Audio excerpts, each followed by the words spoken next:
Seattle Sports App. KIRO AM Seattle. KIRO FM HD2 Tacoma. This hour is brought to you by Goldberg and Jones. Give me a freaking auto!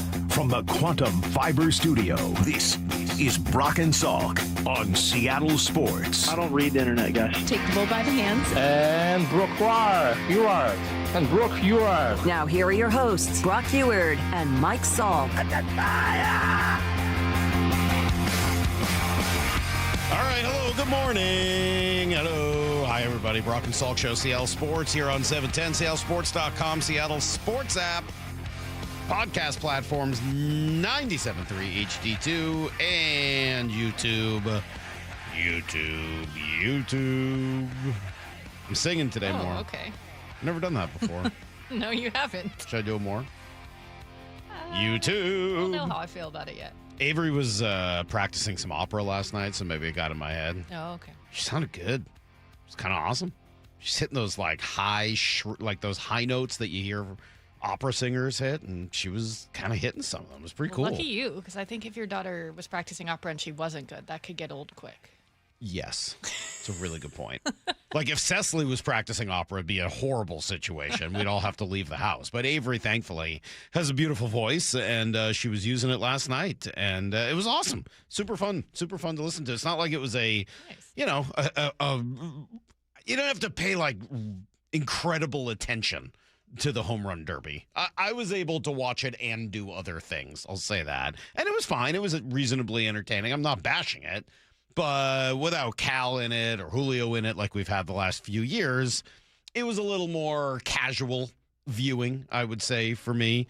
Chance to watch it and see the new format. And I was rooting pretty passively for Junior Caminero, who didn't do what I hoped he might do. But yeah, it was fun. Jordan Walker, nice job by him, going on, a hostile environment with the angry Philly crowd who was getting into booing everybody and cheering every time they didn't hit a home run, which was sort of entertaining. The kids in the outfield. Yeah, I kind of agree with him on that. Those kids are terrible. Those kids are awful. Why can't they find kids that can catch a fly ball? Those kids couldn't catch a fly ball. Like, shouldn't that be one of the requirements for being out in the outfield during the home run derby? You know how to catch a fly ball? I think it's probably just people whose kids, their parents have connections and they want to be out there for the experience. Then they should be booed. Right? I mean, Cecily went out there, if you remember, to try to catch a couple fly balls, and she missed. I would have booed her. I got no problems with that.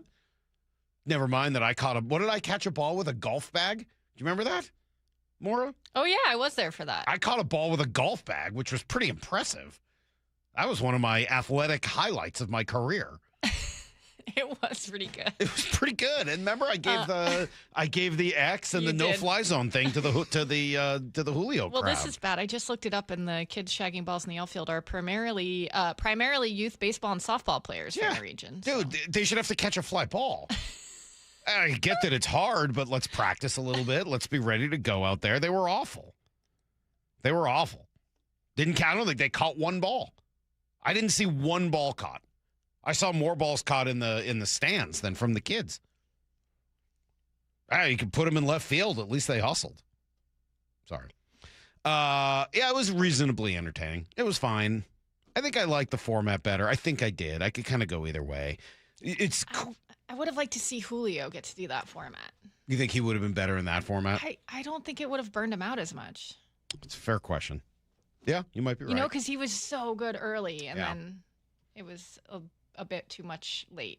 So just from a viewing perspective, I think I like that it looks more like baseball, right? You're waiting on each pitch and waiting to see what they're going to do with that pitch. So it felt more like baseball. I liked that.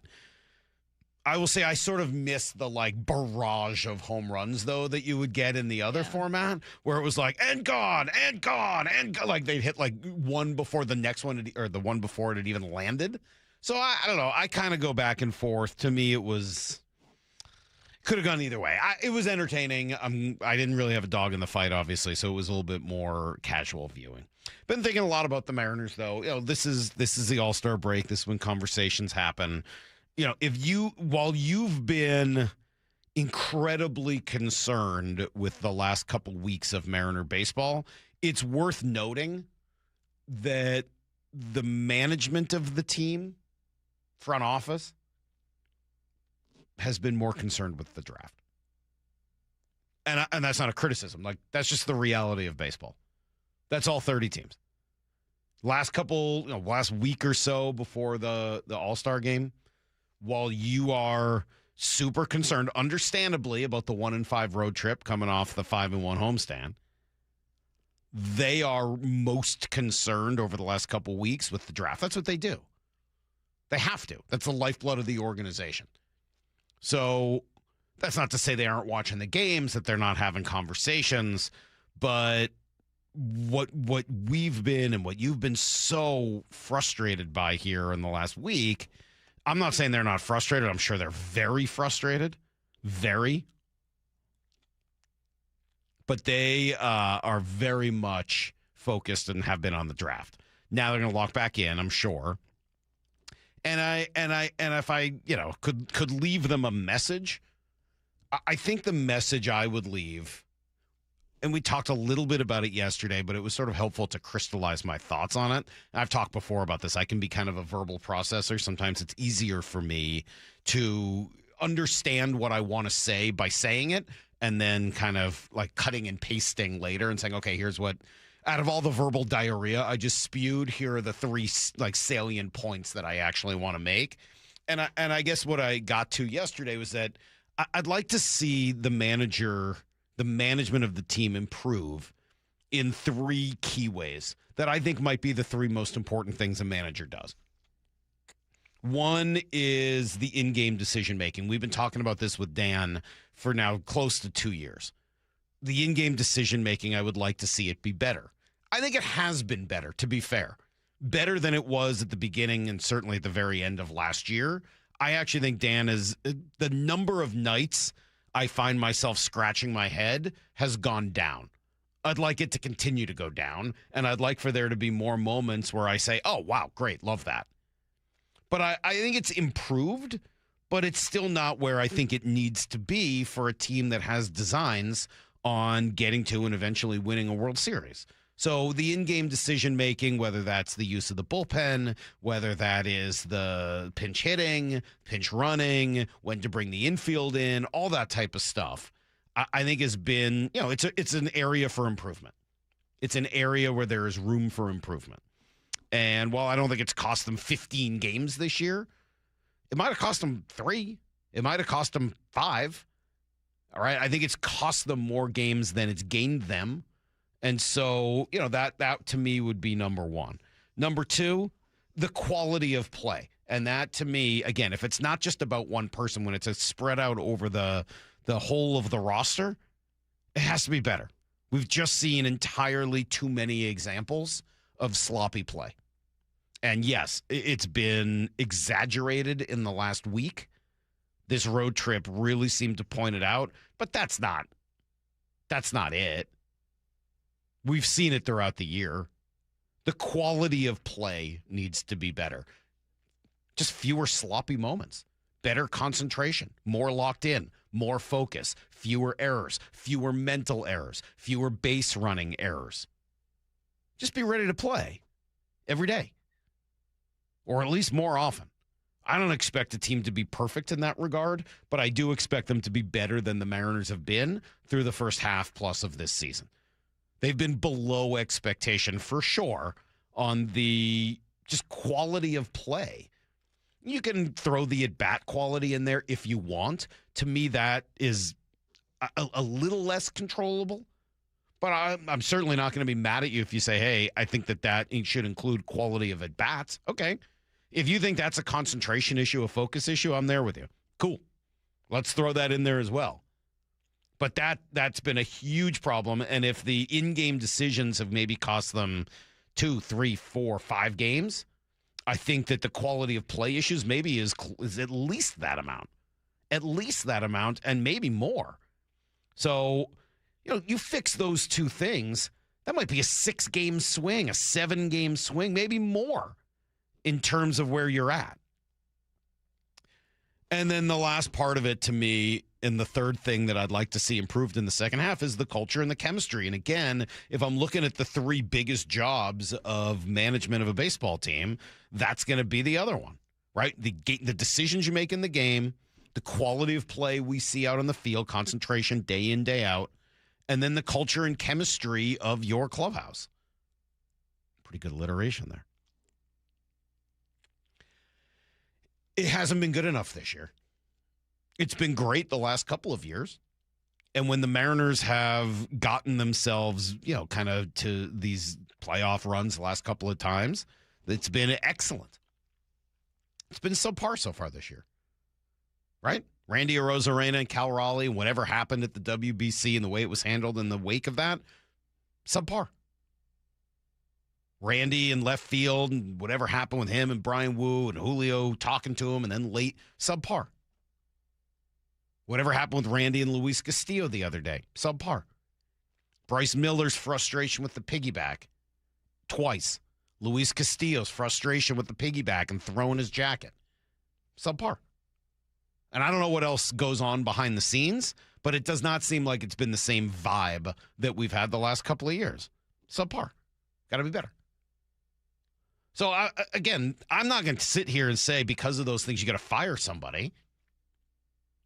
I think that in sports we have a tendency to jump right to fire someone in a way that we don't in the rest of our life, where we say teach someone, fix something.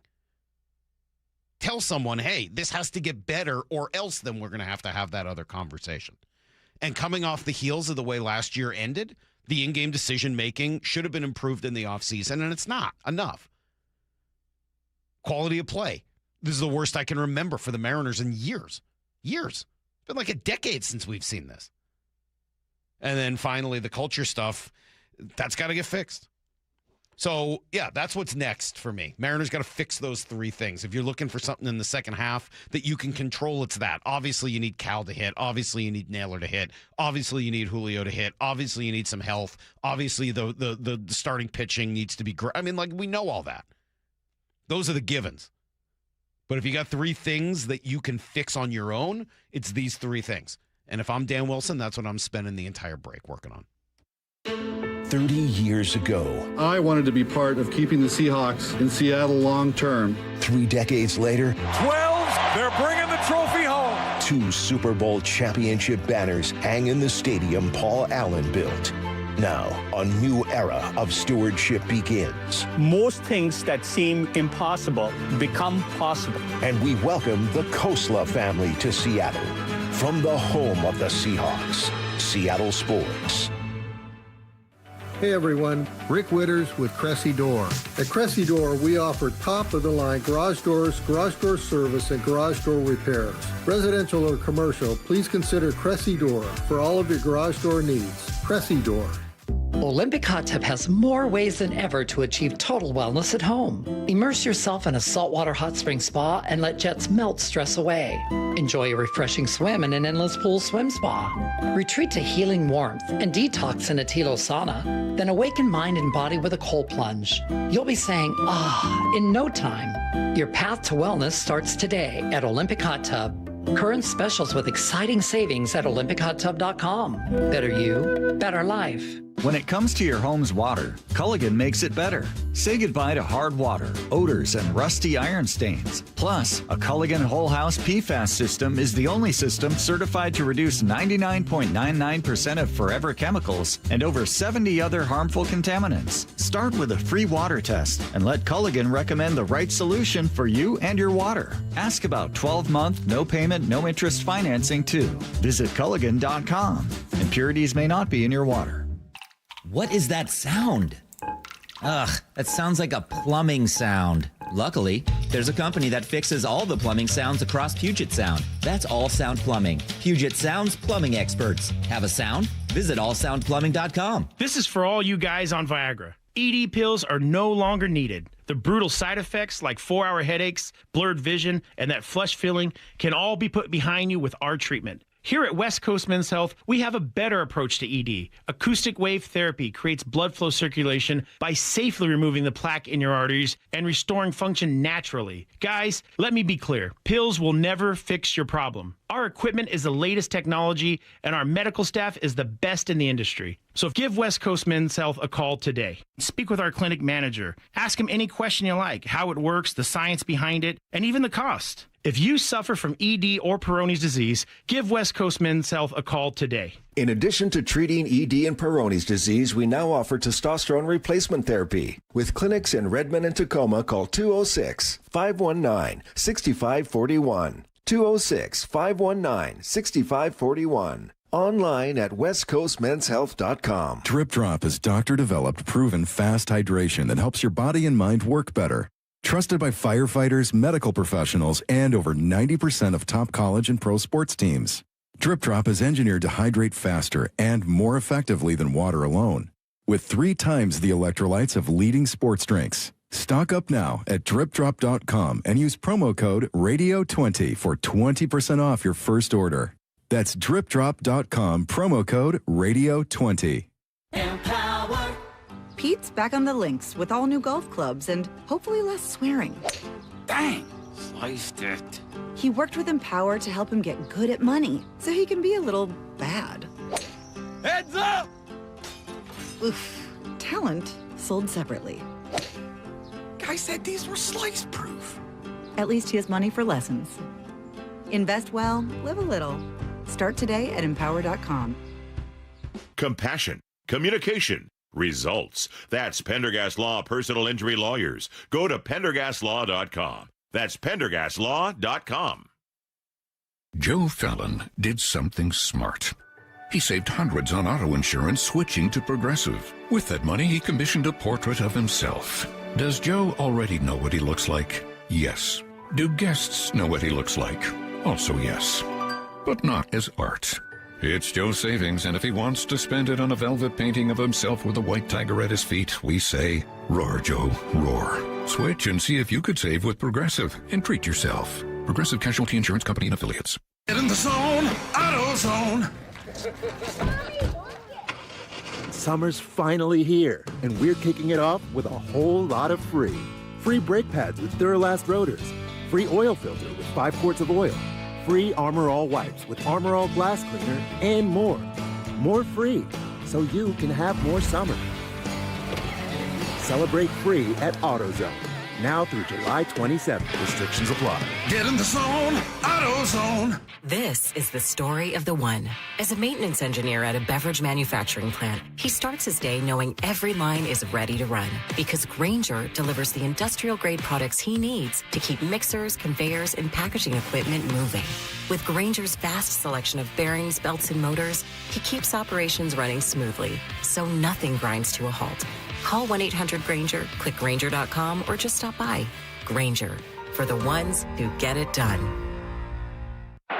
From the FIFA World Cup to competitive business environments, grand ambitions lead to game-changing achievements. At Bank of America, we're there to support businesses at every step, providing insights and expertise to help you gain an edge. He shoots, he scores!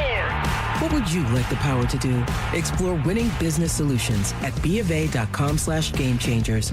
Bank of America, official bank of the FIFA World Cup 2026. This hour is brought to you by Goldberg and Jones. Need to know. 15 minutes past every hour with Brock and Salk. Presented by Marquee Data. Here's what you need to know.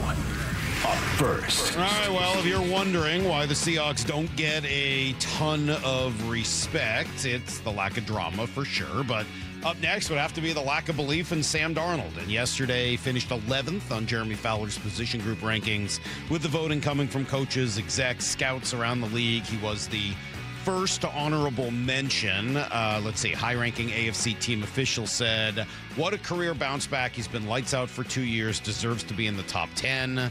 Another personnel evaluator said playing to his strengths while playing discipline can beat you with his arm. I think he can use his legs more. He's mobile. I tend to agree. Should he have been higher? Colin Cowherd thinks so. Burrow doesn't make the playoffs anymore. He's at 4. Dak Prescott has 1 playoff win ever at 6. Oh, I like to see Jared Goff and Caleb Williams in there. But where's Sam Darnold? And that's what's really interesting. Even the GMs in this league don't know what the hell to do with Sam Darnold. Back-to-back 14-win seasons, totally different players, offensive linemen, coordinators, coaches. Back-to-back 14 wins and a Super Bowl. Since 2022, that's 4 years ago, he has the highest win percentage of any quarterback in the league, more than Mahomes, Lamar Jackson. He's 32-9. 32-9 is a pretty impressive number, that's for sure. And yet, not a tremendous amount of respect. 11th, not the end of the world, although we'll go through some of the names ahead of him. He is 15th, by the way, in terms of salary. No Seahawks in the top 10 of honorable mentions on off-ball linebackers today.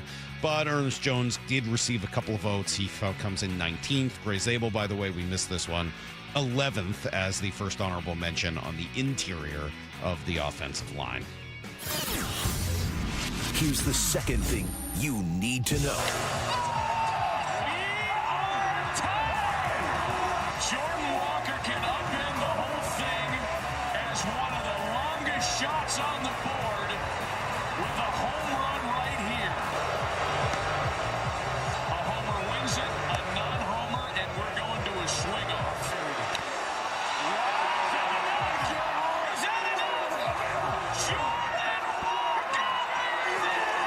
That was pretty fun yesterday. The end was great. Good drama. Jordan Walker, big slugger for the St. Louis Cardinals, beats the hometown hero Kyle Schwarber by hitting his final 6 balls out of the park. Pretty impressive. Looked like he was going to fall short, and then just an epic run to close out the night. Yeah, I think I like the return to the swing limit rather than the time. Again, I did miss the barrage of home runs they would hit, but the drama was great. It was obviously a very pro-Philly crowd in Philly. Jordan Walker afterwards, did he enjoy sending those guys home unhappy? You know, you sent a lot of Phillies fans home unhappy tonight. Are you okay with that? Yeah, absolutely okay with that, man. They have an unbelievable team. There's nothing they should be sad about, but feels pretty good. Yeah, I bet it does. And a nice question. I just love listening to Tim Kirchin, Kyle Schwarber, who was the runner-up. It was amazing. It was electric. I mean, practice won't get you ready for that adrenaline, and you just want to keep going to get it. But I can't thank Philly enough for showing out. They're doing an unbelievable job. Today's just been a great experience overall, and it's just been so much fun. All right, all those stars and more will be back on the field in Philly tonight for the actual All-Star game. Not a lot of Mariner presence this year, unlike some previous years. Just Randy Arozarena. Blue Jay starter Dylan Cease gets the ball first for the AL squad. For the NL, it'll be the local guy in Philly, Christopher Sanchez, up first for the National League. Here's the third thing you need to know. All right, we're continuing to learn a little more about the Khosla family, who will be the new owners of the Seahawks. No red flags so far. If anything, most of what you heard has been pretty positive. How about this from Mike Garafolo yesterday? So as much as I'm talking about the money here, it's about more than just the money. And I've heard this said repeatedly. Owning an NFL team is like joining a country club. You can have the money, but do you get approved? And are you selected to be part of this whole crew here? And I think the big reason here, or the big point I should make here, is that this is a team that has a certain culture. And the belief is that this new ownership group, based on the estate of Paul Allen, believes that this group is going to match that culture that they have in Seattle. Is going to be excellent with regard to communicating and being a part of this family. I don't know what else you would possibly want to hear beyond that. We talked yesterday about the word stewardship. Very important to view owning a sports franchise as owning it in the interest of its fans and of the city and of the public. To use that word in the opening press release, to hear things like that. Also, play some sound later from Steve Weiss saying that Schneider and McDonald were involved in this process. Yeah, all things look pretty positive in terms of the future for the Seahawks. That is everything you need to know. 1:15 every hour here on the Brock and Salk Show. Let's see. Mike, have you considered the problem is really just good vibes? I've heard you say that a lot. One person who isn't on the team was Gino. Yeah, Gino had an effect. There just wasn't room for him on this team. I understand it. 570, I think the only one they need to fire is Randy. Look, Randy's going to be in the middle of all this, but also that's part of the job of the manager. And if the manager can't handle it, then at that point, when the manager comes to ownership, general managership, front office rather, I should say, and just says, hey, this can't be dealt with internally, we're going to have to move on from this player, then that's what you got to do. It's going to be real hard because he's the best player on the team right now. So very curious to see what that looks like. But yeah, if it goes down that road, then that's what you got to do. If you can go addition by subtraction and find that production another way, okay. I don't think that's going to happen. I think the Mariners are going to be pretty quiet by the trade deadline, but we'll see. All right, coming up, Seth Wickersham has been all over the story of the Seahawks sale really since the beginning. He was kind of the first one to tell us it was going to happen, and then among those to break the news when it did. You'll hear from him next on Brock and Salk. Seattle Sports, the home of your Super Bowl champion Seahawks. Tipped up and intercepted, and it's Nick Ward. Continuing coverage of the sale of the Seahawks with Stacey Rost. I don't know that this feels like something that made me nervous. It's just a change. That's the best thing. Yeah, it's kind of like, you got a slow roaster or whatever it is. You just kind of leave it alone. Don't do anything. Mm-hmm. Let it cook. Find everything you need to know at seattlesports.com. I'm sure by now you've heard interviews with a whole lot of people who took the First Mark Challenge and saved so much money on their insurance and got better coverage. We call them First Mark victories. Well, I too took the First Mark Challenge and am thrilled to say that First Mark is saving my family thousands. Now that's what I call a victory. Before we got married, my husband had been with the same agent for so long, I think we just assumed that they were working hard to get us the best coverage and save us money, but it wasn't the case. And we only knew that by taking the First Mark Challenge. First Mark works for you, not the insurance carriers. First Mark will fully analyze your current coverage, making sure you're not overpaying for the wrong coverage, which could leave you at risk for financial loss. Then they carefully search the market, dozens of major carriers to find you the best fit. And that's it. First Mark Insurance has helped thousands of families successfully manage the complicated world of insurance and save them thousands, my family included. Be the next First Mark Challenge victory. Take the First Mark Challenge now. It's free. Go to firstmarkinsurance.com. First Mark Insurance. They work for you. This is Rick Jones of Goldberg Jones Divorce for Men.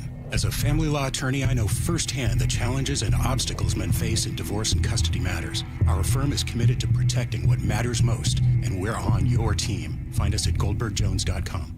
Digging in my yard, trying to lay a pipe. I hit a water line, and now I have to pay a big fine. I should have called 811. Start having fun. Caesar Sportsbook at Muckleshoot Casino Resort is your #1 place to eat, drink, watch, and have fun. Keep up with your favorite sports anywhere and everywhere on property with the mobile app. Visit muckleshootcasino.com today. Scan the QR code and let the play begin. Muckleshoot. Smalls here. If you're heading into summer without a medical emergency kit, you're taking a risk most people don't think about until it's too late. Summer colds can turn into sinus infections that last weeks, ruining your perfect vacation getaway. And when you're traveling, finding a doctor and a pharmacy, it's stressful. That's why I ordered a medical emergency kit. It's like having an urgent care and a pharmacy at home. It includes prescriptions like amoxicillin and generic Z-Pak to treat a wide range of illnesses. So if you wake up sick, at home, or on the road, you have what you need. No waiting for your doctor, no hours at urgent care, and no pharmacy lines. Also, no copays. Match your symptoms to the right prescription in your guidebook or call their telemedicine doctor. Start meds sooner and feel better faster. Every home needs a medical emergency kit, so order yours online in minutes. It's shipped right to your door. Save $45 with my promo code SMALLS at urgentcarekit.com/smalls. That's promo code SMALLS at urgentcarekit.com/smalls. Prescription required. Always consult your doctor to determine if this product is right for you. Dave Wyman here, brand new member of Harborstone Credit Union, and I got my PNW cashback checking account for free. No fees or minimums, and when I make everyday purchases with my Harborstone PNW cashback debit card, I earn up to $30 each month. Gas, groceries, coffee, travel, lunch, all categories count toward your cash back. Open your free account online like I did. Go to harborstone.com/cash or visit one of their 29 branches across the Northwest. Insured by NCUA. Terms and conditions apply. And the Seahawks are going back to the Super Bowl. Home of the Seahawks in Super Bowl 60. Seattle Sports on 710 and the Seattle Sports app. This is the story of the one who keeps multiple buildings running smoothly day after day. Plumbing that flows, HVAC that hums, cleaning supplies that keep surfaces sparkling. That's why she counts on Grainger. With easy reordering online and 24/7 support, Grainger helps her keep the products she needs on hand. So shelves stay stocked In buildings, stay ready. Call 1-800-GRANGER, click Grainger.com, or just stop by. Grainger, for the ones who get it done. Get in the zone, AutoZone. Summer's finally here, and we're kicking it off with a whole lot of free. Free brake pads with Duralast rotors. Free oil filter with 5 quarts of oil. Free Armor All wipes with Armor All glass cleaner, and more. More free, so you can have more summer. Celebrate free at AutoZone. Now through July 27th. Restrictions apply. Get in the zone, AutoZone. A perfect game by a Seattle Mariner. It was done by the King. 50 seasons, 50 legends, one unforgettable night. Join the Mariners Saturday, August 8th for 50 season celebration night at T-Mobile Park, presented by Daktronics. The Mariners are going to play for the American League Championship. Before the team takes on the Rays, arrive early for the most epic pregame ceremony in Mariners history. You'll witness the biggest gathering of franchise icons ever assembled as the 50 greatest Mariners from across all 5 decades are revealed. From Griffey to the big unit, from Ichiro to Nelson Cruz, and every legend in between, you don't want to miss this once-in-a-lifetime event. Junior with a 2-run home run. Everybody is going bonkers here in the Kingdom. Seats are going fast. Get yours at mariners.com/tickets.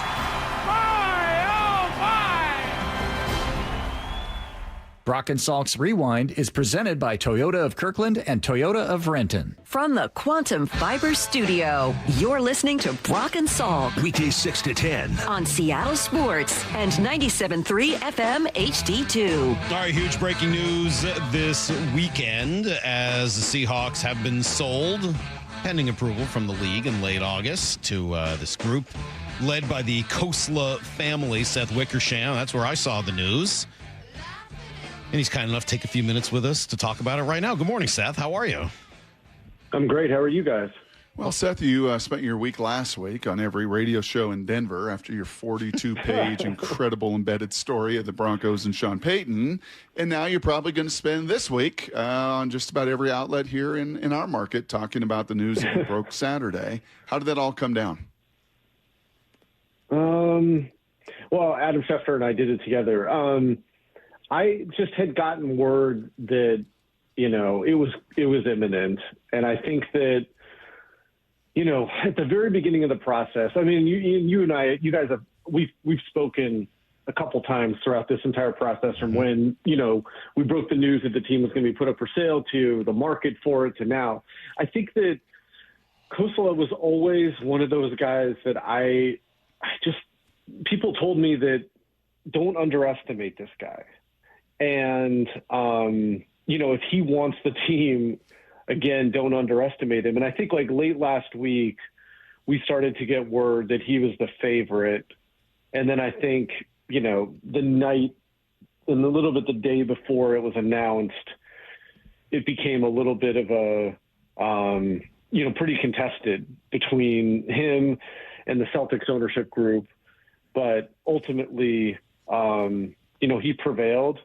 And I can't say that I know a lot about him, but obviously he's a fantastic businessman. I think his son Neil is going to be heavily involved with the team. And I don't know Neil, but I've heard very good things about him. Well, that seems to be what we've heard from just about everybody. No one seems to know that much about him because most of the people we know are in the sports world. And for the most part, he's been in the business world, the venture capital world, the tech world. But all signs seem to be pretty positive. What do you know about the family? Not much. I mean, just that obviously they came on board with the 49ers a year ago. Obviously, Neil had worked with the 49ers, I think, way back when. But, he's a shrewd and smart and I think a major competitor. And he's someone who doesn't I wouldn't say he's for people who know him, they wouldn't describe him as cutthroat, but he's someone who he never loses. And, I think that's a positive sign, I think for an owner coming in, but we'll see how it plays out. I mean, nobody truly knows. Seth Wickersham here with us. Seth, do you know, you kind of hint there, and that was where a lot of the story was going, was down to 2, and the other one being the Celtics group that we asked you about the last time you were on with us. Was this just simply a dollars and cents deal? Was this the NFL that joins the Allen Trust in making this decision? Was this 100% the Allen estate that made this decision solely on dollars? Do you have any insight into any of those questions?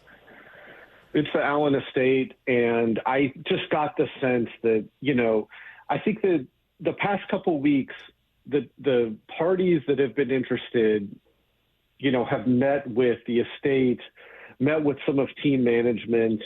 And again, there wasn't a ton of information coming out of there, but, there was a sense, I think, that the team brass, at least in conversations that they had, had a really good feel for the Khosla family.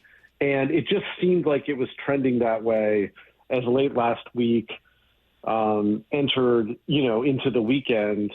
And, again, it's the estate that makes the decision. It's Jody who makes the decision about who they sell the team to. And, on the number, obviously it's a shattering number. I think that, when the Seahawks were off, when we broke the news that the Seahawks were going to be put up for sale, there were some people who were like, this could reach 10, 11, $12 billion. And just because it didn't get there doesn't mean that this isn't a phenomenal price. I think that, in the press, and even some of the people that we call sometimes who, kind of give insight into these things, we need to be a little careful about throwing around billions of dollars at a time. The people who become billionaires don't get there just by, throwing around billions of dollars. I think that, it was always a little bit of a stretch that they were going to get to 11, 12 billion, because there's just not a lot of people who can pay that much for a sports team. It's still double what the Broncos got in 2022, 4 years ago. That's pretty crazy. Yep. Absolutely. And, it's a great situation to come into, for all the reasons that we've been talking about. And so, I think that, it's good for the Seahawks. It's good for the league. Obviously, every owner around the league just made a ton of money based on this sale price. And, my gut tells me that they will be good owners. I think that, people have a misconception about what makes, people always ask, what makes a good owner and what makes a bad owner? It's hard to say what makes a good owner. It's very easy to say what makes a bad owner. And they always talk about, meddling or being involved.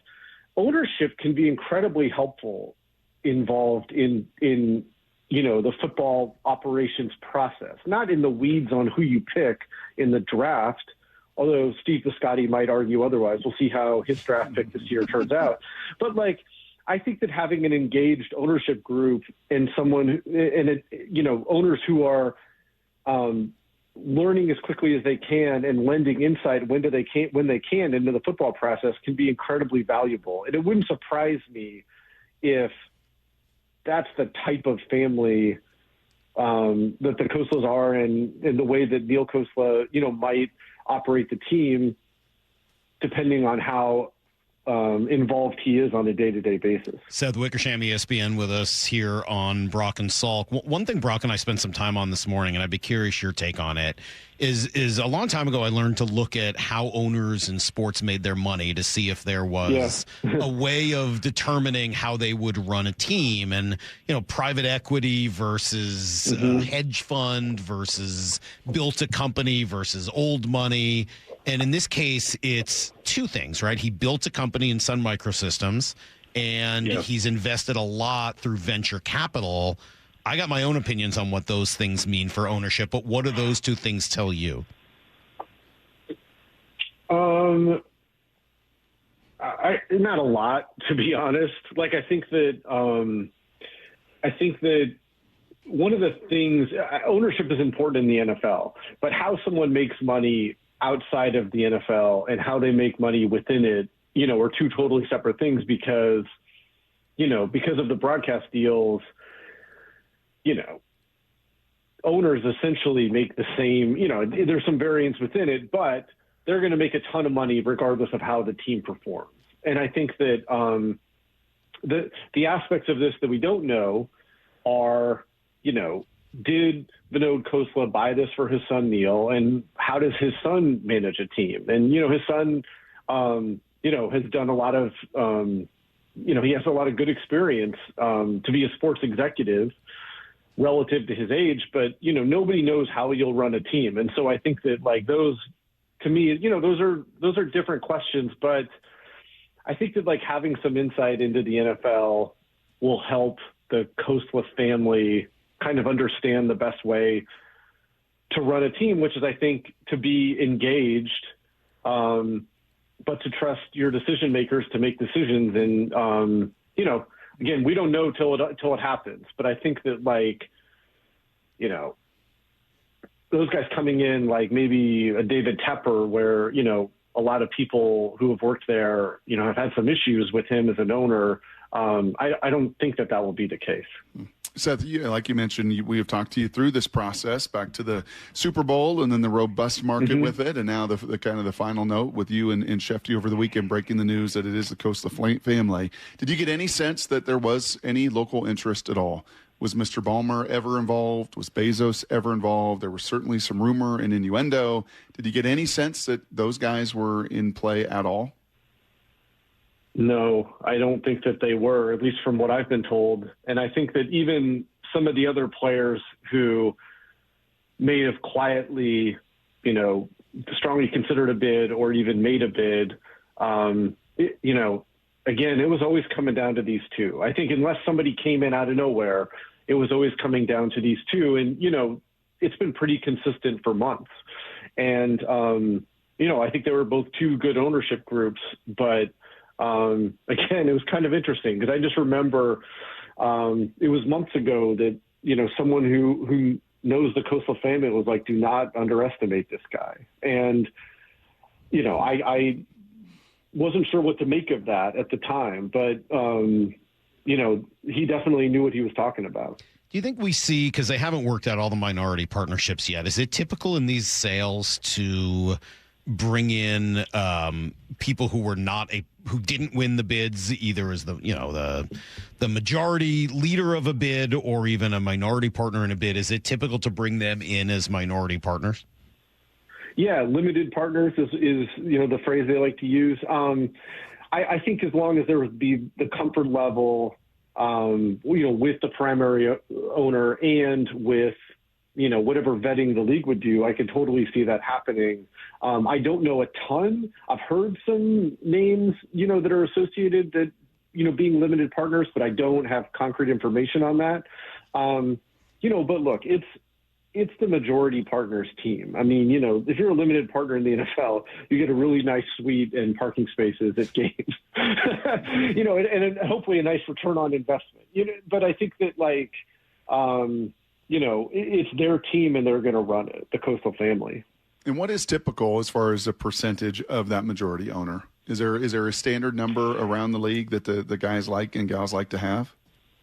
Well, the majority owner has to have a certain percentage of the team, and I believe it's was somewhere in the 35, right? I thought that it was around that. And I didn't want to say it and be wrong. I think that it's that, but you have the Josh Harris group that bought the Commanders. I think they have 20 limited partners, if I remember right. I think that the number that the Khosla family has, I think it'll probably, when it's revealed, it'll probably be less than half of that. I think, this is their team, and they're, I don't think it's going to be a situation like the Commanders, maybe closer to Denver. It has, Condoleezza Rice and others as limited partners. But again, it's the Penner group that's running that team. And, that's, I think that's the thing to focus on, regardless of who gets eventually named as limited partners. And remember, it could be, private equity also. I mean, they're allowed to sell to private equity. So that could factor in also, but it's the Khosla family's team. Seth Wickersham here with us for a few more minutes. You've been around this organization a long time, Seth. The piece dating back to Sherm and all that fun that we had with you through those years. And you've been around the Allen family from Paul to the transition with Jody. I would love if you would, from your more national scope and perspective. I can do it locally here. I played for him. I know the family and I know the estate. Yeah.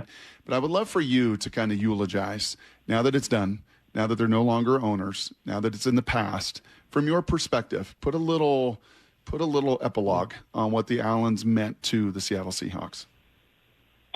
Oh, that's a great question, and one that I was not necessarily prepared for. I mean, I think that there are different types of owners, and I think that, there are some who inherit their team. There are some who buy their team, and it's their primary thing. And for someone like the Allen family, I mean, they bought it, and they cared about the team, but it was one piece of a huge, huge portfolio.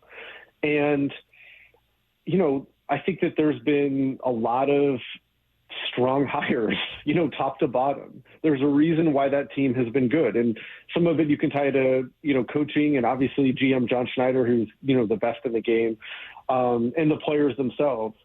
But you have to have a foundation that resources the team, trust them to make decisions, knows that sometimes decisions don't work out and sticks by them regardless. And I think that, the people that the Allen family hired to run the team,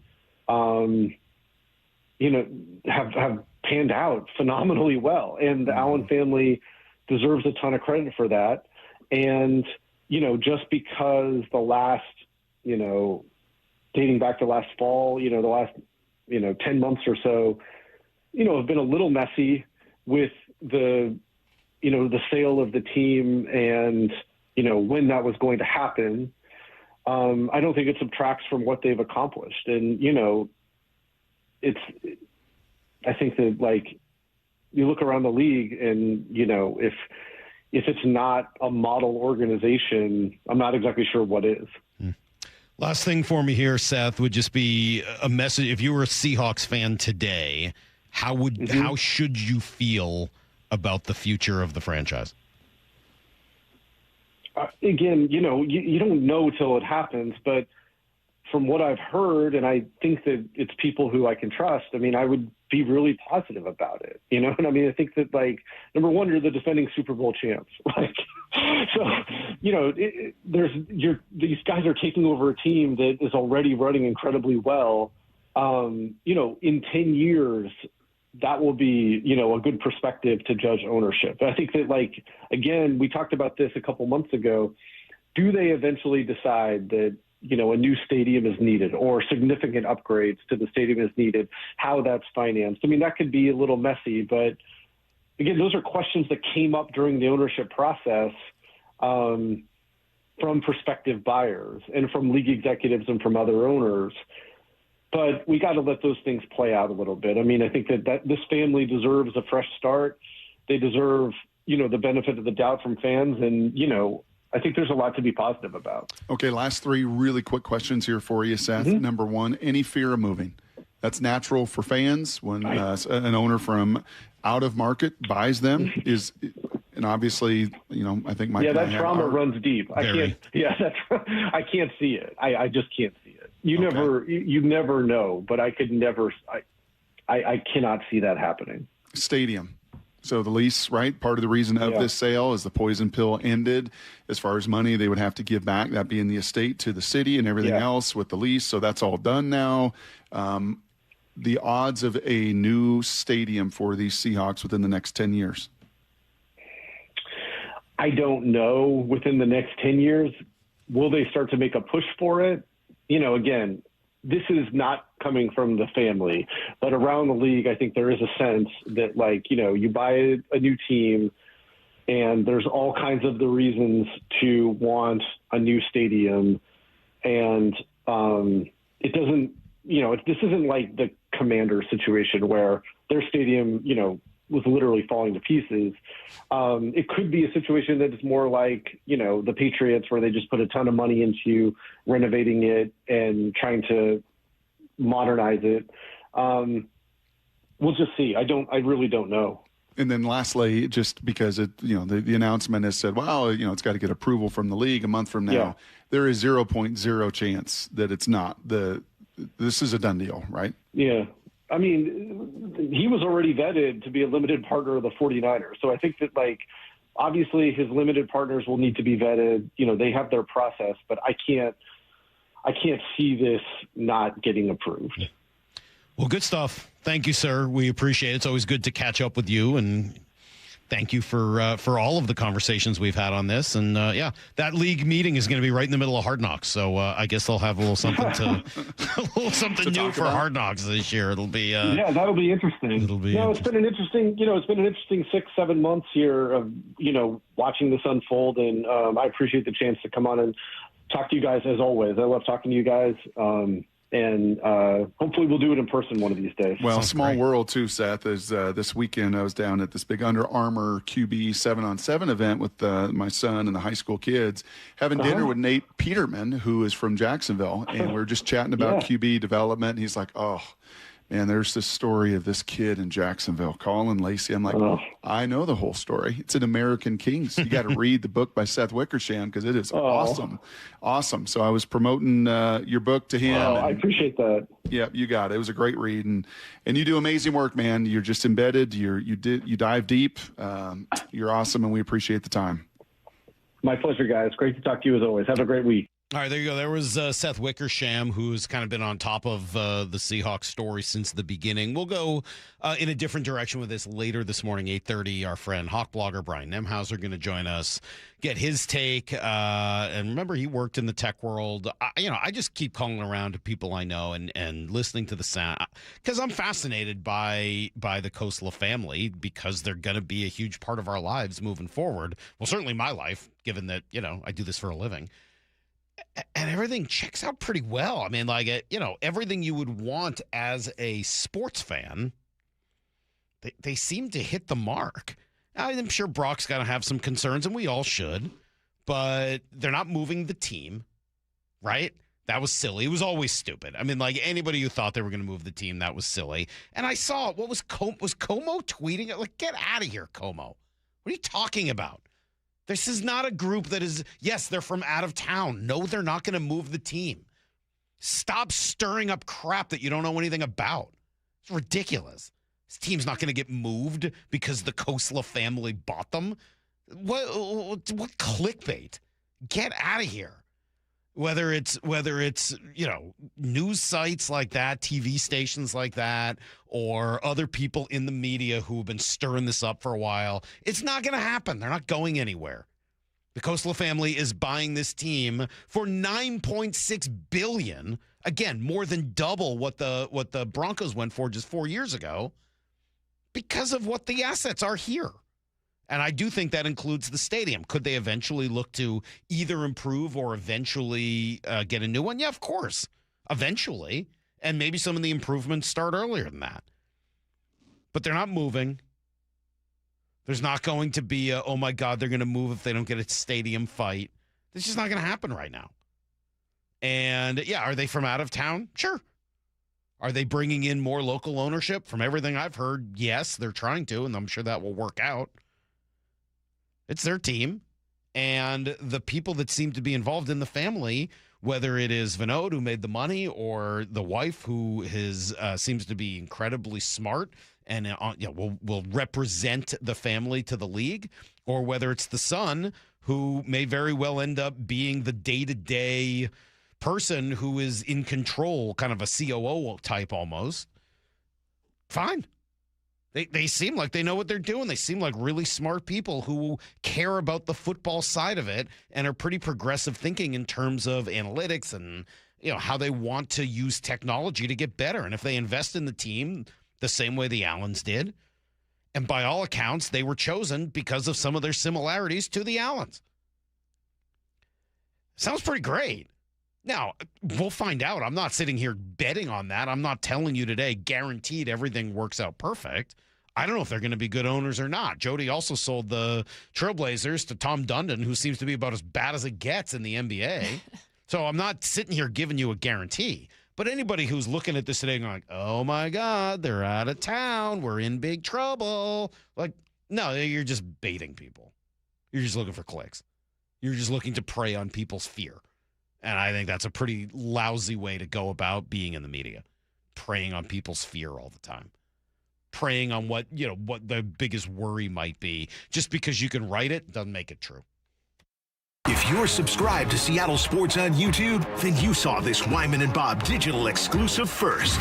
Leonard Williams, he's in the final year of his deal.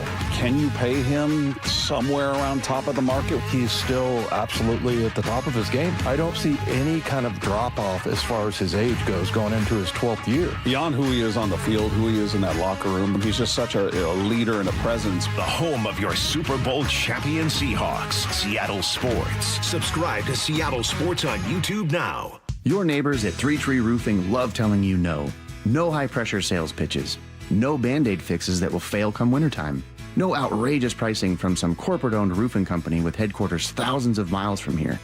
3 Tree Roofing is local, family-owned, and their team will build you a worry-free plan for your roof replacement, completely free. Visit 3treeroofing.com to schedule your free estimate and call today to say yes to an additional $500 discount. That's 3 Tree Roofing, your Puget Sound roofing experts. Start having fun. Caesar Sportsbook at Muckleshoot Casino Resort is your #1 place to eat, drink, watch, and have fun. Keep up with your favorite sports anywhere and everywhere on property with the mobile app. Visit muckleshootcasino.com today. Scan the QR code and let the play begin. Muckleshoot. Your old water heater's starting to peter. DayandNight.net. Day and Night has $150 off installation of any new water heater, including tankless, backed by a free lifetime warranty. Hi, I'm Bruce. When your old water heater leaks or fails, the damage could be catastrophic. Whether you need an emergency replacement or you're planning ahead before it leaks, give us a call and we'll help you get into hot water again. Get $150 off installation of any new water heater. DayandNight.net. This is Rick Jones of Goldberg Jones Divorce for Men. Child custody is the most emotional issue our clients face. And if you're a divorcing father, the relationship with your children is about to change. But that change doesn't have to be for the worse. Kids already feel the stress of parents who don't get along, but they can thrive after a divorce. Kids trust their dads. Their dads trust Goldberg Jones. Go to goldbergjones.com to get your questions answered at no charge. goldbergjones.com. They call this one Bill. Whoa, aliens? Am I in a spaceship? Affirmative, Bill.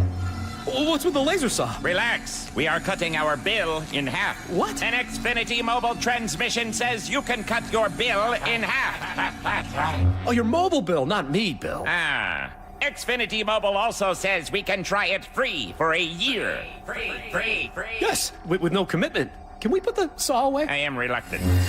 But we will find another being to bisect. That's not sci-fi. It's Xfinity Mobile. Xfinity Internet members cut your mobile bill in half. Plus, try Xfinity Mobile free for a year. No commitment. Learn more at xfinitymobile.com. Xfinity. Imagine that. Restrictions apply. Xfinity Internet required. Savings compares one line of Xfinity Mobile Select to comparable plans from T-Mobile, Verizon, and AT&T as of 3/24/26. Taxes, fees, extra. $30 monthly discount limited to new mobile customers only. After 12 months, regular rates apply. How sweet it is! 50 seasons of moments. 50 seasons of legends. A once-in-a-lifetime event. Join Mariners past and present at T-Mobile Park August 7th through 9th for 50 Season Celebration Weekend. The festivities begin Friday with a post-game slugfest, the Alumni Home Run Derby featuring Ichiro and other former Mariners sluggers, presented by Muckleshoot Casino Resort. Saturday will be a showstopper. 50 Season Celebration Night presented by Daktronics. Arrive early to witness the biggest gathering of franchise icons ever assembled as the 50 greatest Mariners from across all 5 decades are revealed. It just continues. The weekend wraps up on Sunday with a collectible 50 Seasons pin giveaway thanks to KeyBank. Seats are going fast. Get yours at mariners.com/tickets. Kenny here to help you ignite your taste buds with Firework Freeze 5-Hour Energy Shots. Juicy cherry, citrus lime, and blue raspberry. It's that iconic freezer pop flavor, but with none of the guilty sugar aftermath. The perfect summer kick. It's a delicious, portable, zero-sugar energy shot bursting with flavor. Bring on summer with Firework Freeze 5-Hour Energy Shots. Available online at 5hourenergy.com or on Amazon. I'm David Ortiz. When I lost my mom, she was only 46, and I lost my dad to cancer. It was the worst pain I ever felt. It made me think, what will happen with the people I love when my time is up? That's why I have life insurance. Ethos makes it easy. It's all online, take about 10 minutes, and you can get up to $3 million in coverage. Get your free quote at ethos.com/game. That's ethos.com/game. Paid testimonial. Time spent on application may vary. Online health questions required. Let's go! This is Seattle Sports. Streaming through the Seattle Sports app. KIRO AM Seattle. KIRO FM HD2 Tacoma. Home of the Seahawks, Mariners, and everything Seattle sports. Give me a freaking auto! From the Quantum Fiber Studio, this is Brock and Salk on Seattle Sports. Brock Heward and Matt Marcus. Sorry about Mike. Heward, not exactly Joe Cat there in the pocket. Now here are your hosts, Brock Heward and Mike Salk. Morning, Brock. Good morning, Michael. How are you? Great. Yeah? Yeah, why not? Me too. You enjoy the Derby? I had a guttural yell last night after practice ended. All right. Because we're starting to put pads on. Okay. It just came out of me how much I just love football. Yeah, no, it makes sense. I just love the hard. I mean, it's the middle of July. Why wouldn't you start practice now? Challenging. I mean, 100 degrees on the turf. It's just great. It's just great. All right. It's what you live for. Okay. So I got to see bits and pieces of the Derby. I did not get to take it in totality. I think that's fine. You didn't need to be, as I say, you didn't need rapt attention for the Derby last night. It was entertaining. The new format? You like it better? I won't say I liked it better. There are things I liked better and things I missed. And, they'd done this in the past, right? Something similar. It's great that you get to focus on each at bat or like each swing. So it actually feels a little bit more like a baseball game where, there's a little build-up before each swing. Mm-hmm. But I did miss the barrage of home runs. Right. Like where they'd hit like 8 in a row. It's just like bang, bang, bang. And like you don't even get to see one land before the next one is launched. So, I think they both have merit. I don't know. I don't know that I really felt strongly one way or another. But it was still good. Okay. Very good. It was entertained. Very the guys good. were good. Yeah, World Cup. It was cool World that Michael Buffer was there. I'm not going to tell you what he said right before they did the finals, but it was cool to see Michael Buffer. I hadn't seen him out in a while. He's He's getting up there. Yeah, he is. So he looks older, but man, the pipes. Those pipes. The pipes sound just fine. They sound tremendous. No issue with Michael Buffer's pipes. They still sound incredible. We've been learning more, Brock, about the Coastless since yesterday. As information trickles out and more people are calling around. And we'll talk to our friend Brian Nemhauser, Hawk blogger, about this at 8:30. He gives great guests, as you mentioned yesterday. Mm-hmm. There's a bunch of different pieces of sound here in our system, but a couple jump out to me. I played this one earlier, and maybe I'll play it again now. This was Mike Garafolo, and this is probably the most important thing you would want to hear as a Seahawks fan. So as much as I'm talking about the money here, it's about more than just the money. And I've heard this said repeatedly. Owning an NFL team is like joining a country club. You can have the money, but do you get approved, and are you selected to be part of this whole crew here? And I think the big reason here, or the big point I should make here, is that this is a team that has a certain culture. And the belief is that this new ownership group, based on the estate of Paul Allen, believes that this group is going to match that culture that they have in Seattle. Is going to be excellent with regard to communicating and being a part of this fan base. So does that end the conversation of whether or not just the black and white contract said highest bidder, period, end of story? It seems to.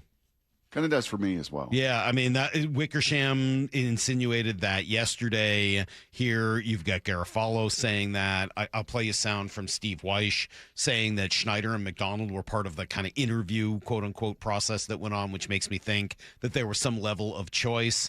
I also got to tell you, and I can't confirm this, but I've heard some stories out there that the two bidders were not that far off in terms of price. So I don't know all the details on that. Maybe that's not true. But if it is, it would tell you that they're choosing the group that they think most mirrors their value set. And that has to be a good sign, right? Given how well the team's been run for 30 years. Yeah, and I think that value set is winning. Like, winning matters. Like Wickersham's kind of, headline comment to us yesterday that this guy just doesn't lose. Like that is from the top, like the very mindset. And then you get into how you treat people, and then you get into, do you make it all about yourself? I mean, the fact that we hadn't really ever heard of this guy, Salk, and he's worth $13-14 billion. I don't think in his different ventures and his different businesses that he's built that he made it all about himself. And I'm sure that was a part for John and for the president and for the coach and for others. Like, yeah, that's just kind of the way we do business here. None of us make it all about us. It's about everyone around you. And I really hope that is some of the mindset that walks in the door. I do have a couple little concerns. We didn't get to this yesterday. We kind of finished the show with a whole bunch of a Mariners conversation, and maybe Nemhauser will stem some of these concerns just a little bit. But inexperience is always a concern for me. And it's very rare that you get an owner that is experienced. Oh yeah, I've been an owner, and I've been an owner in that spot. Now I'm going to be an owner here. That's not how it works. And they did have the family 1 year there in San Francisco last year to get their feet kind of wet to it as a limited partner. But there is never a substitute for experience. I watched that firsthand with Paul Allen. The whole process of saving the Seahawks and building the team around him and who are going to help him make the football decisions, because that would be the other thing. How well do you hire? It's one thing to hire in the industries and the venture capital that you've been in. This is a totally different animal, and I think this with some firsthand experience. It's hard to hire the right people and go about it. But when you look in the end, when you look at the decision that Paul made to pivot to Pete Carroll, very, very quickly made the decision, Jody did, to pivot away from Russ. Jody made the decision to pivot away from Pete. There was some... Yeah, there's big decisions that need to be made. Yeah, I mean, like they're not calling the plays. They're not putting together the scheme. They're largely not sitting in draft meetings. They're not in the war room, hopefully making the call, but they're making the decisions of all those people that do those jobs. I think that's a fair concern, only because it's a question, not necessarily... There's no reason to believe they're going to be bad at that, just that we haven't seen them do it yet, right? That's exactly right. It's just a question, and it's a concern about any new ownership that would come in. Certainly any new ownership that doesn't have experience in the sports world, right? If it had been the Wick Grossbeck group, you can say, well, at least you got Wick, who's made 3, 4, 5 7 big decisions that led to championships in the NBA. He's got a sense of what he's looking for. There's a relative inexperience here that I think is completely understandable. And that's for all the fans to say owners don't matter. As long as they don't meddle and just spend cash. No, they do matter. And who they surround themselves with and who their team around them is and how they work with all of the different operations of a football program, how they work with the league, how they work with Roger. Those things do matter. I will say, and this one is maybe counter to what you would believe or maybe my story in some degree, but family can be a challenging element when it comes to any business. And years ago, I got a chance to kind of spend a weekend with a family that was trying to move from I believe it was the second to the third generation in their real estate holdings. And man, does it start to get messy. It just gets messier the further you go in the generations. Now, we're not there yet, right? This is mom and dad to their son, Neil. I don't know how involved the other siblings will be. It's been done very well in the NFL before. It's been done very poorly in the NFL before, right? You watch the whole Bolin family and all of their siblings kind of tear apart for a decade. The Denver Broncos situation. We'll see with the Irsay daughters. There was some kind of mixed reviews last year. The Rooneys have obviously done it very, very well. So it can be done. But as you get into it and as it moves along, the family dynamics can be at times a challenging. I think that's dynamic. A fair concern. Yeah. Yeah. So, and then lastly, and this is just whether just you and I, Salk, we keep politics out of the conversation. We're just not, we just know that it's not beneficial. You and I have learned over all of these years to be able to disagree agreeably. We can disagree agreeably on things, and we can actually talk about things that we couldn't years ago. Sometimes. But there's a reason we don't bring politics to the air, because it's just divisive. And I think that will be a very natural move. I don't think you're going to see maybe some of the, political back and forth that we've seen some of the public eye. I just think the NFL largely says, yeah, we're not going to do this. Like, it's too divisive. We're just not going to. We have some of our creed, some of our character. You can be who you are. But in the public realm, the whole political stuff, it's just not beneficial to casting the widest net. So not a concern. They're a brilliant family. They know how business works. They know how these 32 members of this co-op work together. And it really is not a concern. It will just be, I think, a step in the process and the evolution. So you're not concerned that they're moving to another city? No.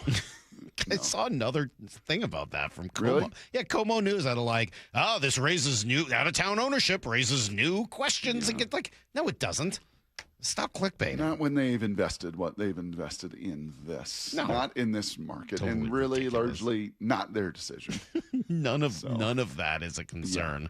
Yeah. Anyway, those are reasonable, Brock, all of them. Certainly the first two. I don't know if I fully agree with you on the last one, but I just don't know if I agree that the NFL is like that. I think Woody Johnson and some other folks might, tell a bit of a different story on that account. But on the first two, yeah, I think they're fair. The first one because it's an unknown inexperience for sure. The second one because, I think that's a family. We don't know their family dynamics. Family can be a huge positive. It can be a really positive thing, or it can absolutely be a big question mark. So we'll find out. Those are certainly things to monitor over the next few years. But in terms of their similarities to the Allen family, maybe the reasons they were chosen to win this bid, I think things continue to look about as positive as they could. We'll talk to Brian Nemhauser, get more from Hawk Blogger at 8:30, and we'll be right back here with Need to Know on Seattle Sports.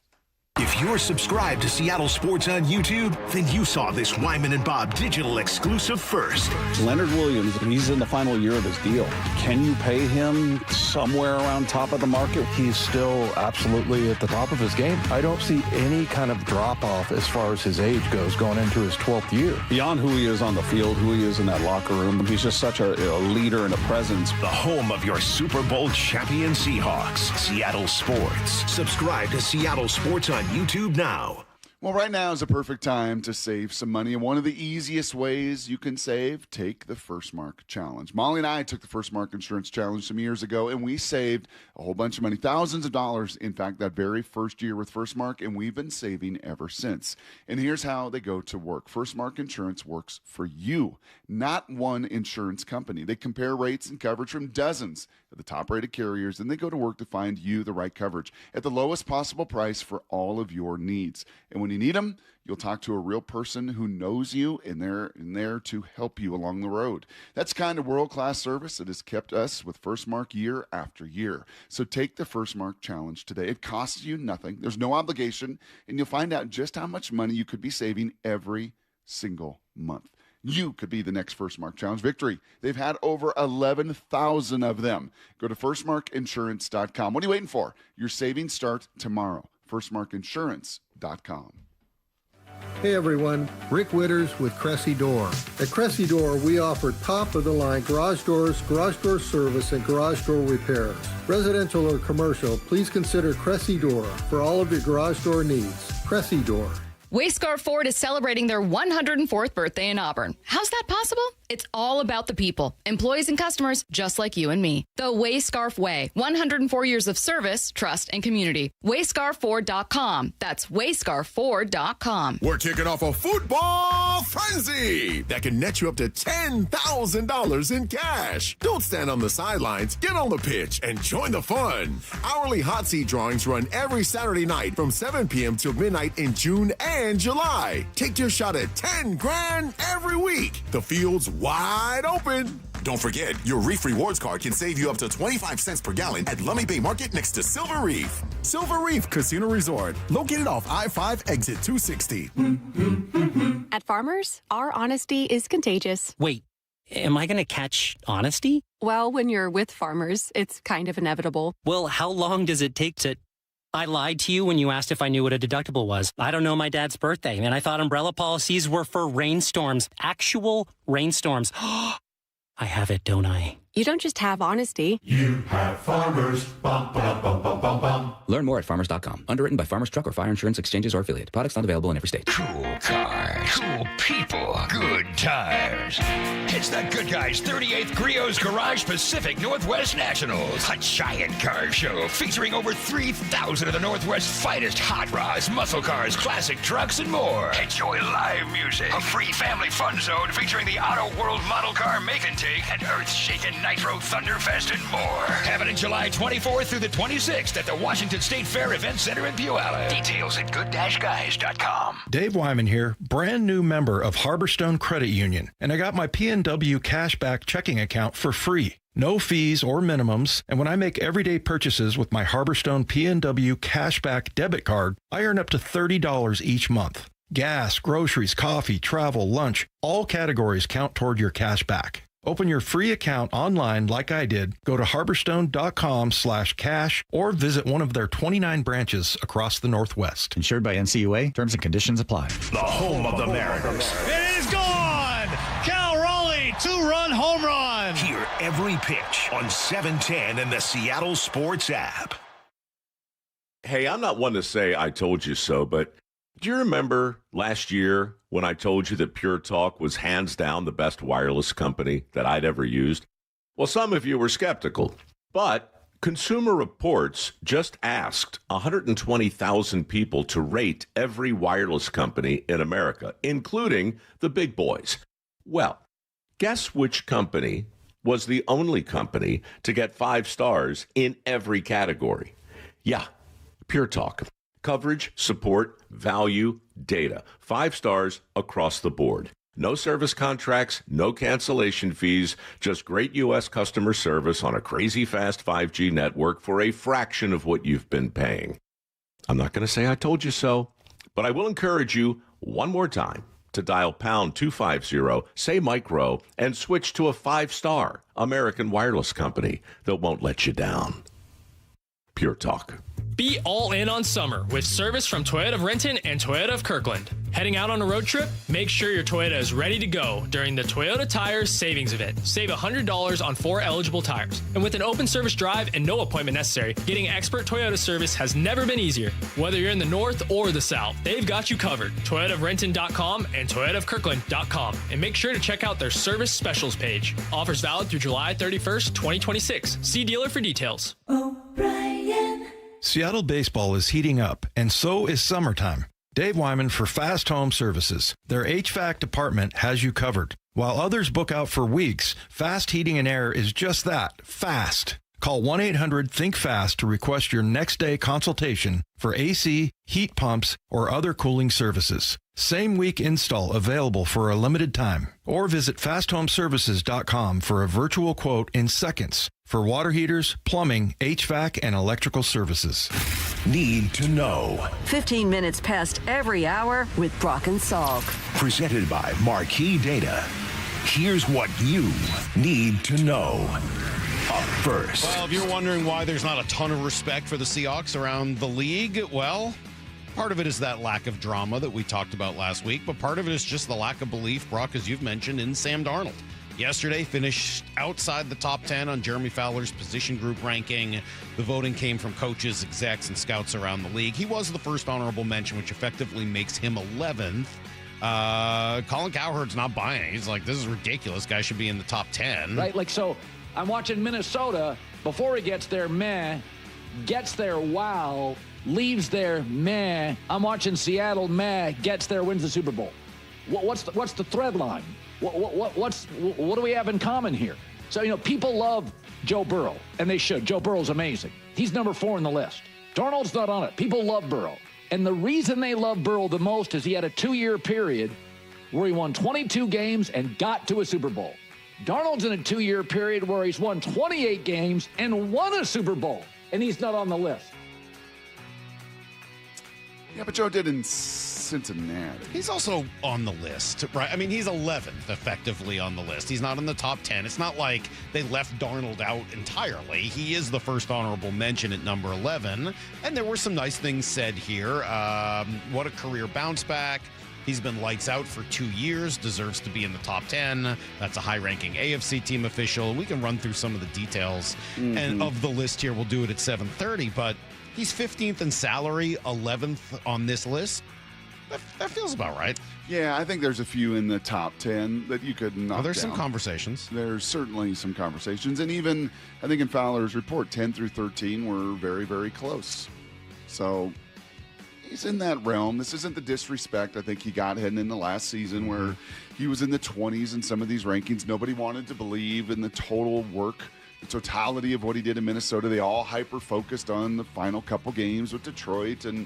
And this year it seems to be kind of the opposite. They're looking more at the totality and not what he did in the stretch run. So, if he could just kind of blend those two things together, then who knows? Gray Maybe Zabel, eventually he'll be top 5. Gray Zabel, number 11, first honorable mention in interior offensive lineman. That feels like a pretty nice win coming off his rookie year. And then Ernest Jones, not great, receiving vote, so effectively 19th on the off-ball linebacker list. Interesting to see if maybe Sam will have to stand up for Ernest the way Ernest stood up for Sam this past year. You remember this. Sam's been balling. Like, if we want to try to define Sam by this game or what, man, Sam's had us in every game.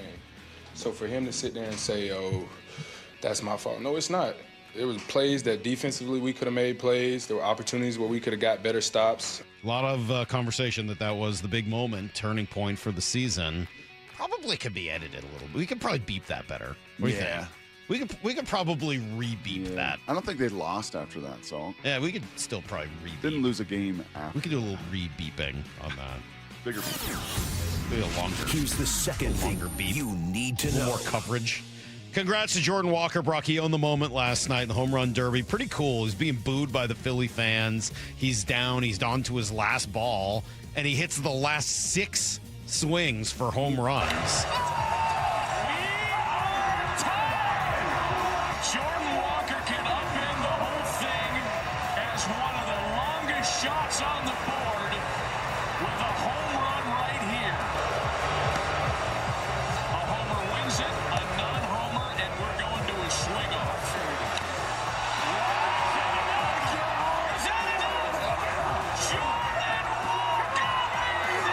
It was pretty exciting. It was a fun little comeback. Again, I wasn't paying rapt attention the whole time, but it was entertaining. I enjoyed it. Well, it's in Philly. You got Schwarber going for Philly. Yep. The place is absolute madhouse. And Bryce Harper, who didn't make it out of the first round. That's right.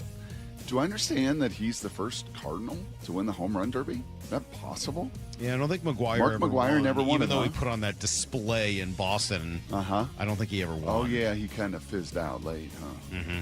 That anaerobic versus aerobic tank. You know what that guy last night was? I saw enough to see that he is the definition of quote-unquote easy power. Yes. That is easy power. He's barely swinging, and the ball just explodes off his Yes. bat. Pretty fun. Stars will be back on the field in Philly tonight.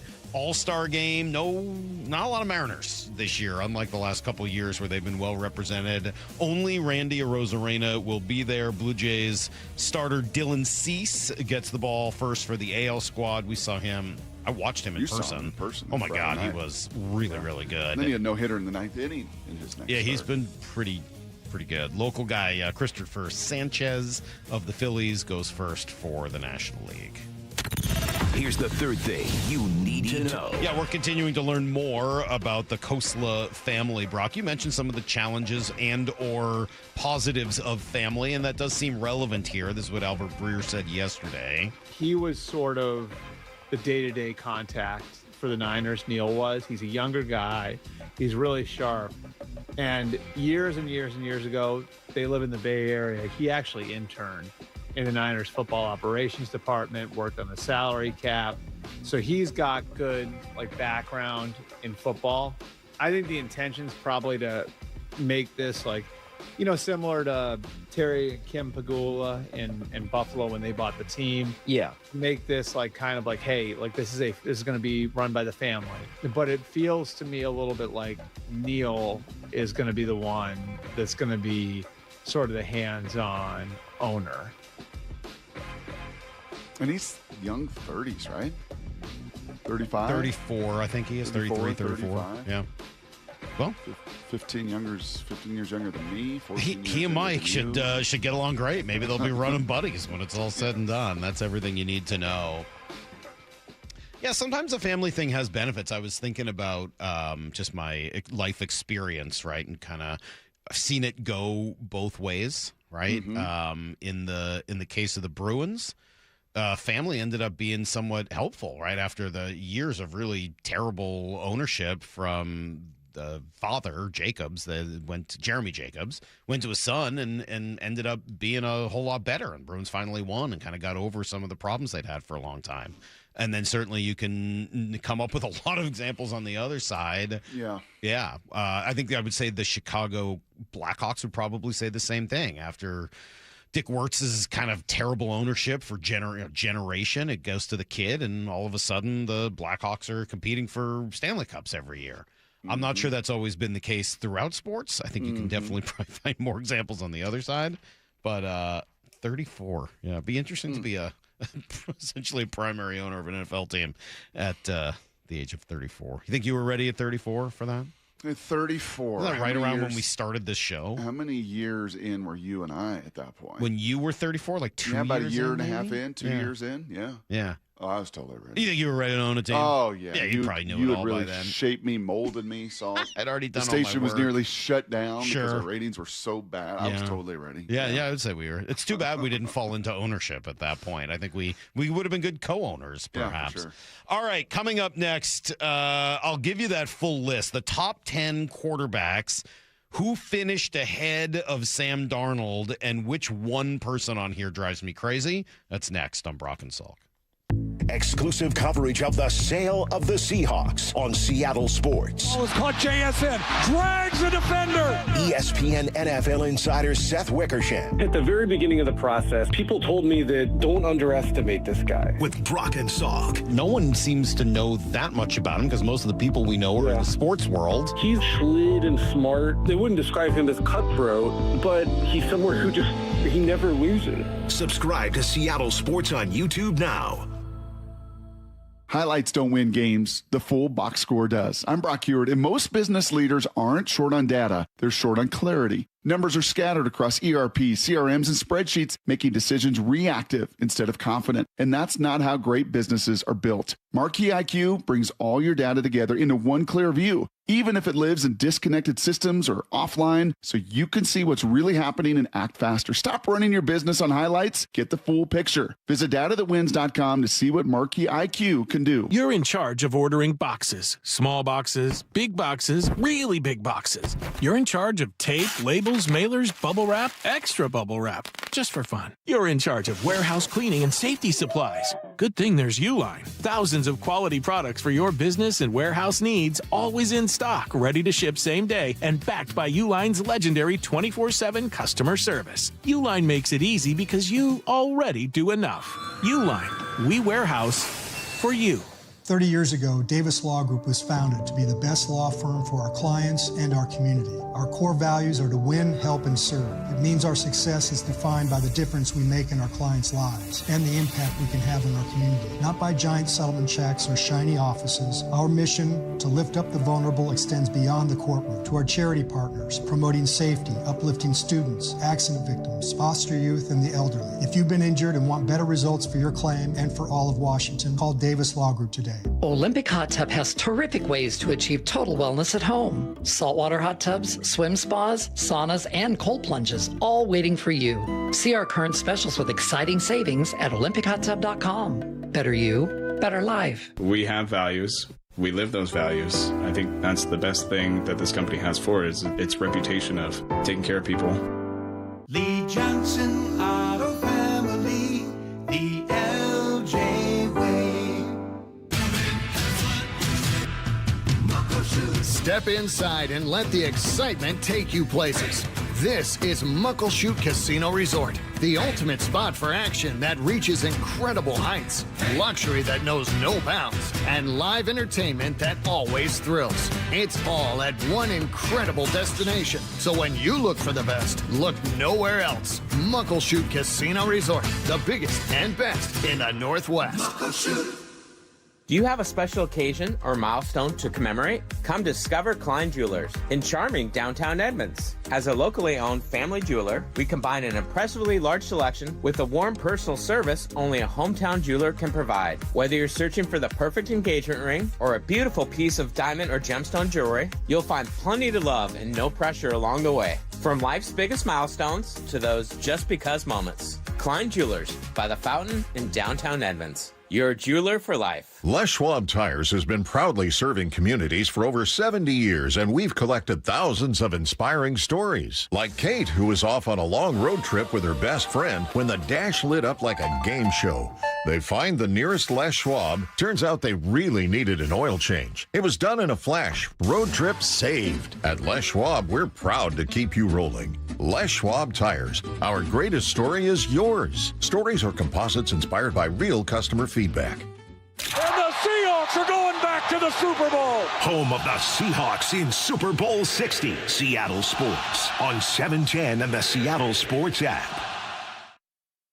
This is a special alert to all Americans who own a vehicle with less than 200,000 miles with an auto warranty about to expire or with no warranty coverage at all. Due to a decline in the economy, CarShield is announcing a low-cost month-to-month vehicle protection plan that is now available to the public to save any driver out-of-pocket expenses on future auto repairs. Call now to find out how you can pay almost nothing for covered auto repairs. Yes, you heard that correctly. Pay almost nothing for covered auto repairs. An open phone line has been established for all drivers to call for a free quick quote. Call 800-330-8323 now. Drivers who are covered will not have to pay for covered repairs again. This protection plan is at an all-time low. Additionally, drivers who activate this vehicle protection today will also receive free roadside assistance, free towing, and car rental options at no additional cost. Call us for your free quick quote today. 800-330-8323. That's 800-330-8323. What do you have to lose? Call 800-330-8323. Again, 800-330-8323. When you see this in your kitchen, the stainless steel fridge is covered in fingerprints. You hear this.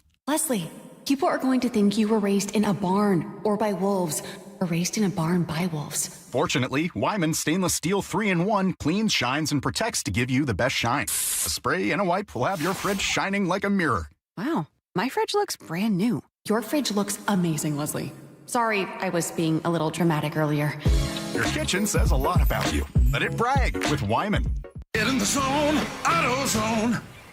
The sounds of summer. They're great until they're not. Luckily, AutoZone has free battery testing and charging. Let me check that for you. To help make a rough moment smooth. Don't miss the Celebrate Free event at AutoZone. Free products with select deals until July 27th. And free services every day. Restrictions apply. Get in the zone, AutoZone. This hour of the Brock and Salk Show is powered by Star Rentals, preferred supplier to the West's best contractors. From the Quantum Fiber Studio. This is Brock and Salk. Weekdays 6 to 10. On Seattle Sports and 97.3 FM HD2. All right, is Sam Darnold being disrespected by the league by finishing 11th on Jeremy Fowler's list of quarterbacks, which comes from votes from executives, coaches, and scouts around the league? The easy answer to that is no, but also yes. No, he's not. But also he kind of is. So let me run through this, Brock. I'll give you the list, and then I think we can figure where, some of the conversation here comes. The list was like this. Number one, I'll just read them in order. 1, Josh Allen. 2, Patrick Mahomes. 3, Matt Stafford. 4, Joe Burrow. 5, Lamar Jackson. I don't think there's going to be any real argument of those 5. Do you? No. I mean, at some point, Lamar's got to win playoff games. Yeah, and at some point, Joe Burrow has to play a season. That's right, and stay healthy. I mean, it's been now a number of years where.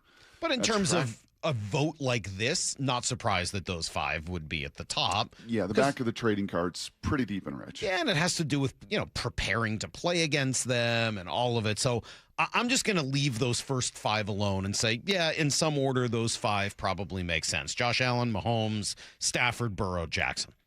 The next 5, number 6 through 10, ahead of Sam, who finished 11th, are Dak Prescott 6, Justin Herbert 7, Drake May 8, Jared Goff 9, Caleb Williams 10.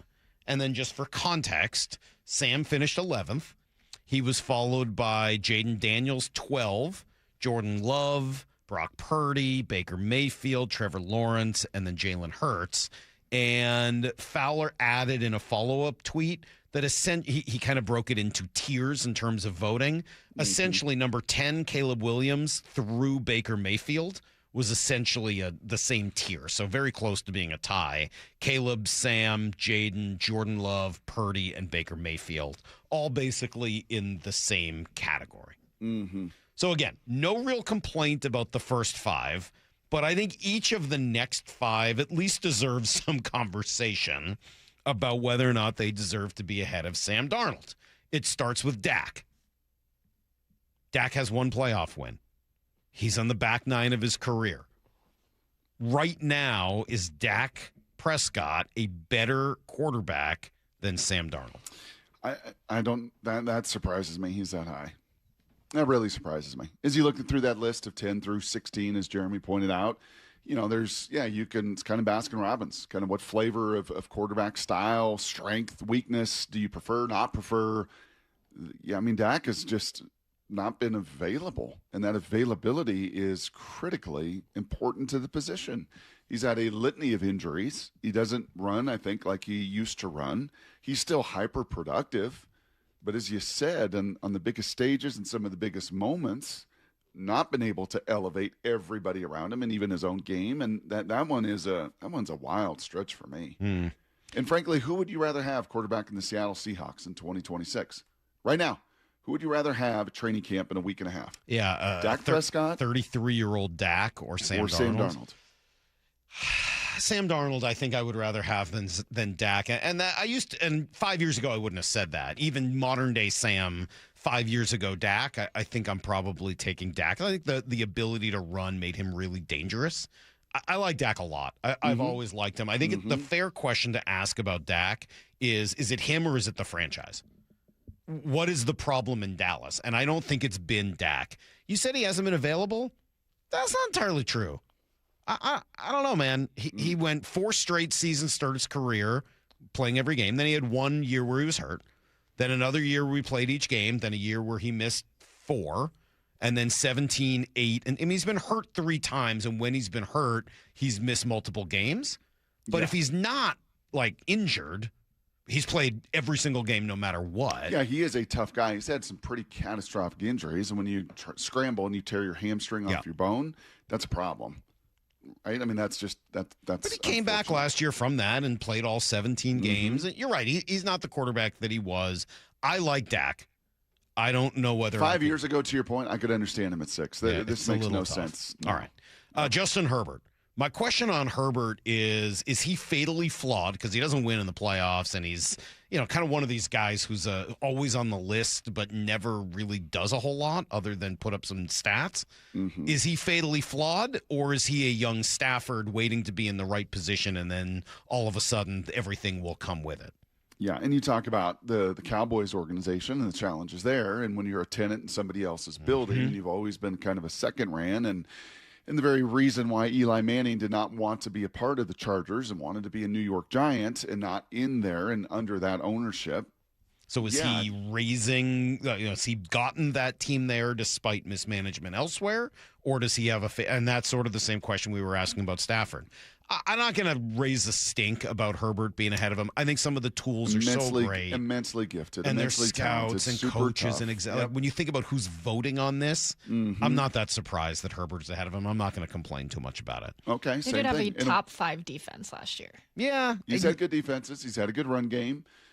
I feel like he's always hurt, too. He doesn't miss games, but the excuse is always, he's banged up. Everyone seems to want to make excuses for Herbert. I'm not a huge fan. A week and a half training camp begins, would you rather have Justin Herbert leading the 2026? Yeah, I'd rather have Sam. I don't like Herbert personally. I just don't like him. I feel like there's something missing there, but I will admit that I felt very similarly to Matt Stafford for all that time in Detroit, and obviously that ended up kind of going the other way, and that's kind of clouding my vision here because I think they're very similar. Okay. That's 6 and 7. Number 8 is Drake May, and all I can say to this one is, excuse me? What now? What did I miss? Right. Drake May? I mean, maybe he's going to end up being better than Sam Darnold, but Salk, it was his regular watched. season. He was runner-up in the MVP conversation. He threw for like almost 5,000 yards. He was tremendous against a terrible, terrible schedule in a bad division. And then not a ton of weapons either. And then when the Heat got going and playoff football came around, yeah, he was not ready for that speed. He was very. Was he banged up? Did he play through injury? And was his shoulder jacked up? And do the people that vote on this know a little bit more than the public does on some of that? Maybe.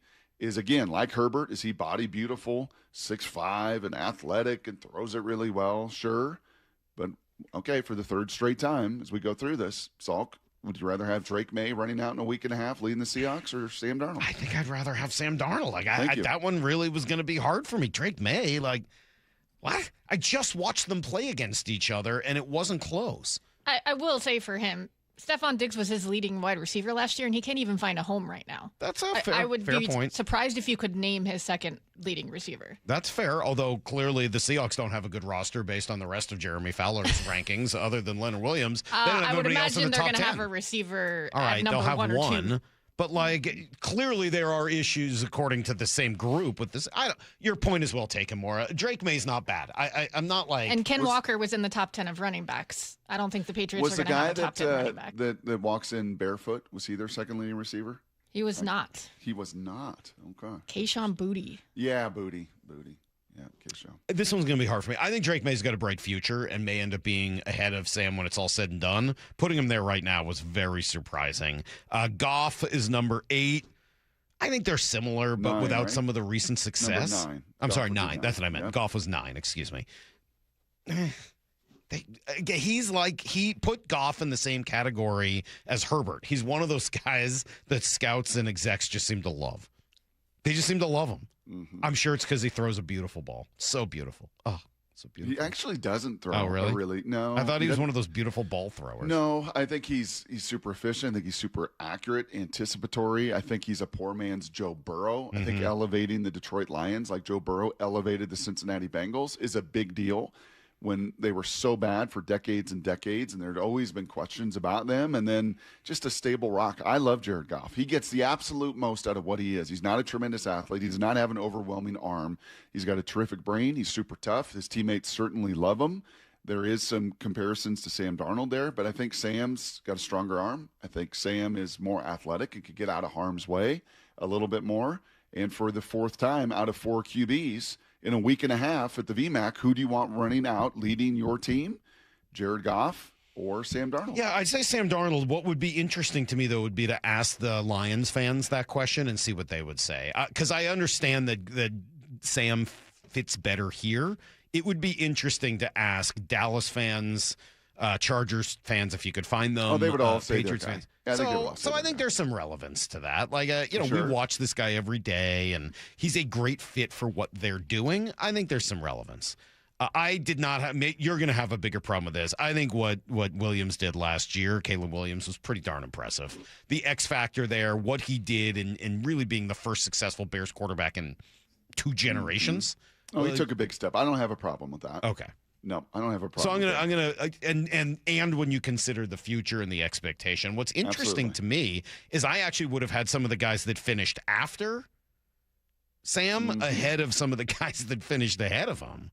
Like Jaden Daniels, I know he was hurt all last year. I still have high hopes for Jaden Daniels. I'm not saying he should have finished ahead of 12.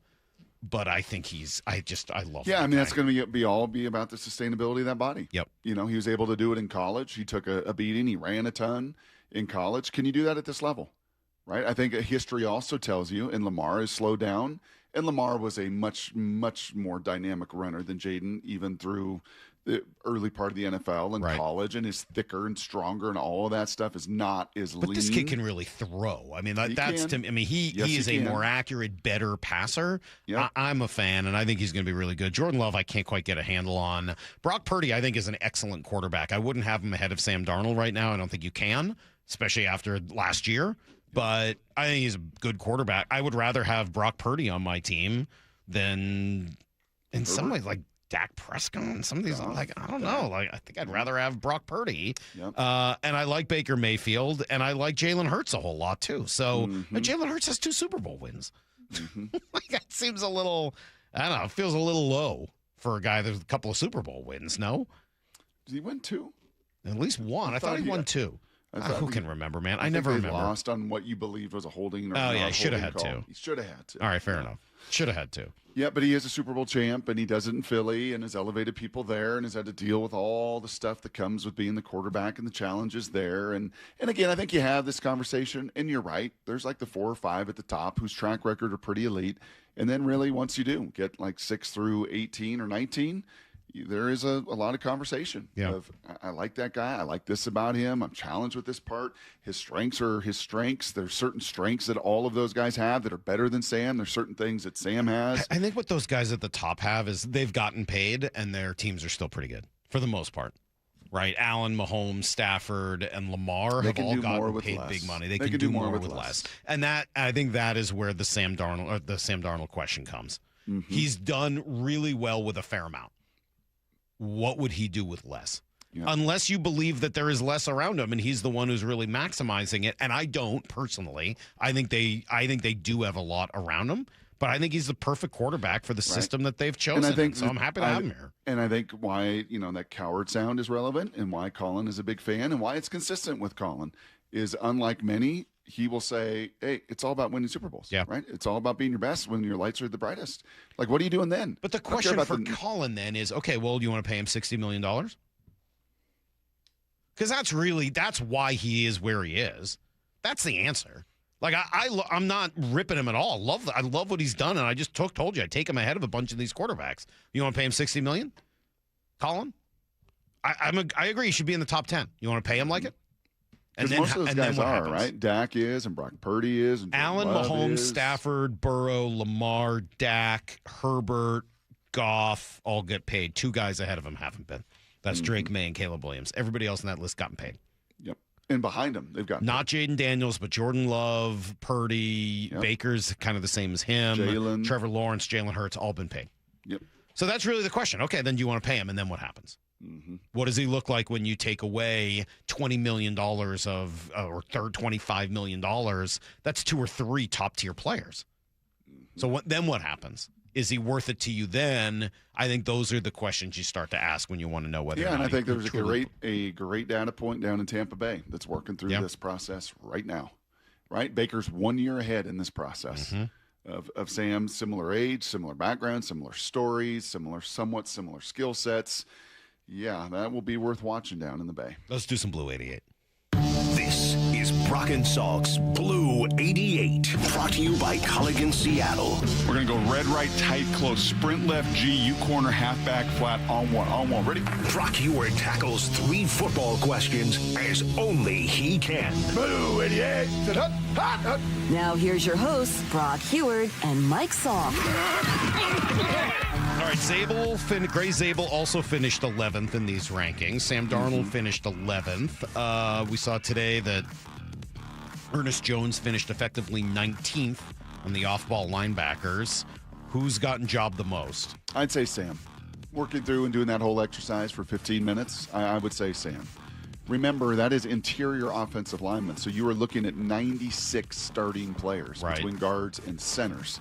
So that was not just guards. If it was guards, he'd have been in the top 10.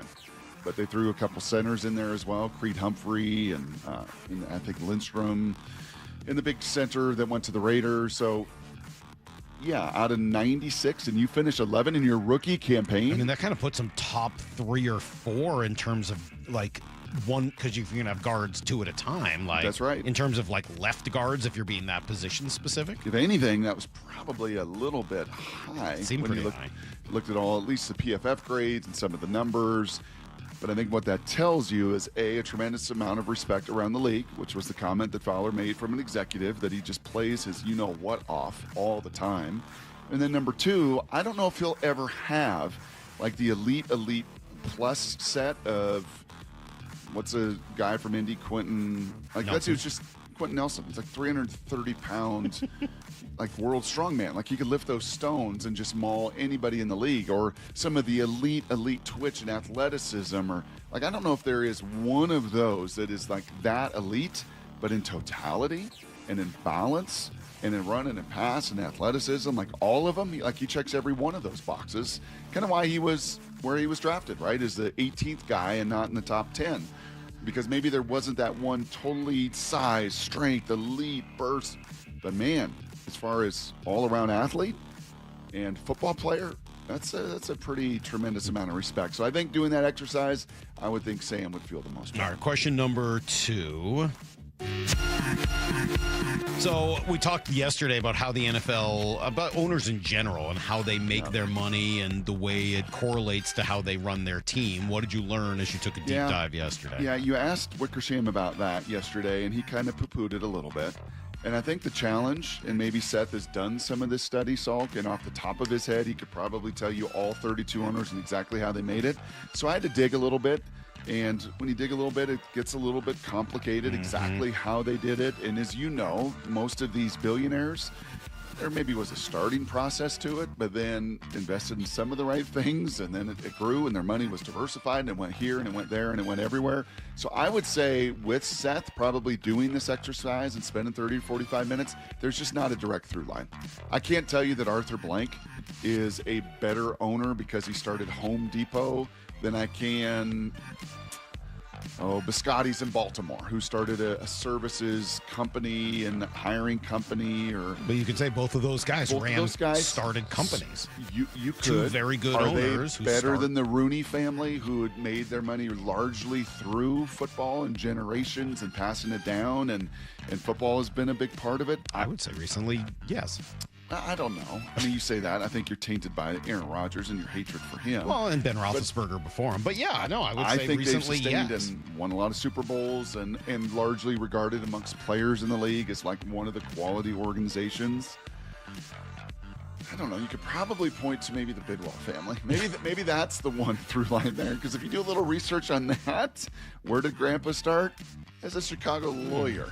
Oh, interesting. Who was he working with? Some pretty interesting, unique characters in Chicago during that era and time with some of their business handlings. And then they go to St. Louis, and then they're in Phoenix. And yeah, it's kind of all over the board, right? It really is. I don't know if there is a direct correlation to say, yep, hedge fund guy, Tepper, bad guy. That doesn't work.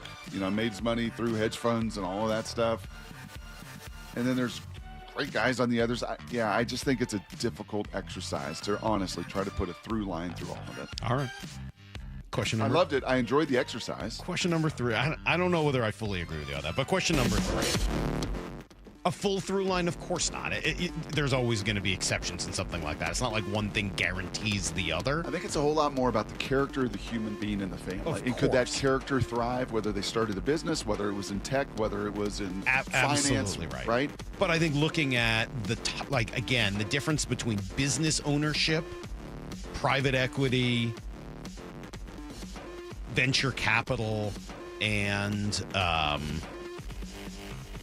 the other thing I was thinking of, hedge fund, financial management. Mm-hmm. I do think it'll give you some pretty good tells into the straight numbers versus people. Yeah, absolutely. I think there's some of that aspect. Yeah. And then, you're right. The family ones, that's, I think, where there's a little bit of question mark. Mm-hmm. But I don't know.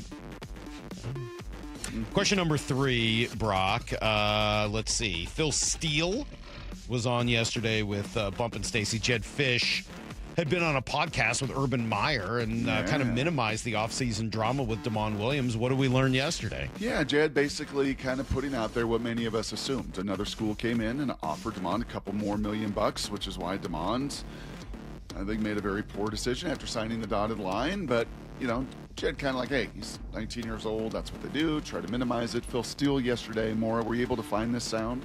Got it. Perfect. Of course she did, even when I sent it really late. Phil Steele with Bump and Stacy, echoing some of that same sentiment that he believes the water's under the bridge. They're going to flirt with the playoff berth, but depending what they do in the month of the last 5 games of the season, I think it's all huge.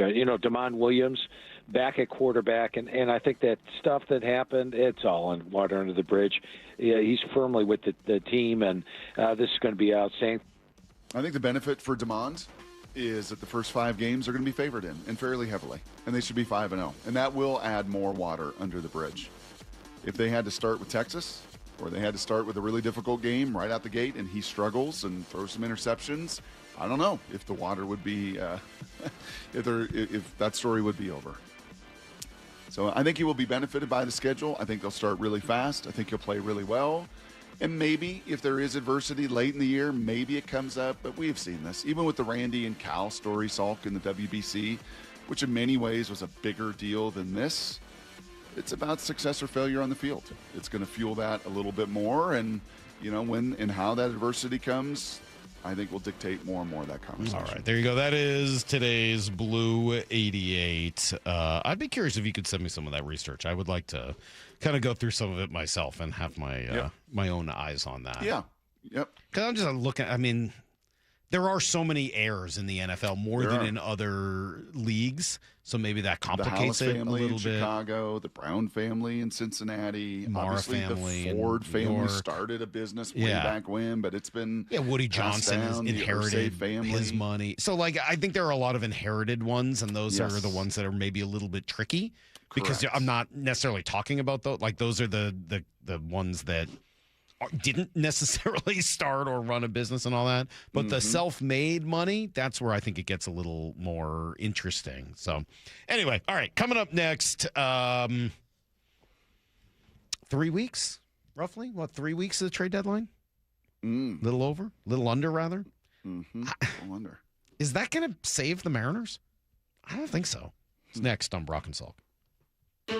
30 years ago, I wanted to be part of keeping the Seahawks in Seattle long term. 3 decades later, 12, they're bringing the trophy home. 2 Super Bowl championship banners hang in the stadium Paul Allen built. Now, a new era of stewardship begins. Most things that seem impossible become possible. And we welcome the Kosla family to Seattle. From the home of the Seahawks, Seattle Sports.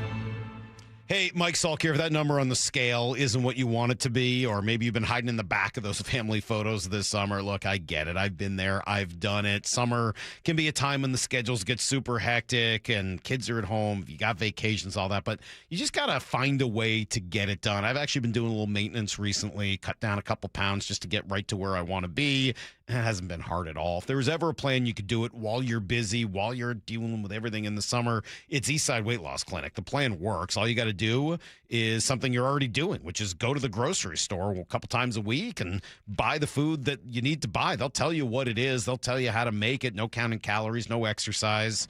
And the craving, you don't need to worry about those. The plan takes care of all of that stuff. So make an excuse to get this done. Start with that 15-minute phone call. It's free, and you can schedule yours right now at eastsideweightlossklinik.com. That's eastsideweightlossklinik.com. Dr. Ryan Coogan, D.C. Results may vary.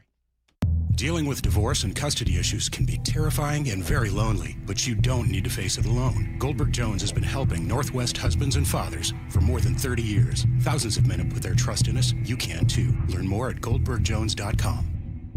Toyota of Kirkland and Toyota of Renton are all in on celebrating savings all July long. Lease a 2026 Tacoma SR5 for $327 a month, or spend the summer in a 2026 4Runner SR5, leasing at $387 a month. Both vehicles leased for 36 months with $39.99 due at signing. Go all in this summer at Toyota, whether you're in the north or the south. Visit them at toyotaofkirkland.com and toyotaofrenton.com. Offers valid through August 3rd, 2026 on approved credit through TFS. Excludes taxes, titles, license, dealer accessories, and a $200 negotiable dealer documentation fee.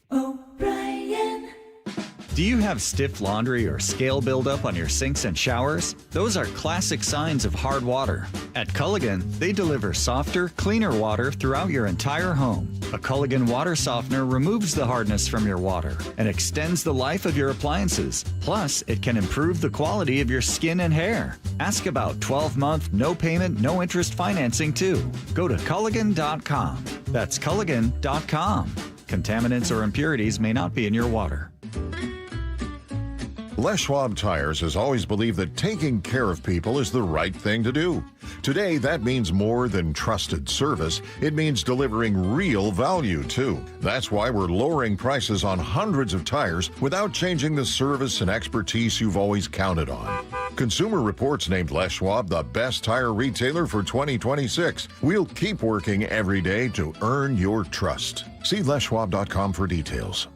How would you like to invest in the Seattle real estate market, one of the hottest and most stable regions in the country, and achieve a great rate of return on your investment without the effort of sourcing a deal, the expense and time of building permits, or all the hassles that come with being a landlord?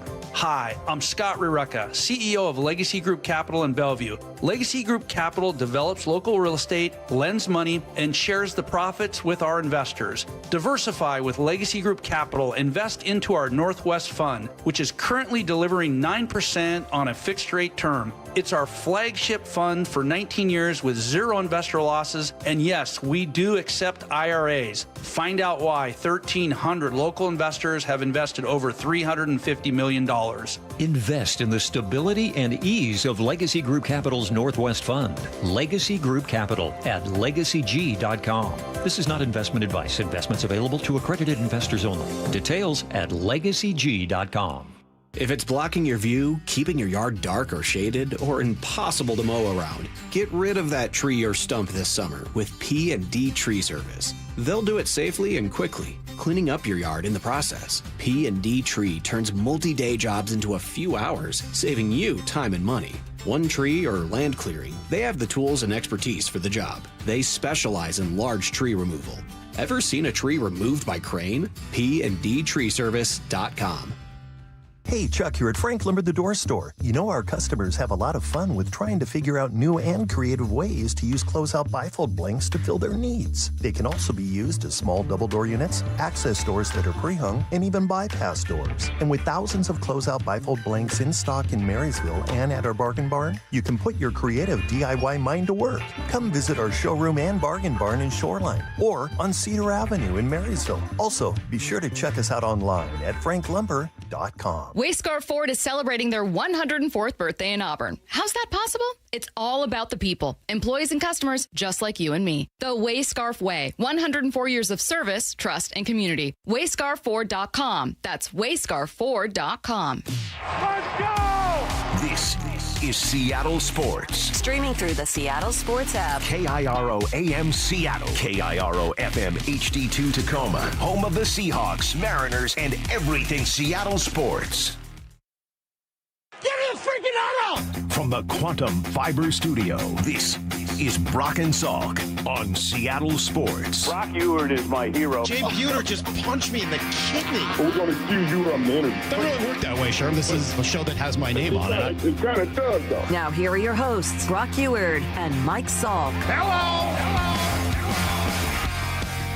Two thoughts I wanted to run through with the Mariners here, Brock, and it's trying to figure out how you're going to have a better second half than the first. And obviously the trade deadline is like under 3 weeks away from that last opportunity, and there's probably not going to be much movement until then, as there are so many teams that are at the very least in it.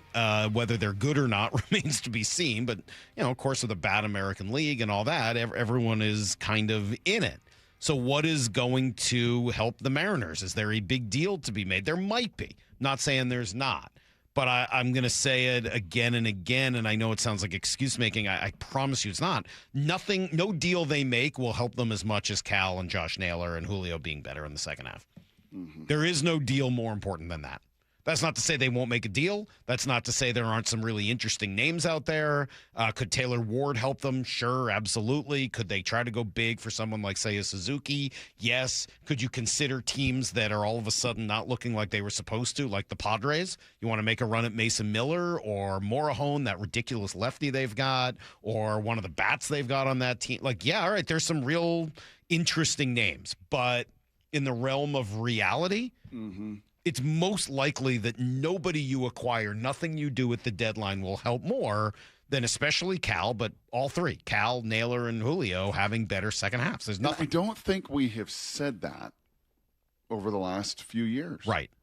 I honestly, I think this is a bit of a newer sentiment. I think you would catch yourself, or fans could hold us to our feet to the fire if this was something we said every year. I just don't remember this conversation in this vein over the last 2, 3, 4, 5 years. No, last year it was, look at all these names. Which ones are you going to go get? And they did the year and before that. Look at the need that you have. You have this need at first base. Yep. You have this need on the corner infield. You have this need for power, right? You have this need at the back end of your bullpen, which ended up, I think, flaring up a little bit into the playoffs with the injury to Wu. Yeah, and last year else. they had 3 big needs. They took care of 2, and unfortunately weren't able to get Duran or Jax, and that ended up kind of being their downfall at the end of the year.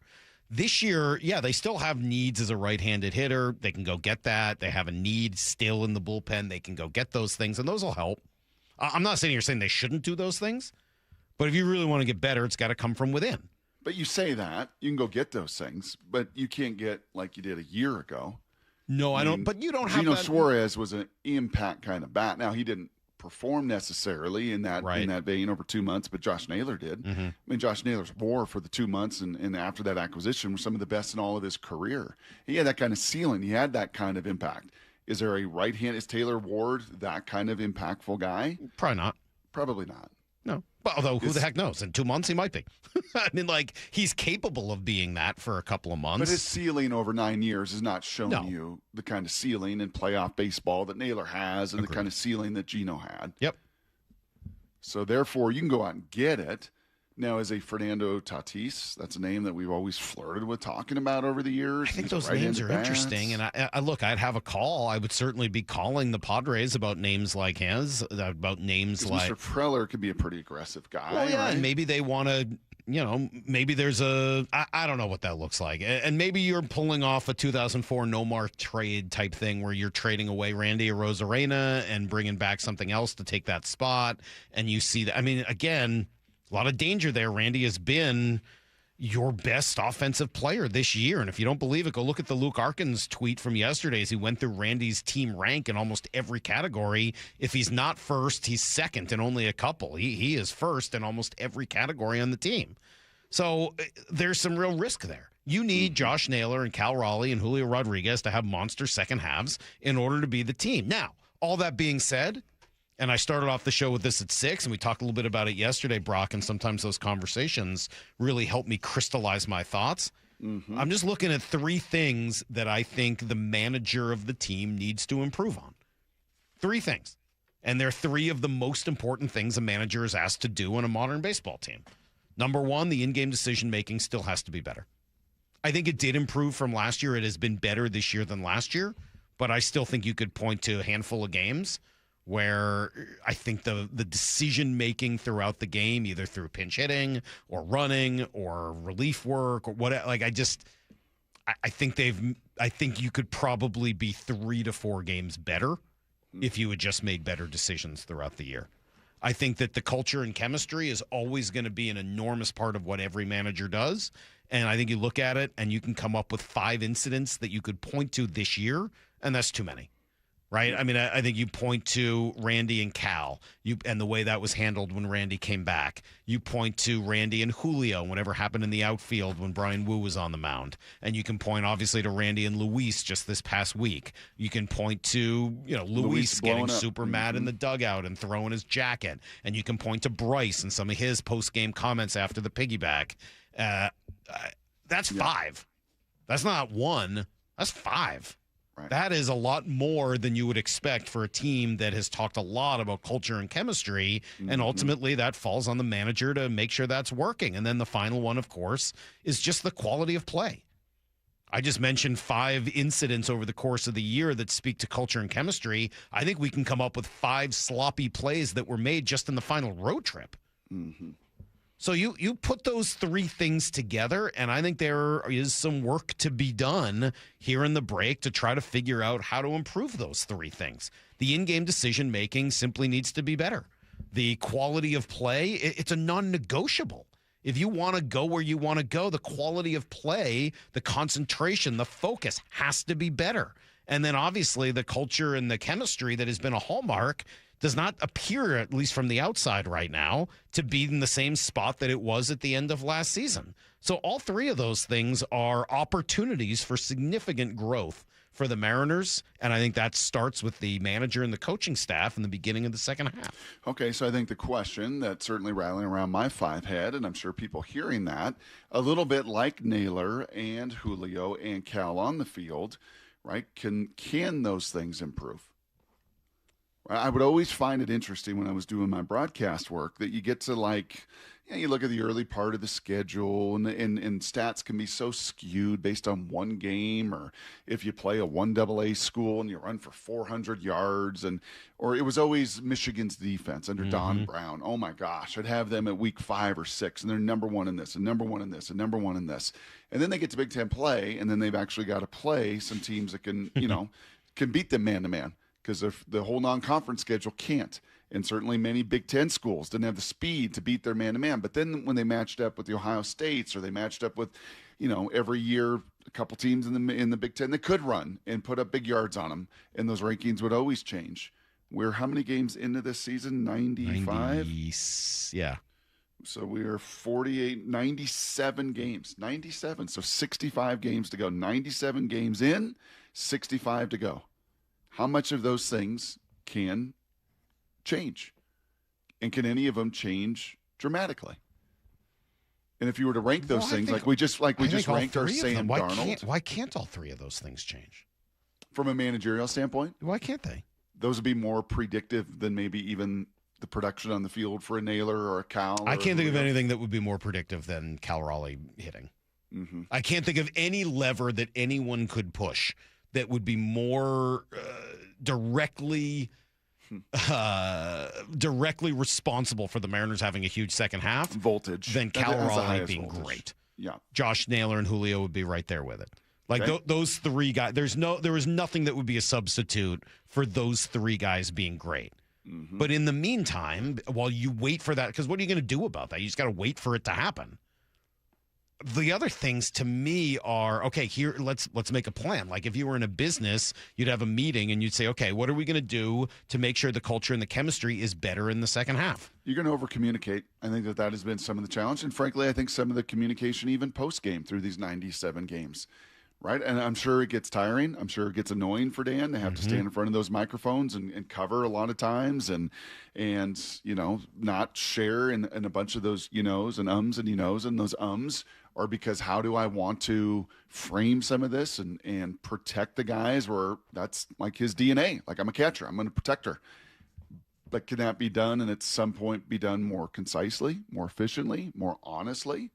So I think the communication element of that rings through really all 3 of those things. Yeah, both internally and externally. That's right. Yeah. I think that would help. The culture and the chemistry has not been, and yeah, certainly the piggyback stuff did seem to stem from communication. And, the others, I guess, are a little more on the field style incidents. But yeah, I think I'm with you. Something needs to be done there. And, one of Dan's strengths has been, certainly when he got here, turning the clubhouse back over to the players. Is there a way to massage and maneuver that without getting outside and looking phony? I think he's going to have to figure out how to do that, and I hope there's some conversation. He's thinking about that here during the break. In terms of the quality of play, I don't know how you succeed without it. Of all these things, that to me is the one that is next most important after the guys hitting. You can't keep playing sloppy. And does that require a little bit more discipline, a little bit more accountability, maybe back to some of that public communication? I don't know. But again, that's for them to figure out. And then finally, the in-game decision-making problem. It's been a problem for almost 2 years. Yeah, it's been less of a problem this year. It's been less. I agree. but it's still been a problem this year. And I think you look at, it's like almost like a game every week or so where you look at it and go, I wonder how uncommon that is. If we were in 31 other markets or 29 other markets, would we find ourselves kind of nitpicking or questioning or saying similar things? I think you probably would. I think that's some of the, and I'm not trying to minimize it. The game is sped up. There's no question about that, and we can point to them. I would be curious from an overall data standpoint to see how that compares to the rest of the league. Well, we're going to take a break. I don't know. That would be interesting. I mean, it's hard because a lot of these are, personal feeling and preference and all that, but it still feels like there's a lot of them, at least to me. And again, it feels like that's an opportunity for them. Hey, we got to get to Need to Know. Let's go. All right. We'll take a quick break. We'll come back with Need to Know. Then we got Hawk Blogger. Stick around. Brock and Salk, Seattle Sports on 710. The Seahawks sold to Vinod Khosla and his family. What do we know about the new owners? I like to say failure does not matter. It's success that matters. You make it yours as an owner, but you still keep what has made this franchise so successful. Leave it alone. Just give me a clone of Jody Allen and just how she approached it. We are the home of your Super Bowl champion Seahawks, Seattle Sports. Find everything you need to know at seattlesports.com. I love these 60 seconds that I get to brag about my friends over at Sea Star Restaurant and Raw Bar, Seattle or Bellevue's go-to and my go-to for fresh seasonal seafood for, yes, almost a quarter century, 24 years now. And what I love is being able to count on my good friend Chef John Howie's long-standing reputation, his amazing team as well for excellence behind every plate. Local pristine oysters, sushi, cedar plank salmon, Dungeness crab bisque. This is the best time of the year. It is so fresh. It is so seasonal. It's amazing. And generous portions with true value, plus delicious beverage pairings as well. The Sea Star team, they create that welcoming atmosphere with polished service that turns great meals into lasting memories, like the one we had just a couple weeks ago celebrating my father-in-law's 80th. Yeah, the food was amazing, but every detail was cared for, and you feel it. So when we're planning a special dinner with family, friends, colleagues, you know where we're going. We're going to Sea Star because everyone leaves impressed. And keep your ears open to this. Over the coming days and the week, I'm going to tell you about a promotion coming in mid-July where you're going to get the chance to have Chef John Howie buy your dinner. Yeah, that's true. You'll hear all about it, and you can find more details in the days to come at seastarrestaurant.com. That's seastarrestaurant.com. Hey, Seattle. Jake Bobo from Techline Roofing. Are you in the market for a new roof? With the strongest workmanship warranty in the business, Techline Roofing has you covered. Take advantage of our easy financing and our summer special. Trust Techline. There's a sink at the brink and a drain that's a pain. DayandNight.net. Slow drain? Backed up toilet? Call Day and Night to save $100 off any drain cleaning. Hi, I'm Bruce with Day and Night Plumbing and Heating. From a slow drain to a major backup, no drain is too big or too small.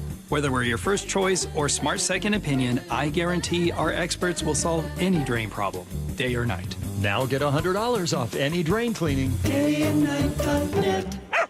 Toyota of Kirkland and Toyota of Renton are all in on celebrating savings all July long. Lease a 2026 Tacoma SR5 for $327 a month, or spend the summer in a 2026 4Runner SR5, leasing at $387 a month. Both vehicles lease for 36 months with $39.99 due at signing. Go all in this summer at Toyota, whether you're in the north or the south. Visit them at toyotaofkirkland.com and toyotaofrenton.com. Offers valid through August 3rd, 2026 on approved credit through TFS. Excludes taxes, titles, license, dealer accessories, and a $200 negotiable dealer documentation fee. Why is K2 Vision RLE a permanent solution to glasses, contacts, and readers? How is it that you'll never develop a cataract after K2 Vision RLE? And how is RLE different from LASIK? Hey, it's Doctors King and Kopstein from K2 Vision RLE. We'll answer those questions and others when you join us for our free live webinar this Thursday at noon. Andy, what are some of the other questions you hear? Well, how long is the procedure and recovery? Or who's a good candidate for RLE? And we'll also answer, how much does RLE cost? Is there financing available? Does insurance pay for RLE? Find out how K2 Vision RLE is the permanent solution to glasses, contacts, and readers. And cataracts too. Right, no more cataracts. K2 Vision's free live webinar this Thursday at noon. Space will be limited, so register now at k2visionrle.com. Join us at our free live webinar this Thursday at noon. Sign up at k2visionrle.com. Olympic Hot Tub has terrific ways to achieve total wellness at home. Saltwater hot tubs, swim spas, saunas, and cold plunges, all waiting for you. See our current specials with exciting savings at olympichottub.com. Better you, better life. And the Seahawks are going back to the Super Bowl. Home of the Seahawks in Super Bowl 60. Seattle Sports on 710 and the Seattle Sports app. And Doug. Limu and I created a trick to help you remember that you can customize your car insurance and save with Liberty Mutual. You see, the shirts Limu and I wear are yellow, and yellow is the color of lemons, and lemons grow on trees, and trees provide oxygen, and oxygen helps us breathe, and breathing is how you live, and you can live more life when you save money by customizing your car insurance. I agree, Limu. It's really quite simple. Only pay for what you need at libertymutual.com. Liberty, liberty, liberty, liberty. Tired of hearing scary radio ads about the IRS? Tax Relief Advocates is different. TRA is here to tell you that if you owe money to the IRS, whether it's $5,000 or $500,000, we have a solution. TRA can eliminate or reduce what you owe to the IRS with zero risk to you. We have over 1,000 5-star reviews on Google and an A+ with a BBB. End your tax nightmare today by visiting TRA.com or call 800-583-6681. That's 800-583-6681. Valvoline Instant Oil Change presents Wisdom from the Road. Summer means wide open spaces and a whole lot of extra miles. The last place you want your engine to give out is halfway to nowhere. Out here, low oil or a weak battery is just an ambush waiting to happen. That's why every oil change at Valvoline Instant Oil Change includes an 18-point maintenance check. These techs are trained to help spot issues early and keep you riding easy. Valvoline Instant Oil Change. Change wisely. When it comes to my policy, Farmers gives it to me straight, so there's no surprises. It's your coverage. You should never be confused. You hear that? An insurance provider with a conscience. We're a choir, but yes, we have that too. Straightforward coverage you can literally understand. That's what you get when you have Farmers. Bum, bum, bum, bum, bum, bum. Learn more at farmers.com. Underwritten by Farmers Truck or Fire Insurance Exchanges or Affiliate. Products not available in every state. Need to know. 15 minutes past every hour with Brock and Salk. Presented by Marquee Data. Here's what you need to know. Up first. All right, number 11, that's where Sam Darnold comes in the big rankings that came out for each position, according to Jeremy Fowler's. And it's not according to him, it's his group of coaches, executives, and scouts that he asks. Number 11. In and of itself, that number doesn't sound bad. Some of the names ahead of him, Dak, Drake May, I think those make it a little harder to deal with. Jared Goff? Yeah, this was Colin Cowherd befuddled by the whole thing. Burrow doesn't make the playoffs anymore. He's at 4. Dak Prescott has one playoff win ever at 6. Oh, I'd like to see Jared Goff and Caleb Williams in there, but where's Sam Darnold? And that's what's really interesting. Even the GMs in this league don't know what the hell to do with Sam Darnold. I think that's well said. No one seems to know where to put him. Nope. Because honestly, the back-to-back years of 14 wins, only other guy, Tom Brady, to do that, right? Like on paper, remarkable. But the one season ended with really poor play at the end of the year. And that kind of followed him like a cloud to Seattle and all the buts. And wow, just wait till it gets big. And then last year was like some neat stuff in the regular season, too many turnovers. And then after that Rams debacle, didn't lose a game. And was at its very, very best and didn't turn over one time in the meaningful games down the stretch. Yeah, but that was all season. Because of his defense, which also doesn't have any good players on it, according to this same list. Right. So that makes sense. That defense that gave up 580 yards to the Rams, and yet one. Sam found a way to beat them. Yeah, well, it's because they don't have any good players on it either. Here's the second thing. No good players. You need Sad. to know. They got the 19th best linebacker, corners. I don't have any corner. Fourth best corner. Spoon was the fourth best corner. Best Yeah, but that was tackle. it. The rest of their guys aren't on there. You got tackles, an honorable mention. I mean, like, they don't have any good players. Sad. Very sad. Jordan Walker going to be a pretty good player. Already is for the St. Louis Cardinals, and he showed up on the stage last night in Philly and beat the local guy. He beat Kyle Schwarber in the finals by hitting 6 straight home runs to close it out. It was do or die. He couldn't not hit another home run, and he hit 6 in a row. It's pretty cool. Pretty good theater. Yeah, it was pretty good theater. And he just seems like a likable dude. I'm just in awe. Honestly, I'm in awe. I mean, Schwarber is an unbelievable hitter, so when he was just popping them out, I was like, I have work to do. And I came in here just trying my best. Did you recognize I have to hit the last 4 balls for homers to win this thing? I mean, yeah, but I try not to think about it. You know, I wanted to take my time. I wanted to take some, see those pitches. Those pink balls are tough to see, so I want to make sure I get my best swing off. I love Timmy Kirk. I know, who doesn't? And How then can you not love that little guy? Nothing not to love. But And Jordan he's a Walker, little guy. Jordan Walker was really likable last night. Good for I him. agree. He had it's kind of a tough thing when you're up against the guy everyone, the whole crowd, especially in Philly, is rooting for. And I thought he handled it really well. You know, and He's I a good know, and player. Ian knows, and Maura knows what's going to happen tonight in the All-Star game, right? Randy's going to get subbed in like in the 4th or 5th inning, and he's going to hit a double, and he's going to be running faster than he's running the ball, or he's going to score from second, or a first to third, or who knows? Maybe a ball is going to come in the gap, and he's going to just lay out like Superman. I don't think so. You know that's going to happen. I tonight, don't right? see that tonight. You don't see that I'm not happening on the tonight? same page. No. Okay. I think Randy has a quiet night. He's the only Mariner there. I'm going to guess he has a fairly quiet night.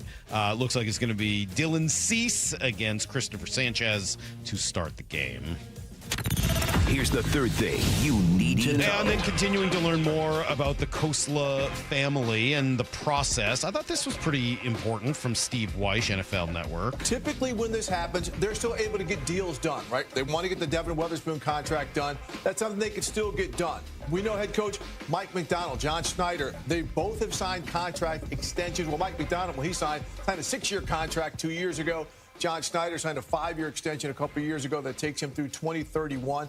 They're still going to be around. In fact, Mike, I know that they were part of the process in interviewing, so to speak, some of the ownership groups when they came through the Seahawks facility in the minicamp era of this summer. So I think that part's hugely important. That really does show that this wasn't just, hey, who's got the financials? It was, what kind of an owner do you want to be?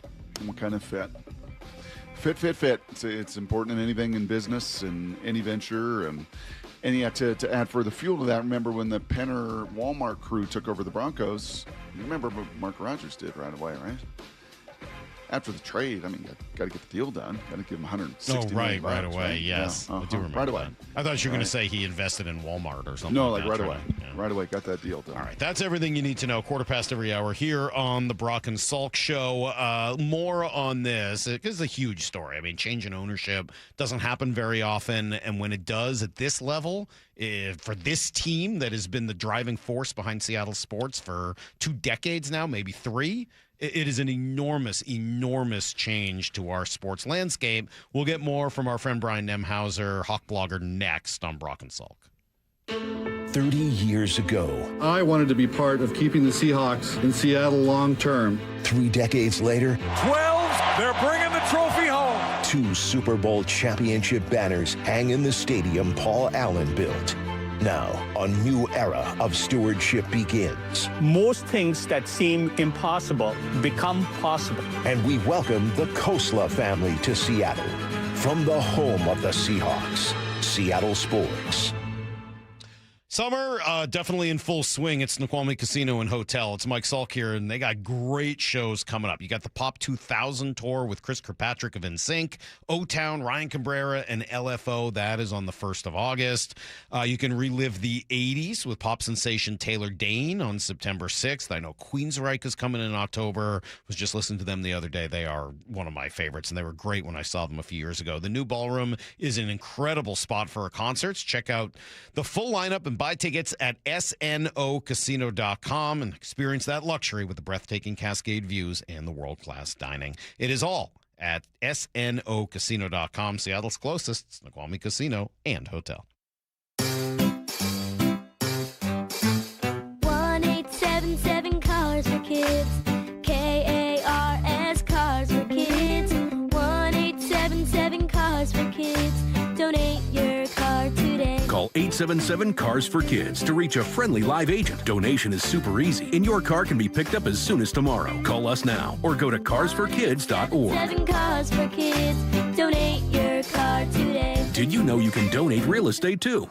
Washington drivers share the road with thousands of semi-trucks, but new reporting and federal investigations have unveiled that as many as 1 in 5 of those trucks are operated by chameleon carriers, trucking companies that rack up crashes and safety violations only to close and reopen under a new name with a clean record. If you've been injured in a trucking accident, time may be running out to recover. Call Davis Law Group today at 206-888-8888 or visit davislawgroupseattle.com. Every summer, homeowners wait too long to find a house painter. All Covered Painting is accepting a limited number of exterior projects this season. Ask about a designer-led complimentary color consultation. Get your free estimate at allcoveredpainting.com. Trust is everything.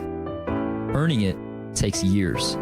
Losing it takes 5 seconds. Lee Johnson Auto Family. I know that hiring can be challenging. You need someone to match your role perfectly. Well, now you can meet them fast on ZipRecruiter. Build your team, build it sooner. Meet your match on ZipRecruiter. Just head to ZipRecruiter.com/free right now to try it for free. That's ZipRecruiter.com/free. Meet your match on ZipRecruiter. Try it free. This is the story of the one who keeps multiple buildings running smoothly day after day. Plumbing that flows, HVAC that hums, cleaning supplies that keep surfaces sparkling. That's why she counts on Grainger. With easy reordering online and 24/7 support, Grainger helps her keep the products she needs on hand. So shelves stay stocked and buildings stay ready. Call 1-800-GRAINGER, click Grainger.com, or just stop by. Grainger, for the ones who get it done. Dave Wyman here, and the folks at Bellevue Rare Coins say higher prices have enticed more Americans to cash out their jewelry, gold, and silver items. Here's a story from a real customer. She walked into Bellevue Rare Coins with an old bag of jewelry, a little bit nervous, a little bit embarrassed because it was mostly old tangled chains and pieces she hadn't looked at in years. When they gave her the total, she couldn't believe what it was worth. Go see what your jewelry is worth with a free consultation. Bellevue Rare Coins is now in Linwood, Issaquah, Tacoma, and Bellevue. The home of the Mariners. It is gone! Cal Raleigh, 2-run home run! Hear every pitch on 710 and the Seattle Sports app. Look, I need to be real with you for a second. At Seattle Children's Hospital, 1 in 3 patient families cannot afford the food their kids need to heal. Think about that. A child recovering from surgery, learning to walk again, and the family is struggling to put food, nutritious food, on the table. That's why Safeway and Seahawks, Jackson Smith and Jigba are launching the Food First Project, a multi-year initiative to fight pediatric food insecurity right here in our community. This is not someday maybe talk. This is grocery cards, produce vouchers, and food as medicine programs going directly to families the moment the need is identified. No barriers, no red tape, just help right now. They're funding vitamin D screenings, nutrition support for student athletes, rehabilitation feeding tools, and meals for hundreds of families staying inpatient at the hospital. I love what Safeway and Seattle Children's are doing, making a real difference where it matters most. JSN showing up. Now it's our turn, 12s. Put food first. Learn more at Safeway.com. Progressive provides protection for your boat and other outdoor vehicles so you can explore new things. Oh, I can finally try pesto. We meant like water skiing. I've just never had pesto. Or maybe take the boat somewhere new. I mean, is pesto spicy or sweet? Oh, guess we'll find out, right? Right. Bundle home or auto insurance with your boat, RV, or motorcycle and stay protected with Progressive while you explore. I don't know. Maybe I'm not ready for pesto. Progressive Casualty Insurance Company and Affiliates. Not available in all states or situations. Get in the zone, AutoZone. The sounds of summer. They're great until they're not. Luckily, AutoZone has free battery testing and charging. Let me check that for you. To help make a rough moment smooth. Don't miss the Celebrate Free event at AutoZone. Free products with select deals until July 27th. And free services every day. Restrictions apply. Get in the zone, AutoZone. From the Quantum Fiber Studio, you're listening to Brock and Salk. Weekdays 6 to 10. On Seattle Sports and 97.3 FM HD2. Continuing to try to learn more about the Khosla family and understand what impact it will have on the Seahawks short and long term. With that in mind, our friend Brian Nemhauser, you may know him as Hawk Blogger, joining us now. We have him on video if you're on YouTube, and we think he and Brock will be able to hear each other, and if not, we're just going to have to call him back because I'm not going through another interview, Brock, where you don't want to do that? Yeah, where the guest can't hear. You don't want to do that, where I you don't. just carry the whole thing yourself? Can you hear Brock? I'm like AJ Hawk. Can. It's kind of disappointing. I mean, I thought, Mike, you and I were just going to have a personal conversation and we could kick Brock out of here. Thank God. I swear to God. I was about to have a full-fledged tantrum on the air, so thank God you guys can hear each other. I thought about just pretending I couldn't hear him for a while just to madden him. That's what Goldsmith I'll play did. it straight. That was awful. Goldsmith did the same thing, and it nearly broke us. All right. Well, good. Glad you and Brock can hear each other. We'll jump right into this, starting with the sale. And I want to ask you about a few other things, Seahawks-related topics as well. But just how do you feel? It's been, 4 or 5 days now since we found out that the Kostla family was going to be buying the Seahawks. How do you feel about it? I got to come clean if I'm going to be honest with you guys. Before the deal came through and we had the awareness we did of who was involved, the idea that people that had been season ticket holders to the 49ers and minority owner of the 49ers, you've heard my thoughts on the 49ers. I was like, not that group. And almost immediately after the deal was announced, I started digging in, and the only thing I knew about them at that point was that, and the fact that Vinod had been the founder of Sun Microsystems. And everything I found was really positive. And not only that, but I have, based off of folks that know, I worked in the tech sector for 26 years. I have a lot of contacts down in the Bay Area, and they have familiarity with this family. And every single person I've talked to has just had really positive things that have, I think, been very encouraging.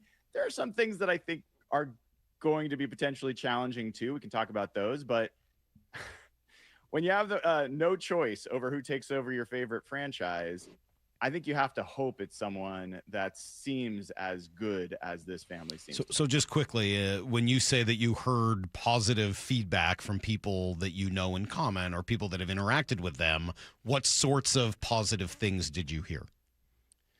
Well, I mean, first of all, these are generous people. These are people that have given back to the community. They've been passionate about causes, whether it's from climate-related stuff or education-related stuff. And Niru has spent a lot of time on CK12, the nonprofit they started to help essentially make educational information available to everybody for free around the planet. And so I think a lot of that's positive. I have heard from folks around Vinod, who is, look, I have seen people that have literally built Photoshop, the first person that came up with it, of people that have built multi-billion-dollar products, and then when they try to do it a second time, good luck. They're given the keys to the kingdom, they can't do it twice. Vinod has not only started Sun Microsystems, but he has then picked winner after winner, and not just little ones, but massive winners in the tech space. That is rare to have that kind of vision and that type of incisive thought. So having that, I think, is really positive. And then I think Neil is also a really interesting figure in all of this. I'll be very honest. One of the things my radar went up on is when you grow up with very successful, very wealthy family, parents, that can lead to some odd things for kids. And everything I have heard and interacted with around him is really impressive. I think this is a guy that's worked as an intern in the NFL, in the NBA, cares passionately about sports and analytics, and also has started his own company and been a CEO and currently is a CEO. So I think there's a lot of really positive signs about these being not only successful people, but principled people and folks that are invested in their community. Okay, Brian, put that analytics hat on and tell me the 2 or 3 ways that owners make the biggest impact on our team. Brock, I think it really varies, right? It varies based off of who the owners are. In this particular case, I absolutely think it's in the technology side, right? How could you not? Because the next frontier for NFL just battle royale is going to be in the analytics space. It's going to be in the AI space. It's going to be in modeling and predictive modeling. And that is not, everyone thinks that's one thing. That is about their scouting analytics in terms of understanding what's going on with GPS data and what's going on projecting who's in college that's going to be a successful pro. There is health related modeling around who you should play or who you should keep out another few weeks to make sure that they stay healthy.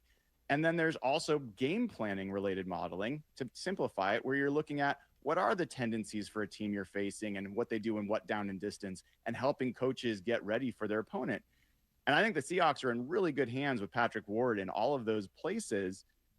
You cannot help but think that having Vinod and his contacts and Neil and his contacts and Niru and hers are going to be anything but super helpful in that space. And look, as much as I respect John Schneider, executive of the year for good reason, he's not going to be here forever. And if you can invest in a scouting model that learns from what John and his staff have done, and you can really improve its predictability and predictive power, that is going to last no matter who your GM is. And I think that that's a really potentially, valuable place for them to dig in. Yeah, as I'm listening to you talk, I keep coming back to what I've felt talking to almost everybody about this, which is, while they're not going to be exactly the same as the Allen family, certainly having a second generation is a major difference there. The similarities feel a lot more common than I would have expected them to be. I think that's right. And I'm going to take it a different direction where I see a difference. And this is one of the things I'm going to be paying attention to is people forget Paul Allen was not a huge Seahawks fan. Mm-hmm. Like, he was a huge basketball fan, and he bought the Blazers first. That was his love.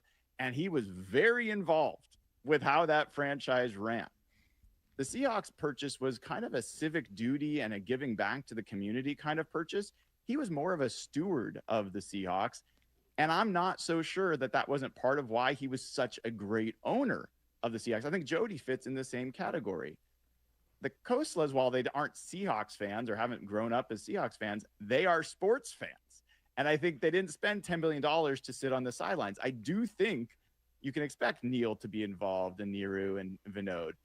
That's going to be a difference, and how they're involved is going to be one of the things we all just have to wait and see how that goes.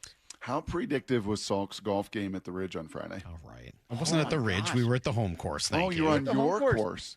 Oh, you're on Salk's course. How predictive Brock, was his game versus your home course and his home course? I mean, I'll say this. He was very comfortable on his home course, and Salky has really upped his game. Like, I golfed okay. I wasn't great. I think I shot like an 82. And I think I only beat him by a few strokes. What? I mean, this guy was out there dialing it. So Fatigue became a factor late, Brock, as you might imagine, especially with the bad back. I think I went 41-44. It was a decent day. Wait. So Brock, I do have to tell you this. When I saw Salk at the course, he was lying on the ground, on the pavement, doing some sort of like yoga contorted exercise. You mean the woman stretching? Working in the pro shop. The woman working in the pro shop came out and was like, "Are you okay?" Yeah, and the answer was not really. With my golf cart. Not really. No, I was not okay, but I battled through, thankfully. Where will we feel the loss of the Allens the most? Oh man. I mean, I'll broaden it. I think Burt Cole deserves to be part of that conversation as well. I think he was obviously a close friend of Paul Allen, and then worked hand in hand with Jody Allen, and I think was involved probably more day to day than Jody was in some ways. Mm-hmm. So I think the community connection is going to be something that I'm hoping we're going to hear, that the Koslas or some part of their family is actually moving here. Mm-hmm. I think that would be a real sign of commitment to the community, and I have some reason to think that might happen. But it's hard to replace. Paul Allen was from here. Like, this is his home, and he bought Cinerama, and he did other things to help this city become the city it is. And I think that it's hard to replicate that. So I don't know where that'll show up or not.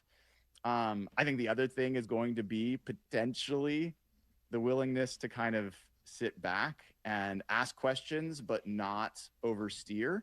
Mm-hmm. That's the part of this more than anything else that is going to be.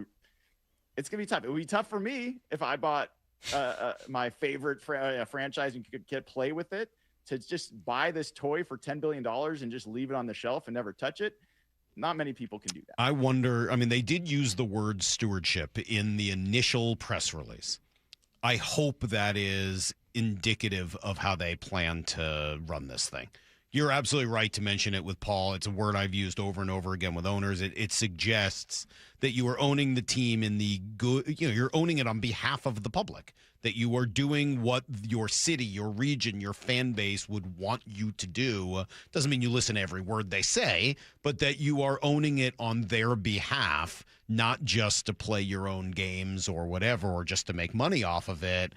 This does not feel like a money play for the Kosla family, but it sure does feel like, yeah, that'll be an interesting friction point for them to try to figure out how much to be involved in order to help the team without hindering the team by trying to get into spots where maybe they're a little outside. But they sure seem like a pretty smart group of people, and hopefully they can figure out, what they don't know, how to learn it, and how to trust some of the people around them. The good news is, with John Schneider and Mike McDonald in place for the next few years, they don't have to do much of anything right away.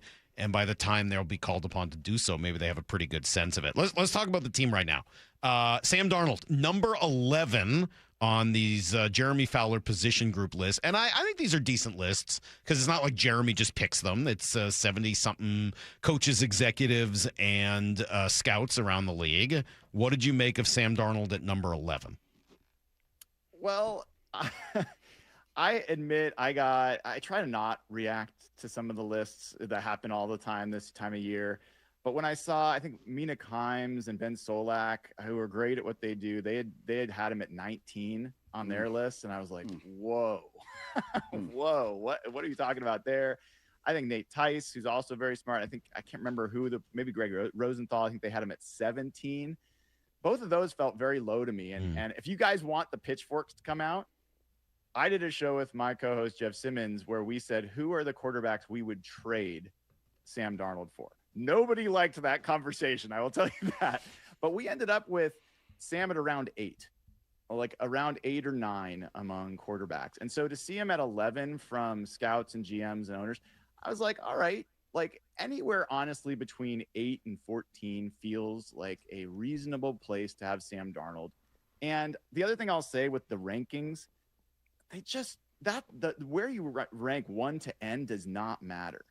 What matters is, are you above or below the line that a team can win a Super Bowl with you? I got news for you. Sam Darnold's above the line. So like he could be ranked 24th.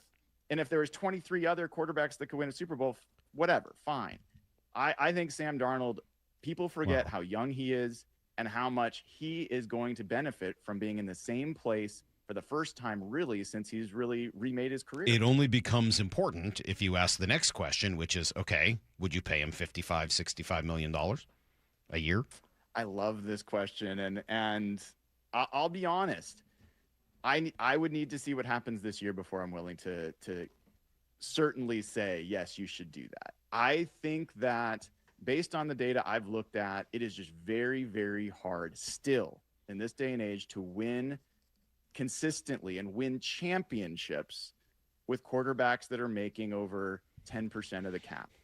And so depending on where the cap is and how I don't care what he makes. I can care about what percentage of the cap he makes.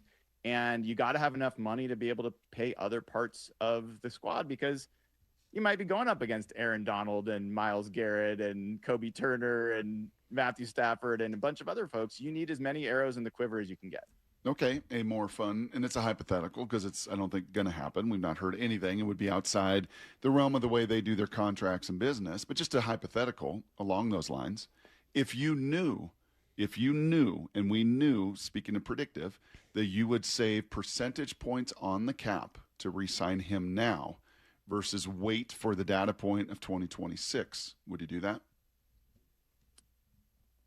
Rephrase that. Are you saying would I so sign right him now you could get a deal done right now that you know would save, right? I mean, it'd be a risk, But you, to your point about percentages of salary cap, you could get a deal done now that pays him 22% versus the risk of him going and winning another Super Bowl or making a Super Bowl run and playing great and having then to eat up 26% of the cap. If you knew you could get the deal done now, would you do it? Well, I definitely would not do any deal that's upwards of 20% or anything like that. But I do understand the question, and the answer for me is no. I'm with John Schneider on this particular situation. I'm not always with him on this philosophy of not extending people until the last year of their deal. In this case, I think that you only benefit from seeing another year of Sam Darnold. And if he is good enough and the team is successful enough to warrant, giving him that contract, then you're in a pretty good position. So I think there's less downside to that than there is to locking him in now. And he was good this offseason, right, Brian? You were out there for the 4 or 5 practices that were open to the public. Wouldn't you say to your eye and just watching him, different guy even this year than what you saw certainly at this point last year? Well, certainly different than the guy Salk saw on the first day. All right. That's a crazy question. All right. That is on the golf course. Yes, how much time is spent between you two on the golf course talking football shop? I mean, we 20%. I don't know. Yeah, it goes pretty. A lot of it's about golf. My wife always asks me that. What do you talk about? 4 hours on a golf course. I'm like, golf. But no. To answer your question, Brock, I do think it actually is worth talking about where Sam was this time last year. Not even where he ended last year, but where he was this time.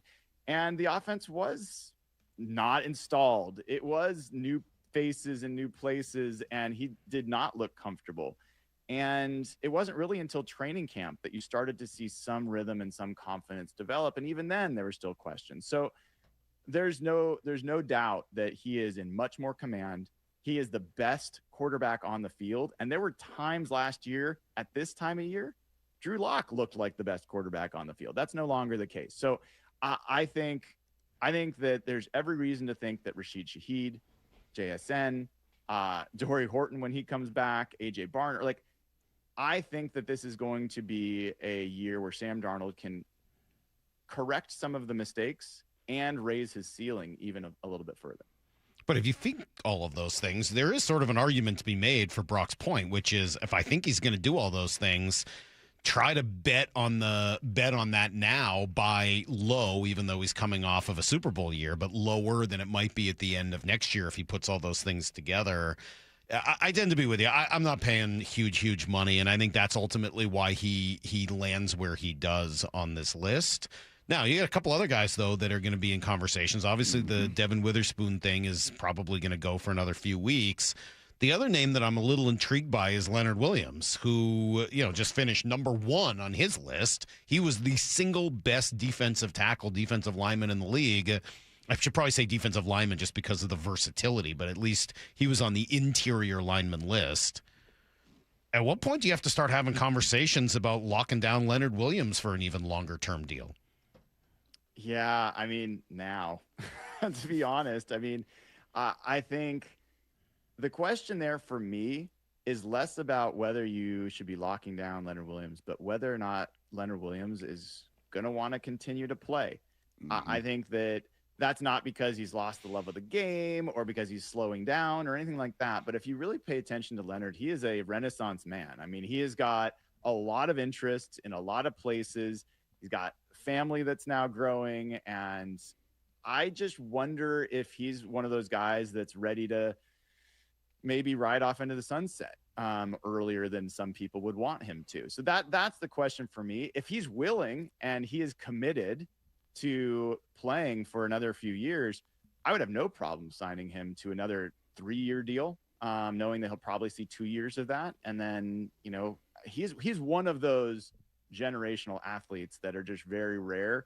I don't think that there's any reason he will not be still dominant over the next few seasons. I think we got some receipts over the last half dozen times. Nemhauser's joined us over the last couple of years, from Shadeur not being a first-round pick to keep an eye on Geno Smith, maybe not being a Seahawk, to last time he was on, totally in agreement with Salk to get something done with Derek Hall, something gets done.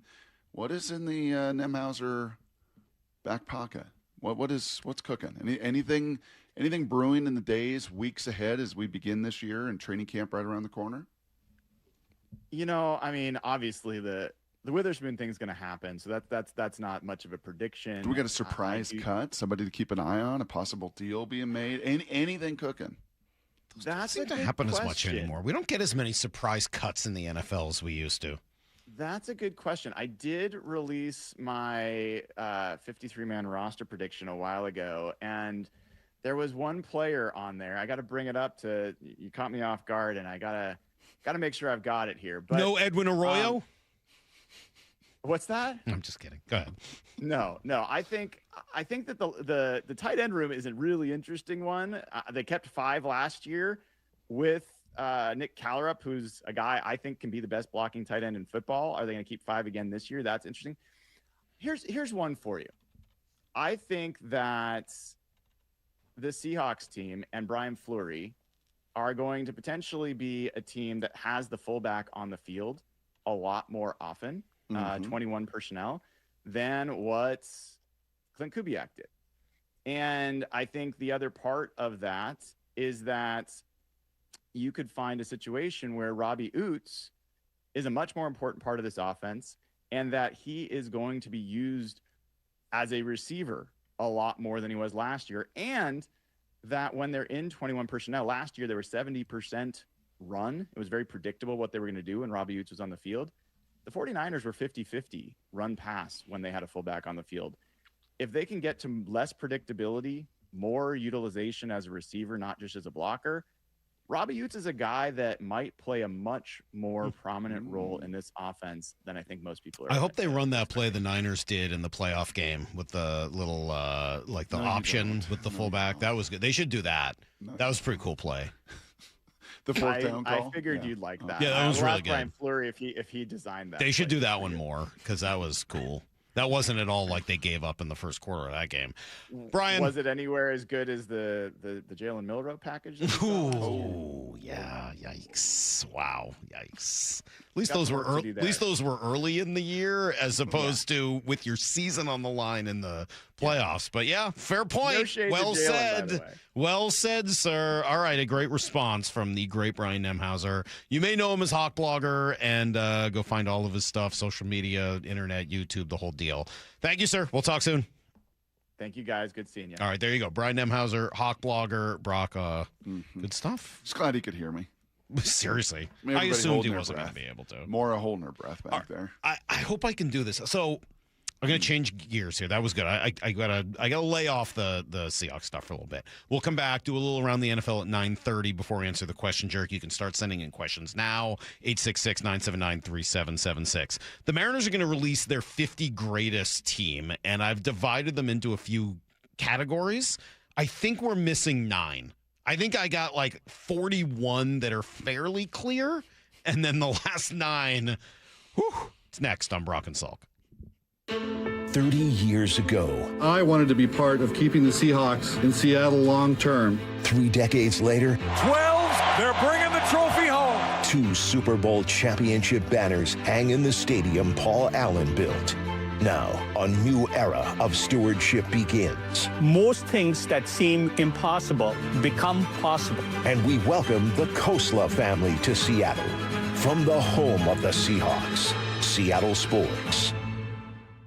This summer, Western Washington drives Toyota Camry. Now through August 3rd, lease a new 26 Camry LE with all-wheel drive for $329 a month for 36 months with $39.99 due at signing for a contract cost of $15,514. Excludes all applicable taxes and government fees. A negotiable dock fee of $200 is included. With approved credit through TFS. Price will vary based on accessories. Call 1-888-48-TOYOTA for details or go to toyota.com. Toyota, let's go places. Hey, baseball fans, Rick Riz here. I'm excited to introduce you to my good friend Keith Dashafy, owner of Pella Windows and Doors of Western Washington. Keith? Thanks, Rick. At Pella Windows and Doors, we pride ourselves on delivering top-quality windows and doors that enhance the beauty and energy efficiency of your home. Our products are built to last with innovative designs and exceptional craftsmanship. Whether you're looking to upgrade your windows or install new doors, Pella has you covered. That's fantastic, Keith. Don't wait. Schedule your free appointment today at PellaPNW.com. How would you like to invest in the Seattle real estate market, one of the hottest and most stable regions in the country, and achieve a great rate of return on your investment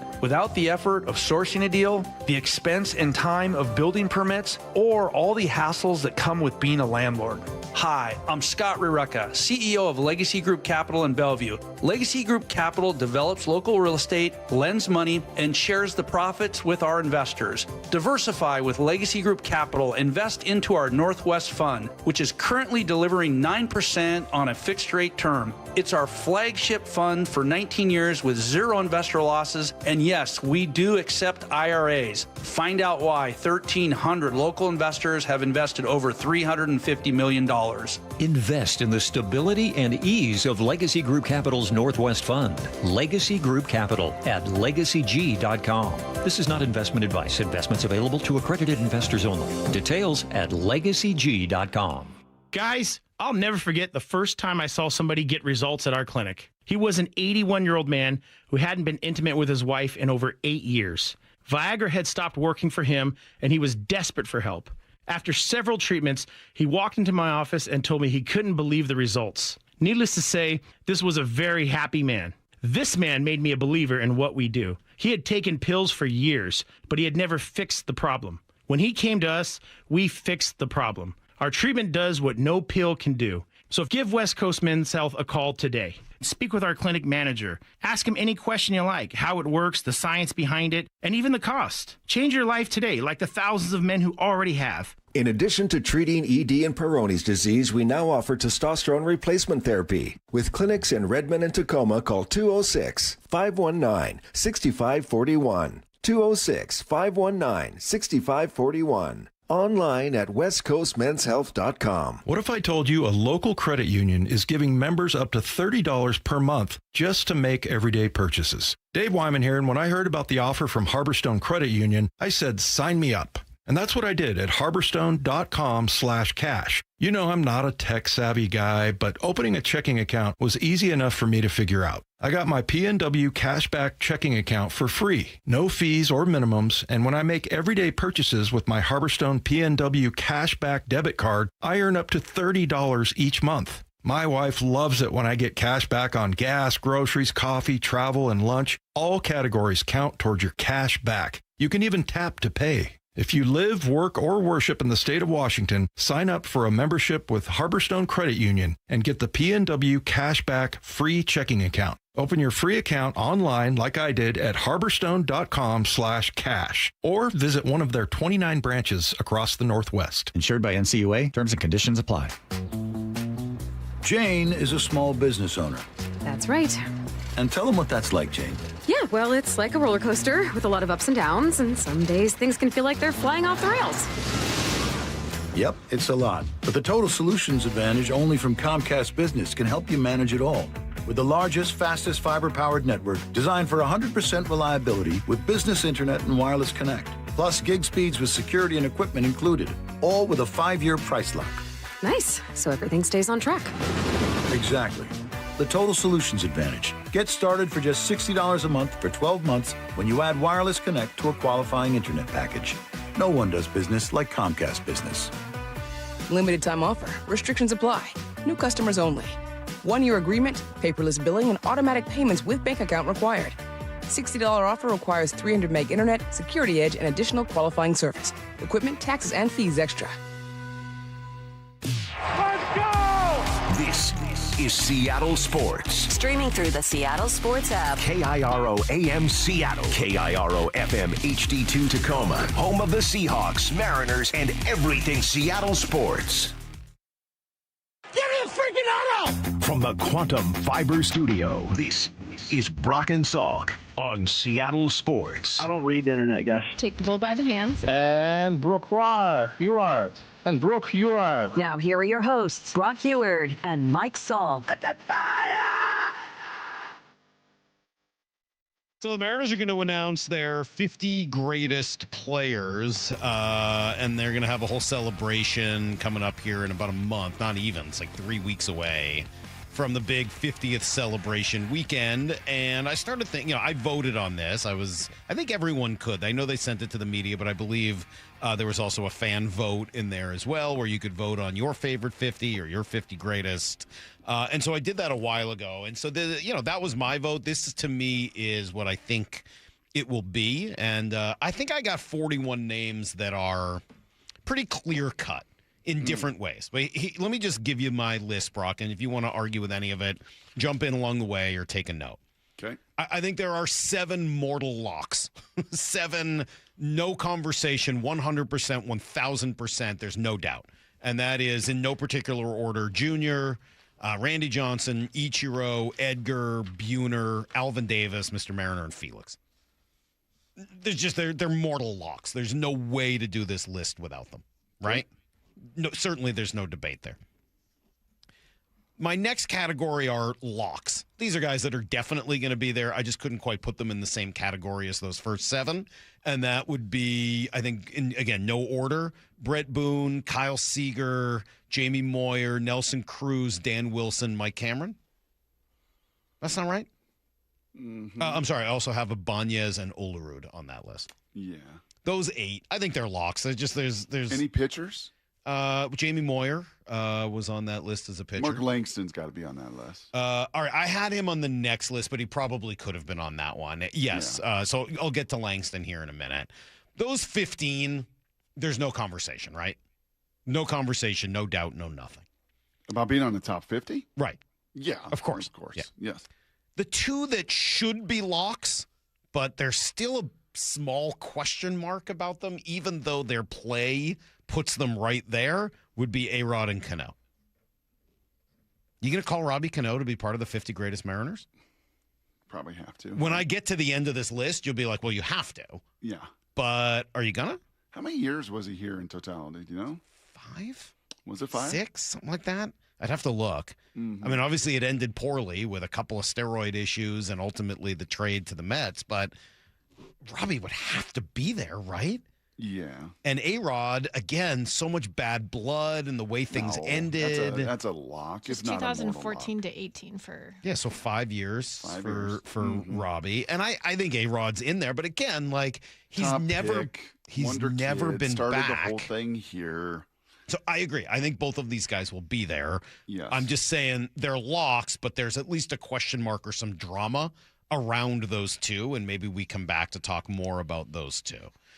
Guys that got to be there, I have 12 of them. Mark Langston, Carlos Guillen, James Paxton, Marco Gonzalez, Mike Zunino, Adrian Beltre, Hisashi Iwakuma, Dave Henderson's obviously passed away, Harold Reynolds, Freddie Garcia, Eric Hansen, Edwin Diaz.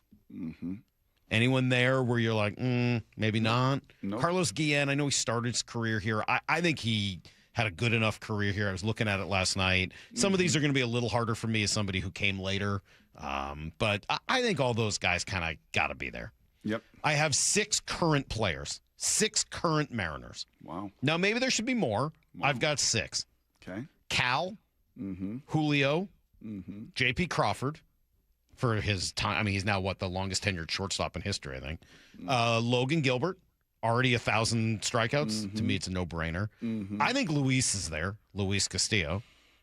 And Edwin and Andres Munoz. Sorry, I already had Diaz. Andres Munoz. Mm-hmm. I think those 6. Do you want to put All-Stars? They've all been. Has JP been an All-Stars, a Mariner? Yes. Maybe he was. Yep. Yeah. Mm-hmm. Yeah, I think that's fair. I don't know if there's anybody else you would add to the list. Kirby or a Miller, just not enough. I don't think time. Miller will have enough time. You could make an argument there with Kirby. I didn't think there was any other hitter that was likely to be on there. I mean, obviously Josh Naylor's too early, things like that. So I think it's just those 6 from the current team. Okay. I got 6 more that I think will be there. Okay? Okay. Kaz Sasaki, J.J. Putz, Jeff Nelson, Tino Martinez, Mitch Haniger, and Dave Valley. I think those are all there. Maybe some of them even belong in the category ahead of it, have got to be there, but maybe Mitch for sure. Like Jeff Nelson, bunch of different trips here. Kaz Sasaki. Dave Valley's going to be for sure on that list. Right. So I think those 6 are all fairly safe. Is there anyone on that list that you've heard of? That's 41. Have we gotten to Spike Owen yet? I have not. Spike Owen did not make my list. No, Really? probably a better Red Sox than Mariner.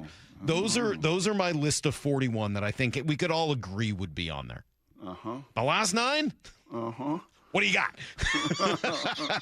Is there anybody else that I'm missing that you think should definitely be on that list? Because after that, you're having some fascinating. Cameron, I mentioned Mike Cameron. Somebody said I didn't mention Cameron. I got Cameron. I got Felix. I did not skip over Randy Johnson. I mentioned A-Rod. I mentioned Jay Buhner. Yes, I got all the guys that you guys are texting. Felix was in my absolute mortal locks list. So, yes, you just didn't hear it, but I absolutely did say it. Yes, I said Marco Gonzalez. Who else am I missing? Omar Vizquel? I would think so. Was he a good enough Mariner? I just don't know. Yes, okay, so Omar Vizquel? Yes. All right, that gets you to 42. Yes. I joke about Spike Owen, but I think, honestly, in a lot of those early years, and you heard Harold Reynolds kind of talking about him and sharing stories about him, I'm going to have to imagine in those early years, Salk, it was lean. Yeah. I mean, lean. Yeah. So I'd have to imagine that he would be on that list. Omar, Spike, Jose Lopez? I thought about Jose Lopez. He would certainly be a name. Phil Bradley. I don't know as much about Bradley. Is he a guy that should definitely be on here? You guys would know better than me. Should Mike Blowers be on this list? Should Jim Presley be on this list? Should Mark McLemore be on this list?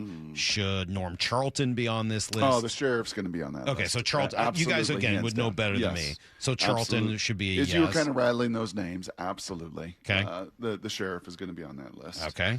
Little Joey Cora. I mean, is little Joey Cora on I that would be list? surprised Probably if Joey not. Cora. Yeah, I saw the name not. Mike Moore pop up a few times. Like, wasn't Mike Moore not that good? He was pretty good. Was he? He was a pretty good pitcher here. This is a fun list to do because then all these people text in with names that you've already mentioned. It's great. It's really fun. Yeah, that's great. Almost every name that's coming in are names that I've already mentioned. It's a lot of names. Yeah. It is a lot of names. I'm trying to think of it more in the frame of pitchers, kind of by positional players. You mentioned Tito, right? Tino Martinez. John Olerud, trying to think kind of almost base by base. It does show you just how tough left field has been. Left field's been a challenge for some years. Shortstop's been better than not. You having Harold and Booney and some very respectable second basemen and all-star caliber players. Is there more pitchers? Or is that just Arthur Rhodes? He's pretty good. Yeah. He was a pretty meaningful reliever there in kind of the heyday of those big Chris Bosio. Through a no-no. Yeah. Through a no-no. Yeah. Yeah. Oh. Yeah, it does kind of also show you that 50 years is not that long a time. No. Especially as much of a struggle bus as it was until the mid-90s. Right? I mean, it really wasn't until now, Mr. Mariner, and you've had some other bright spots in there, and guys that were all-stars and Rookie of the Year and all of that, but first 20 years there until you made the playoffs. There really weren't mid-90s. a lot of good players. No, it was pretty tough. Yeah. Pretty tough to get that momentum going. Yeah. Well, this is fun. What about Lou Piniella, right? Are you going to? I don't think they're. I think there's only players. It's only players. You're not going to include. My understanding is it's only players. Okay. Yeah. All right. Only players. All right. And the number one best player all time is? The number one best player of all time? The number one on there? I assume it's Junior. I would think so. Yeah, but again, I wasn't trying to put them into an order, just putting them into categories. It kind of sounded like you did. Kind of sounded like you made your own tier list, Saul. I did tier them, but I was not necessarily. I was not putting. I was not. Numeralizing them, numerically ordering. All right, let's stay on time. Let's stay on the clock. All right. Too late for that. This is fun. Thank you. Please keep sending in texts of names that I've already said. That would be great. Yes, I said Kyle Seager. Yes, I said. Who else did I say? Freddie Garcia. Who was the right-handed hitting, softball-looking, beer belly playing? What was that guy's name? Oh, it's going to come to me during the break. Bucky Jacobson?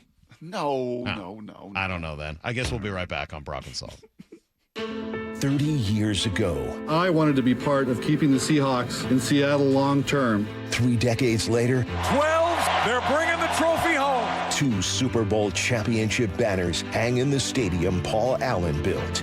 Now, a new era of stewardship begins. Most things that seem impossible become possible. And we welcome the Kosla family to Seattle. From the home of the Seahawks, Seattle Sports. Hey, Brock Ewart here for my friends down the road over there, People Come First Construction Group. You know that I do love my acronyms, and I do love PCFU, the People Come First.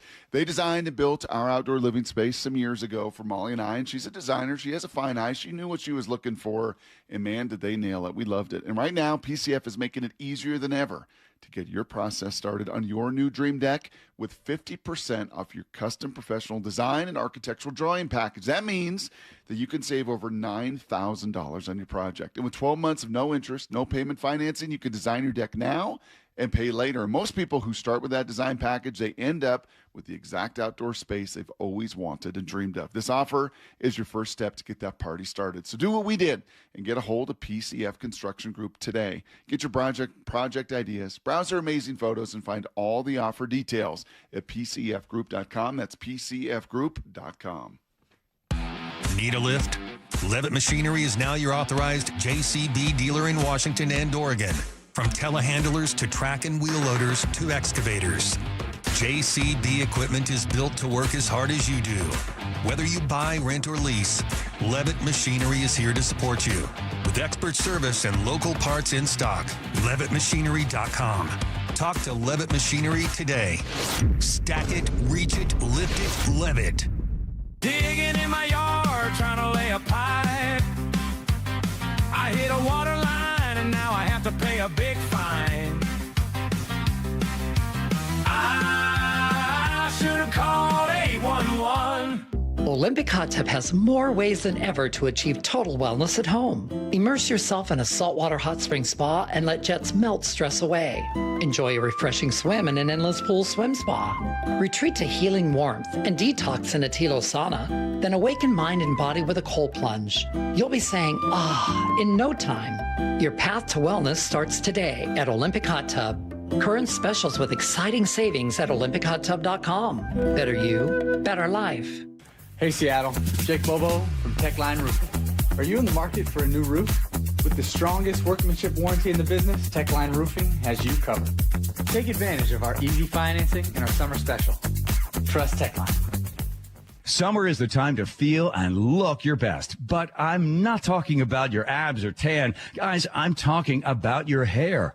Restore that bald spot, reverse your receding hairline, or add volume to thinning during Advanced Hair's once yearly summer savings event. Advanced Hair's simple one-day treatment begins to regrow your very own hair the very next day, and they guarantee your new hair will grow. They are the team that addressed my hair loss, and I recommend them to everyone. Take advantage of your flexible summer calendar and get the most hair for your dollar. Advanced Hair's summer sales event is on for a limited time. So get the details and schedule your free consultation today. 425-449-8185. One-day treatment, life-changing results. With Advanced Hair, your new hair is guaranteed to grow. Check out the incredible before and afters and make the call now while their summer savings event is still on. That's 425-449-8185 or advancedhair.com. And the Seahawks are going back to the Super Bowl. Home of the Seahawks in Super Bowl 60. Seattle Sports on 710 and the Seattle Sports app.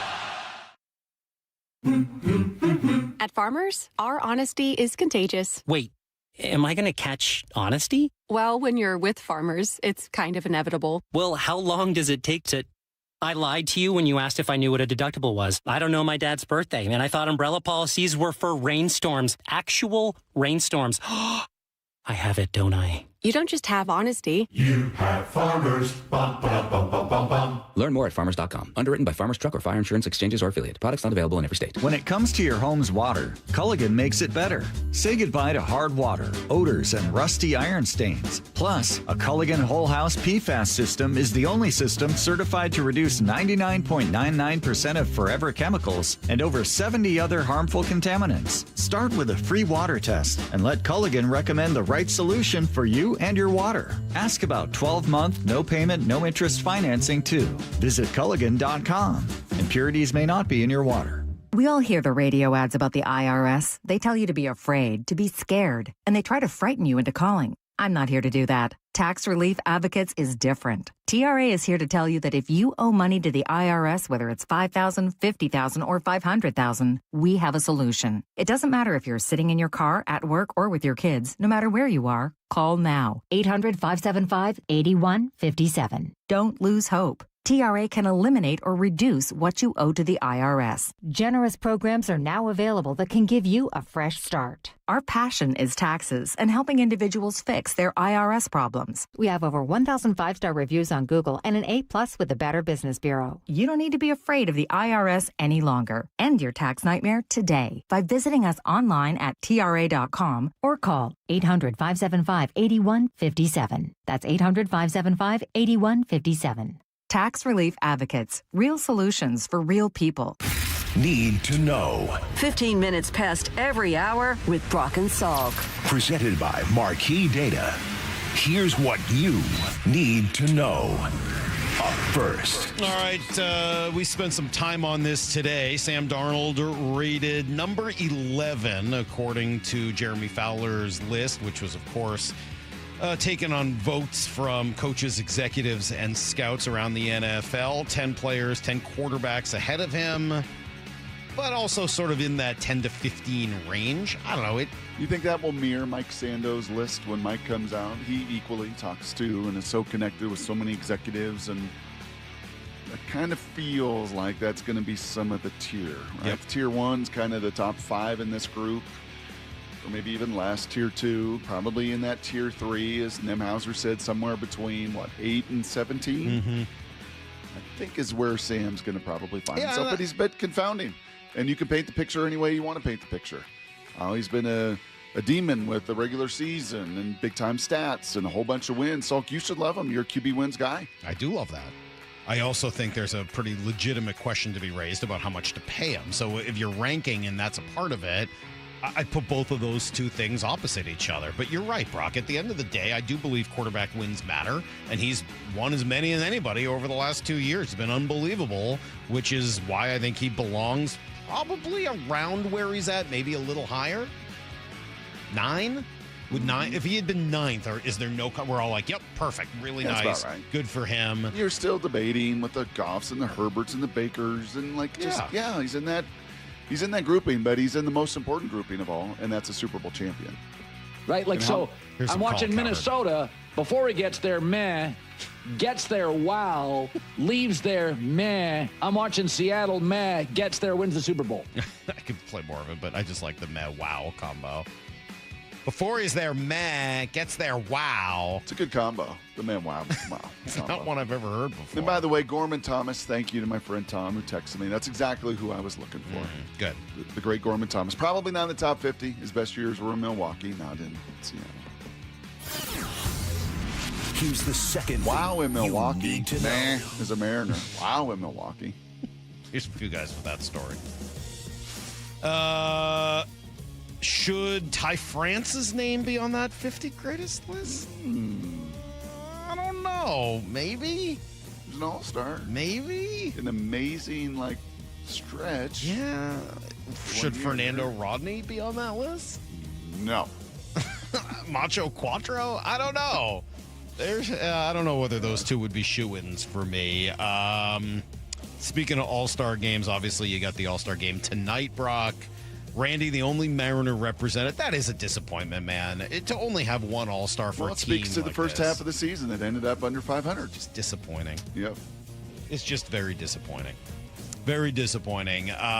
Blue Jays, no pitchers for this vaunted pitching staff. Dylan Cease of the Blue Jays against Christopher Sanchez of the Phillies tonight on the Hill, first in the All-Star game. And by the way, on paper, maybe the most, on paper, an all-star game that we haven't seen forever. Mm-hmm. As far as one team totally stacked with stars that on paper The AL always wins. The AL always finds a way to win the all-star game. Mm-hmm. I don't know if that's going to happen tonight. The NL squad does look a lot better. I'm with you. Here's the third thing you need to know. And then just continuing more conversation and learning more about the Kosela family, Brock. After talking to Hawk Blogger, talking to Seth Wickersham, listening to some of the sound we've played throughout the day today, and I'll play a little bit more Mike Garafolo right now. I wonder if anything is affecting you or changing some of your thoughts. Well, I think just the involvement. I think there was a big question of whether or not just the fiduciary nature of this trust would supersede anything else, that it would just be the bottom line, pencils down, what's the highest bid, and nothing else. And I think over the last 3-4 days, the biggest thing we've learned is the involvement of coaches, the involvement of the front office, the involvement in the process. And it was really a 2-horse race at the very, very end. I think everybody has kind of come to that conclusion, and Garofalo speaks to what everybody has said, and that, there was some other voices involved in decision-making. So as much as I'm talking about the money here, it's about more than just the money. And I've heard this said repeatedly. Owning an NFL team is like joining a country club. You can have the money, but do you get approved, and are you selected to be part of this whole crew here? And I think the big reason here, or the big point I should make here, is that this is a team that has a certain culture, and the belief is that this new ownership group, based on the estate of Paul Allen, believes that this group is going to match that culture that they have in Seattle. Is going to be excellent with regard to communicating and being a part of this fan base. I do wonder how much the progressive nature of this crew, especially in the data world, the tech world, the AI world, some of the next wave of where this thing is going, with obviously the Allen family and so much of that initial wealth with Microsoft, and him constantly, and Jody pushing the envelope when it came to that. How can we do it differently?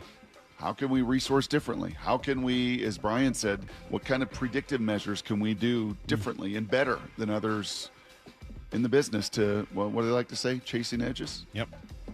Chasing edges. All right, that's everything you need to know. 1/4 every hour. Brock, a lot of people disappointed you forgot Rupert about Jones? Mark Lowe, and really would have thought you would have, of all people, put him on this You don't list. just give away Mark Lowe. I know that. You don't forget about him, and nor should you, ever. All right, answer the question, jerk. Questions, any question, any subject. Just, I guess we just need people to stop sending in names of players that I already mentioned. Good luck with that. But 866-97. I didn't waylay the topic this time. I didn't do. Not this my was fault. like an hour ago at this point. They're just 15 minutes they're ago, still coming in. It was 30 ago. minutes ago almost, but whatever. 866-979-3776. 866-979-3776. Any question on any subject? Usually, etiquette or living your life or whatever. The things that come up.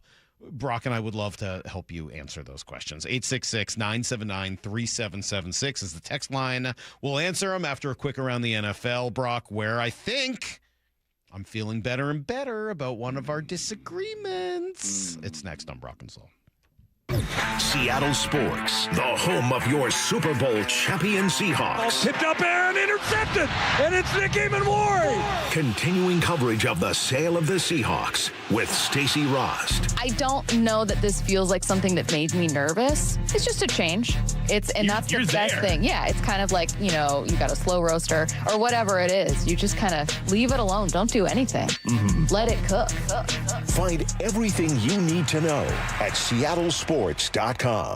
Our first Mark Challenge victory is Aaron McCoy from McCoy Home Solutions, yet another small business owner that took the First Mark Insurance Challenge. Aaron, why did you make the call to First Mark Insurance? My company has grown to a space where we need a higher level of coverage. A couple of factors led me to say, boy, I really need to find something new, and First Mark really rang that bell. First Mark save you and your business money? Oh, yeah. They have decreased overall expense in a couple categories by up to 30%, coverage in a couple of areas by greater than 50%. They've offered coverage in 2 new categories that I think are pertinent for my business, and they've greatly impacted what that coverage and those margins look like. I wish you made the call earlier. I absolutely do. Yeah. So if you're a small business owner that wants to take the stress of insurance off your plate, do what Aaron McCoy did for McCoy Home Solutions. Make the call to First Mark Insurance. They're your teammate that goes to work for you. FirstMarkInsurance.com. Do you need a new roof? Visit 3treeroofing.com to schedule your free estimate and secure $500 off your project this summer. Our technicians build a custom plan to ensure a high-quality roof installation every time. 3 Tree Roofing, your Puget Sound roofing experts. What is that sound?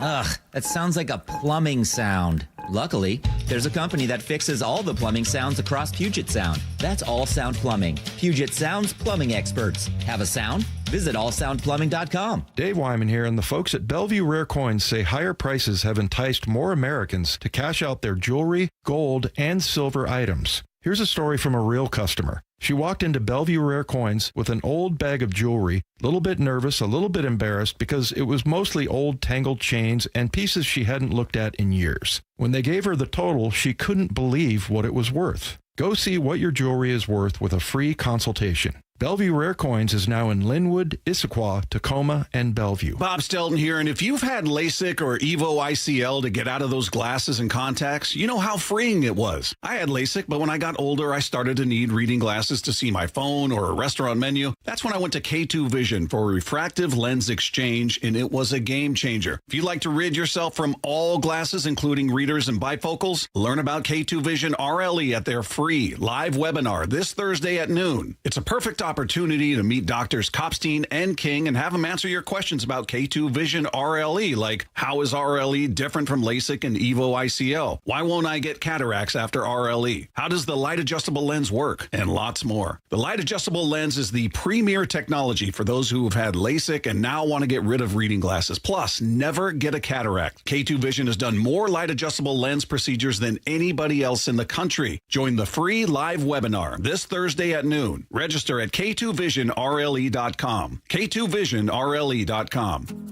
Long days call for lots of golf. Hey, it's Graz here, encouraging you to book a tee time between 5 a.m. and 8 p.m. at your local premier course, like Bellevue, Bill Wright, Cedar Crest, Inner Bay, Jackson Park, Lake Padden, Legion Memorial, Linwood, and Walter Hall. In Western Washington, you know you're never far from a premier course. It accommodates all skill levels, and with affordable rates, you can book a tee time and truly enjoy the summer. If you're not in the mood for walking, play Top Tracer at the range at Inner Bay, Bill Wright, and Jackson Park.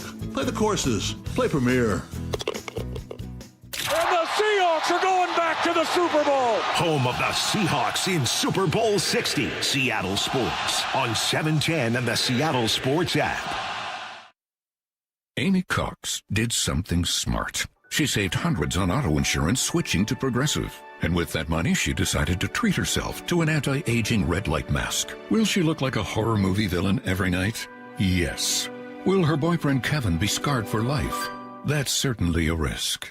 But it's Amy's savings, and if she's willing to risk her relationship for smooth, wrinkle-free skin, well, bye-bye, Kevin. Switch and see if you could save with Progressive and treat yourself. Progressive Casualty Insurance Company and Affiliates. Get in the zone, AutoZone. Summer's finally here, and we're kicking it off with a whole lot of free. Free brake pads with Duralast rotors. Free oil filter with 5 quarts of oil. Free Armor All wipes with Armor All glass cleaner, and more. More free, so you can have more summer. Celebrate free at AutoZone. Now through July 27th. Restrictions apply. Get in the zone, AutoZone. Patrick was way behind on his IRS taxes. I was in way over my head. The total amount ended up being somewhere just over $30,000. $30,000. Then the IRS came to collect. Started getting letter after letter. A lien had been filed against me. They were going to basically hang me completely out to dry. He had to do something. That's when I reached out to Optima Tax Relief. Patrick's life quickly got a lot easier. It was very easy, pretty much hands off, They picked up the ball and ran with it. And how'd it go? I couldn't believe it. I had to ask 2 or 3 times. I saved an incredible amount of money. How does Patrick feel about Optima? Couldn't be happier. They definitely helped me. Optima Tax Relief, the best place to call. They're the best in the business. Do what Patrick did and call Optima Tax Relief for a free consultation. Call 800-343-6460. 800-343-6460. 800-343-6460. Optima Tax Relief. Testimonial from an actual client. Some restrictions apply. For complete details, please visit OptimaTaxRelief.com. This hour is brought to you by Davis Law Group. From the Quantum Fiber Studio, you're listening to Brock and Salk. Weekdays 6 to 10. On Seattle Sports and 97.3 FM HD2. All right, keep the questions coming for Answer the Question Jerk in 15 minutes. 866-979-3776 is the text line number. Some decent ones that came in there during the break, but we'll certainly take more. Again, 866-979-3776. Brock? Yeah, I got 4 more for you. I got 4 on it. Aaron Seeley, Paul's boy. We had him on the show. Yeah, definite. Paul's boy. Definitive top 50? I think he's probably a definitive top 50. Okay. Goose Gossage, of course, Goose. Goose was here. For how long? Yeah, don't worry about that. Yeah, I think you got to be here longer than a year. Gaylord Perry, Salt Gaylord Again, Perry. longer than a year. 2 of his 22 years were here. 1.5. 22. Oh, no. Okay. And Rupert Jones, 3 years, first Mariner All-Star. Okay. Yeah, I don't know enough about Rupert Jones. I'm not going to argue with it. The other two, I'm going to say you got to be here a little longer than a year and a half, I think, in order to be on the top 50 list. At least that's me. I don't know. Maybe I'm wrong. All right. That was just my impression that, I don't know. Okay, go ahead. You're right. Go ahead. Spin around the NFL. Go ahead. I know you've been waiting, sitting on this like a fart. Well, I just want to. I don't. No, it's good. Brock's done nothing but this the last 2 breaks. You've got him enthralled. Let's go. I know what you're doing. I know what Salky's got going Let's on go. here. Go around the NFL. Take that spin, Maura. All right, this is one that's been controversial for you two, but Aaron Donald was seen working out on the field at the Rams facility Friday. This was what NFL Network's Steve Weish had to say about it. Well, and he wasn't just lifting weights, right? He was out there doing drills, some with pads on, checking out the conditioning, seeing how his body felt, things like that. Is different than just lifting weights. Aaron Donald's been lifting weights since he's 10 years old. He's probably going to lift until he's 110 years old because that's just how he's built. But the fact now he's kind of doing some football-related drills shows you some of the thought process that he might be going through. That is, again, that's different than showing up at the facility and working out. Now, we know all this conversation started when the Rams acquired Myles Garrett to add Aaron Donald to that defensive line that's already got Braden Fisk and Kobe Turner, a lot of other good players right there, so he could be rotational. Yeah. Saw Devontae Adams post all over Instagram. Big news going to be coming down this week in the NFL. Huge news. Are you still not buying it? I don't know why it bothers you so much. I'm just, because he thinks I that love Aaron that. is I just hate trying the to self-adulation. I hate the think he's just trying to market his company. And But that's if he part of it. plays, then doesn't that go away? That's part of it. No, of course it doesn't go away. Really? No. It's just like a little WWE. Like it's just making it dramatic. It is. Okay. I'm just done with the drama. I'm done with the self-adulation. I'm done with look at me. I'm done with all of it. Okay. And usually you're so done you with don't that think it's stuff going to too, happen? Salk. No, I there's too much smoke now. Oh. Well, I didn't say I loved it. I just said it was going to happen. Sounds like you love it. I don't think that's it. I think you love it. Now you're just changing the story. Because you know that I'm more likely to be right than you. Yeah. The question was, it's is he now. going to play? And I said yes. And you said no. It's leaning now. The evidence is now leaning in a way. It's pretty far. It's pretty hard. I would say it's leaning more than, say, the tower there. I'm still not going to quit on it, though. I'm not going to be a flip-flopper. I'm not going to quit on it. Really? You're going to go down until with the ship? Until it finally happens. I'm going to go down with the ship. You're going to go down with the ship? Yes. I'm not going to be one of those that just changes his positions left and right. Wow. I might go down with the ship here. Don't go down with the ship. I might go down with the ship. Come on. You were presented with new evidence that say you're allowed to shift with the presentation of. It's okay. Okay. Or maybe he starts conditioning and doing football stuff, and wow, my knee does hurt. Wow, my body doesn't feel great. Wow, maybe this isn't for me. Thought I could do it, could lift, can do all these things, and it is rather remarkable. Had a poor freshman kid last night, and I think he's working hard, and he's trying, and he's training, he's doing all this stuff, but you know what? There's nothing like football, and he was dry heaving last night because a 2-hour practice is very different than lifting and running and training. Like, football shape, Salk. I've told you this a lot. I so badly want to go find the Scatterbrain song "Down with the Ship," but I don't think anyone would know it. It's really, really random and very bad. Thanks. But I didn't even acknowledge it, but I had to search for the hotel ding there because that's the second time he's brought up coaching this morning. I'm not going down with the ship. I don't want to Salk's go down off with the on ship. some song journey. Here we go with Around the NFL being off the rails like every time. All right, go ahead, Mark. I'm not going down with the ship.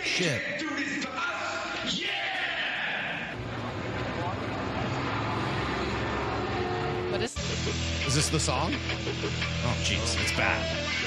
I told you it was going to be bad. Well, I've heard that riff before. Yeah, well, that's because they borrowed it. I don't know. Yeah, we don't need it. It's terrible. I said it's terrible. That's a terrible song. Very bad. Yeah. All right. That didn't stop you from trying to sing it over and over. I'm not going down with the ship. Well, if Brock didn't like the self-promotion. Topics? Gosh. If Brock doesn't like the self-promotion of Aaron Donald, I don't know. We'll see how you feel about Aaron Rodgers. He's trying to enjoy his private time without being hounded by the media and all of us before the season starts. So naturally, he invited 6 of his teammates on a trip and posted numerous photos of them titled Last Rodeo and hashtag Bonding Trip on social media. They're sitting around a campfire and riding horses. There's even one with them all dressed like cowboys. And Aaron Rodgers and DK Metcalf appear to have cigarettes in their hands. DK definitely doesn't look like he's not even like holding it how you would. You don't think DK's a smoker? I think they're props, but if so, that's a really weird thing to do. I love the idea of DK Metcalf ripping butts. He's like the most in shape human ever. The idea of DK just like pack of Marlboros. Well, you remember his diet. Sucking them down. His diet was like gummy worms and sugar and Still. Captain Crunch. Still. The idea of DK smoking cigs is Did we hilarious. ever hear where that was more? I was trying to dig it. That looked like No. Montana, right? Looked like kind of a Yellowstone. I think he purposely didn't post it because he has people stalking him. Sure would suck to be number 7. Like, Aaron invited 6. Oh, Where well. was Aaron on guess that I didn't. QB Guess I list? didn't make the cut. Where was Aaron on that QB? I don't list? know Was whether he was receiving on votes there. or he wasn't on there. Question. Okay. I'll go check for you. All right, thanks. But if they're just holding cigarettes for a picture, isn't that a really weird Like, thing where do you to get do? them? Like, somebody had to have the cigarettes. I guess. From the actual cowboys on the ranch that they're staying at? Yeah, maybe. He's going to be even more insufferable on this little farewell tour of What? his. Impossible. The last rodeo, baby. How much more insufferable could he be? I just think it's weird to invite just 6. Like, where's Yeah. everybody else? How'd you pick? Right. Like, Yeah. oh, cool. I didn't make Aaron's list of the most important people. Thanks. I think they were mostly Thanks, his Aaron. receivers Cool. and tight ends, right? Cool. Well, but only 6 of them? They only have 6 receivers and tight ends?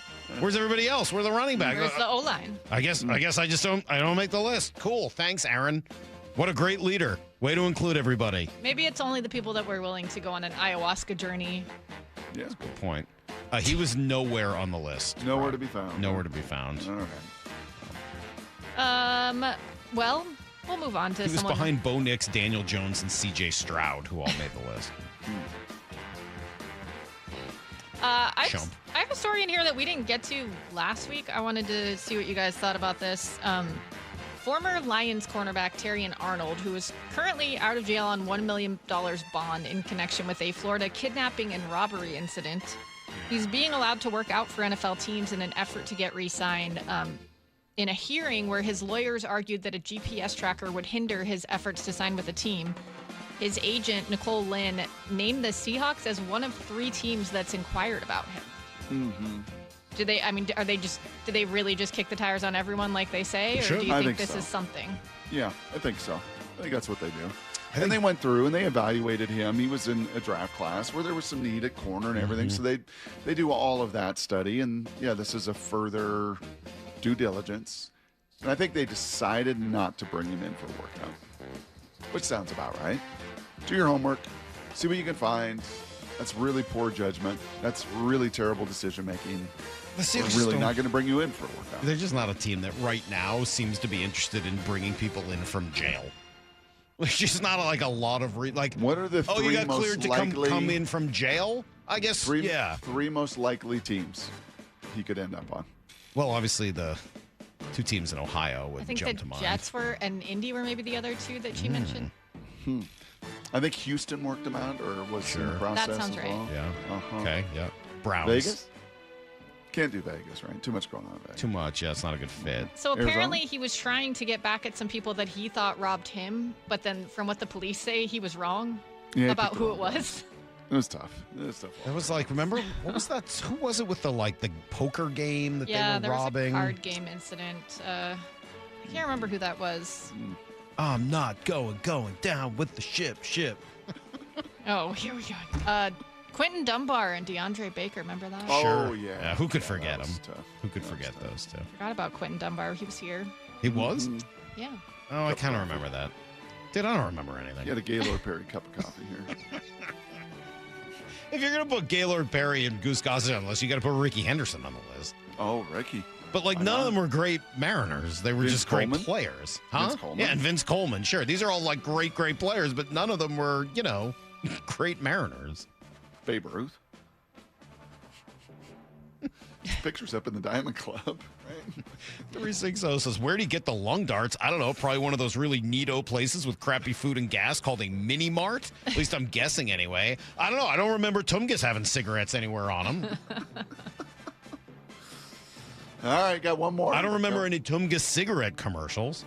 We got one more, Miss Mora? Yeah, this one's interesting to me just because the Seahawks could end up in a similar spot with Sam Darnold. Baker Mayfield is entering the final year of a 3-year, $100 million contract. He's reportedly looking for an extension worth up to $65 million a year. The team, they've not been able to meet so far. So Adam Schefter was on Pat McAfee's show and was asked if they can get a deal done before camp. Well, they had talks before. The Buccaneers made an offer. It wasn't what Baker was thinking, and obviously he himself said that they weren't close and that he wanted the deal done. Was it by the start of camp or by the start of season? I think it was the start of camp. Yeah, no deal this season. And so, look, I always think that this is a window now till the start of camp and the first few days of camp for teams and players to work out extensions. I think you'll see a bunch of extensions get done here in the coming weeks. We'll see whether the two sides can come up with an agreement, a compromise on value. They were not close before. There's some ground to make up now. But both sides, I think, would like to see if they can get something done. So I would say I am a unabashed Baker Mayfield fan. I think I've been pretty clear about that. Do I want to give him $65 million a year? No. There you go. Tongus, what are you doing here? Tongus found a way, Maura. I know. Once you get started with that. Really? Well, who do you think is going to win this standoff between the two?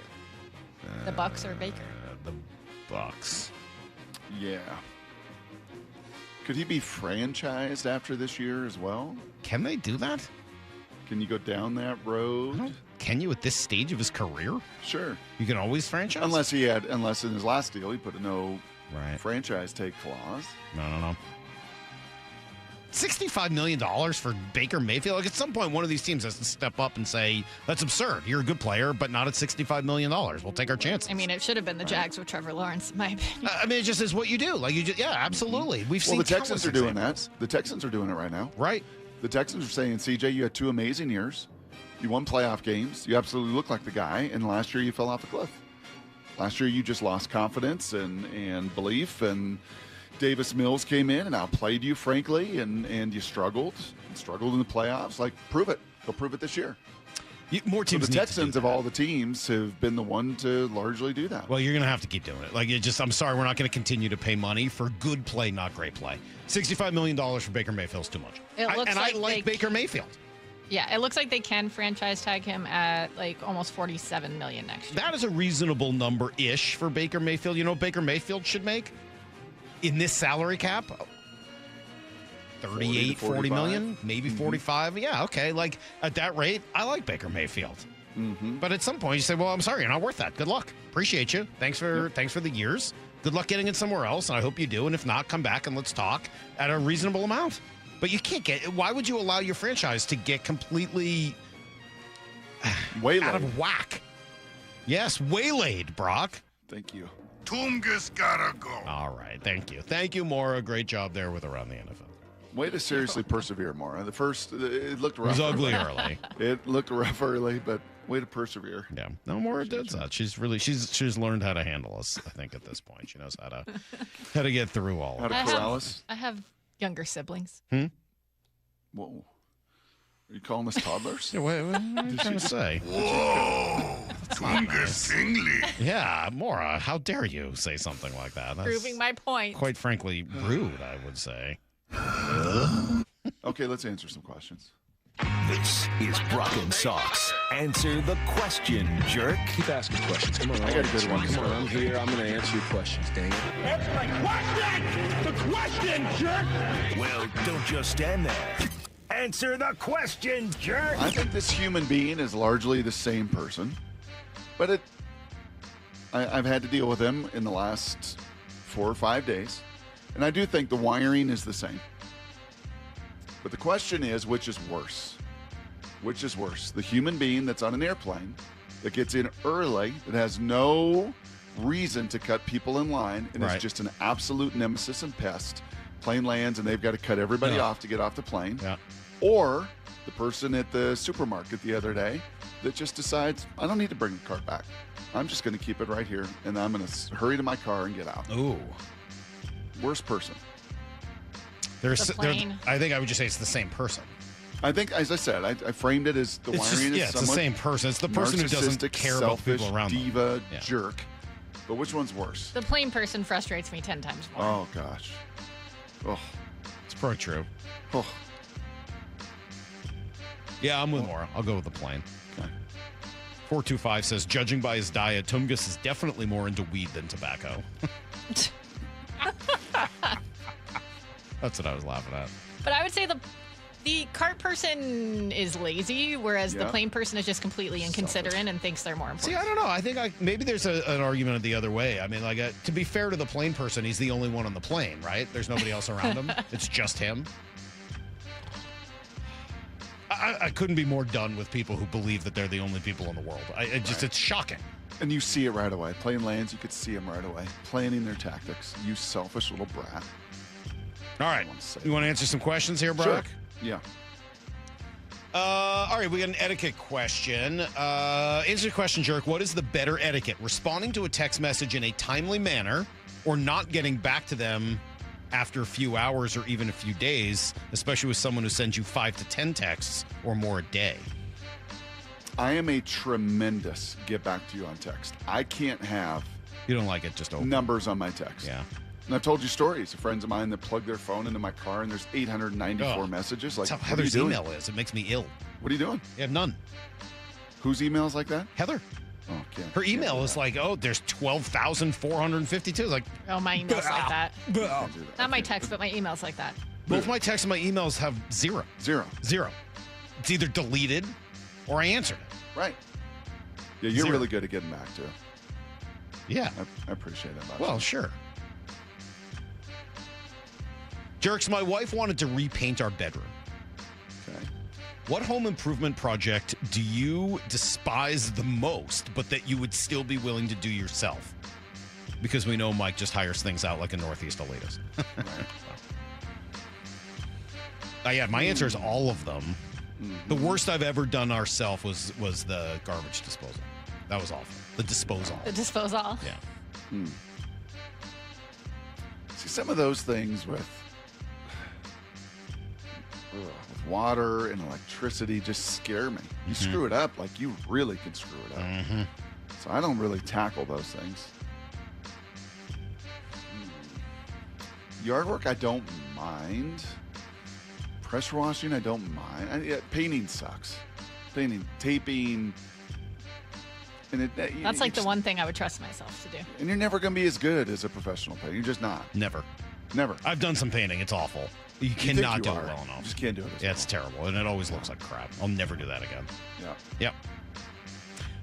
Answer the question, Jerk. Will the owner of the Rams, that's Stan Kroenke, right? Will he vote no on the Khosla family sale just to continue Sean McVay's pettiness towards the Seahawks this year? It's a good question. I doubt it, but I love the question. Maybe. Jerks, are campfires and s'mores overrated? Smoke in your face, s'mores are a sticky mess, not worth the effort. Yeah, it's a good question. No, they're not overrated. Both are appropriately rated.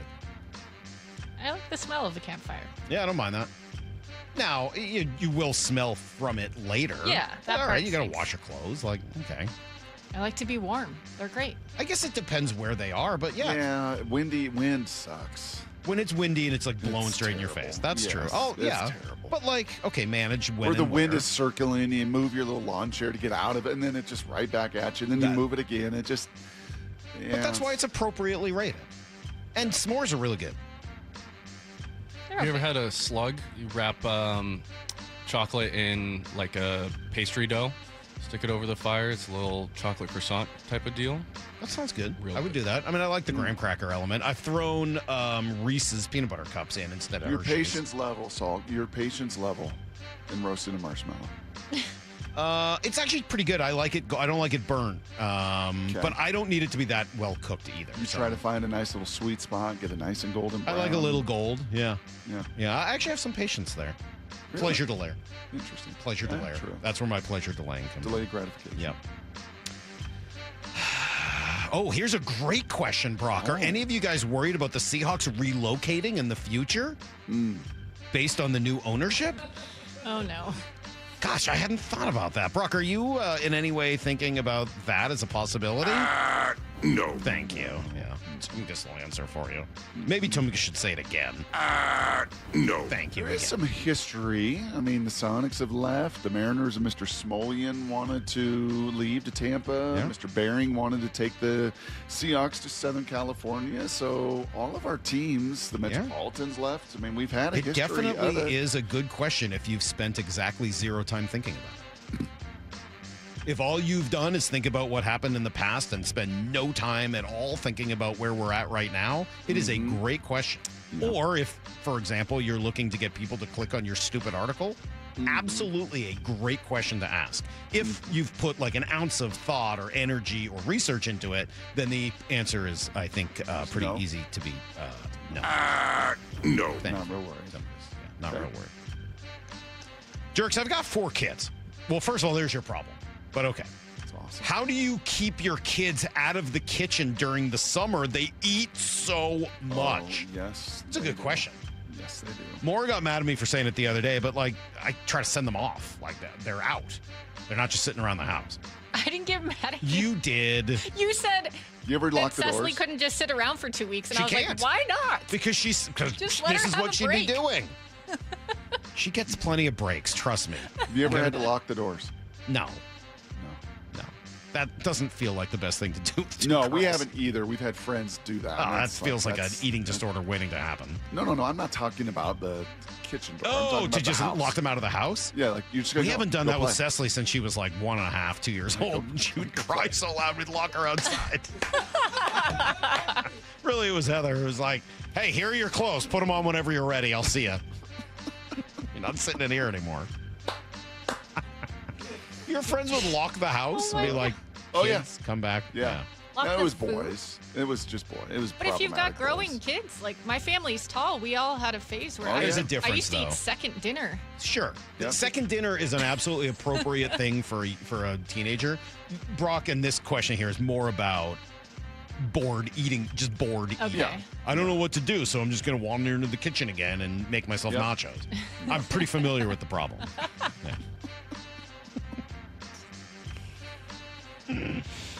Salk, will you be watching the World Cup final on Saturday? Is this an old text? Isn't this over?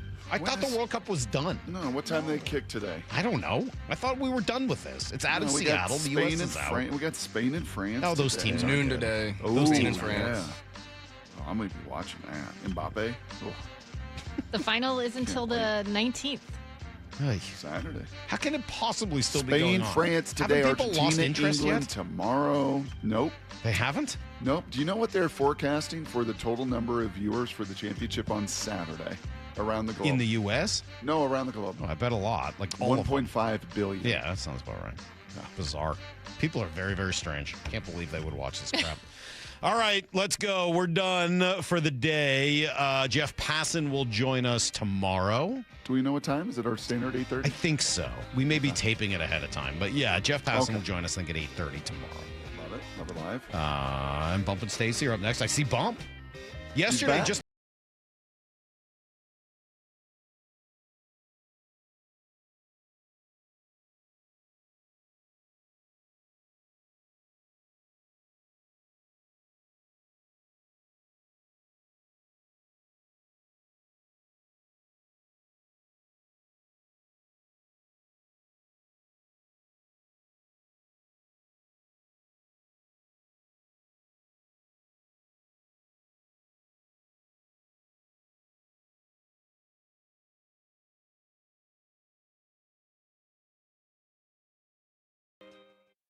Stick around for Bump and Stacy. Trademark pending. That's right. Coming up next at 10. I feel like I've solved a crime. You did. wow. Your defense, slaying like trash, allowed the Seahawks to claw their way back into the game. When I read about it and I start to break it down, it's about your overall team. And I think that's the way people have to look at it, because there was nothing offensively that felt dominant. Bump and Stacy next at 10 on Seattle Sports.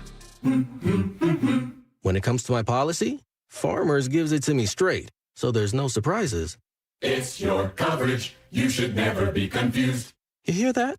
An insurance provider with a conscience. We're acquired, but yes, we have that too. Straightforward coverage you can literally understand. That's what you get when you have Farmers. Bum, ba, bum, bum, bum, bum. Learn more at farmers.com. Underwritten by Farmers Truck or Fire Insurance Exchanges or Affiliate. Products not available in every state. Your old water heater's starting to peter.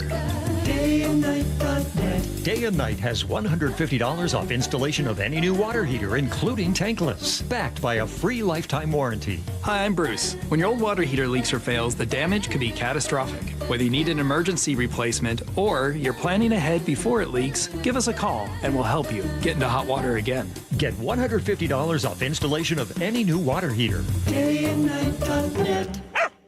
Yay to Bruce, the streaming king. With quantum fiber internet, he's gonna binge. He wants more, he's got to have more. More bedtime true crime. More podcasts in the shower. Quantum fiber Wi-Fi has the power. More fast internet speed. He's got the geeks to go big, bring him the games. Right now. And his royal we. More sports non-stop, his quantum fiber's on top. Yay to you. Switch today at quantumfiber.com. Limited availability, service and speed in select locations only. Summer is the time to feel and look your best, but I'm not talking about your abs or tan. Guys, I'm talking about your hair.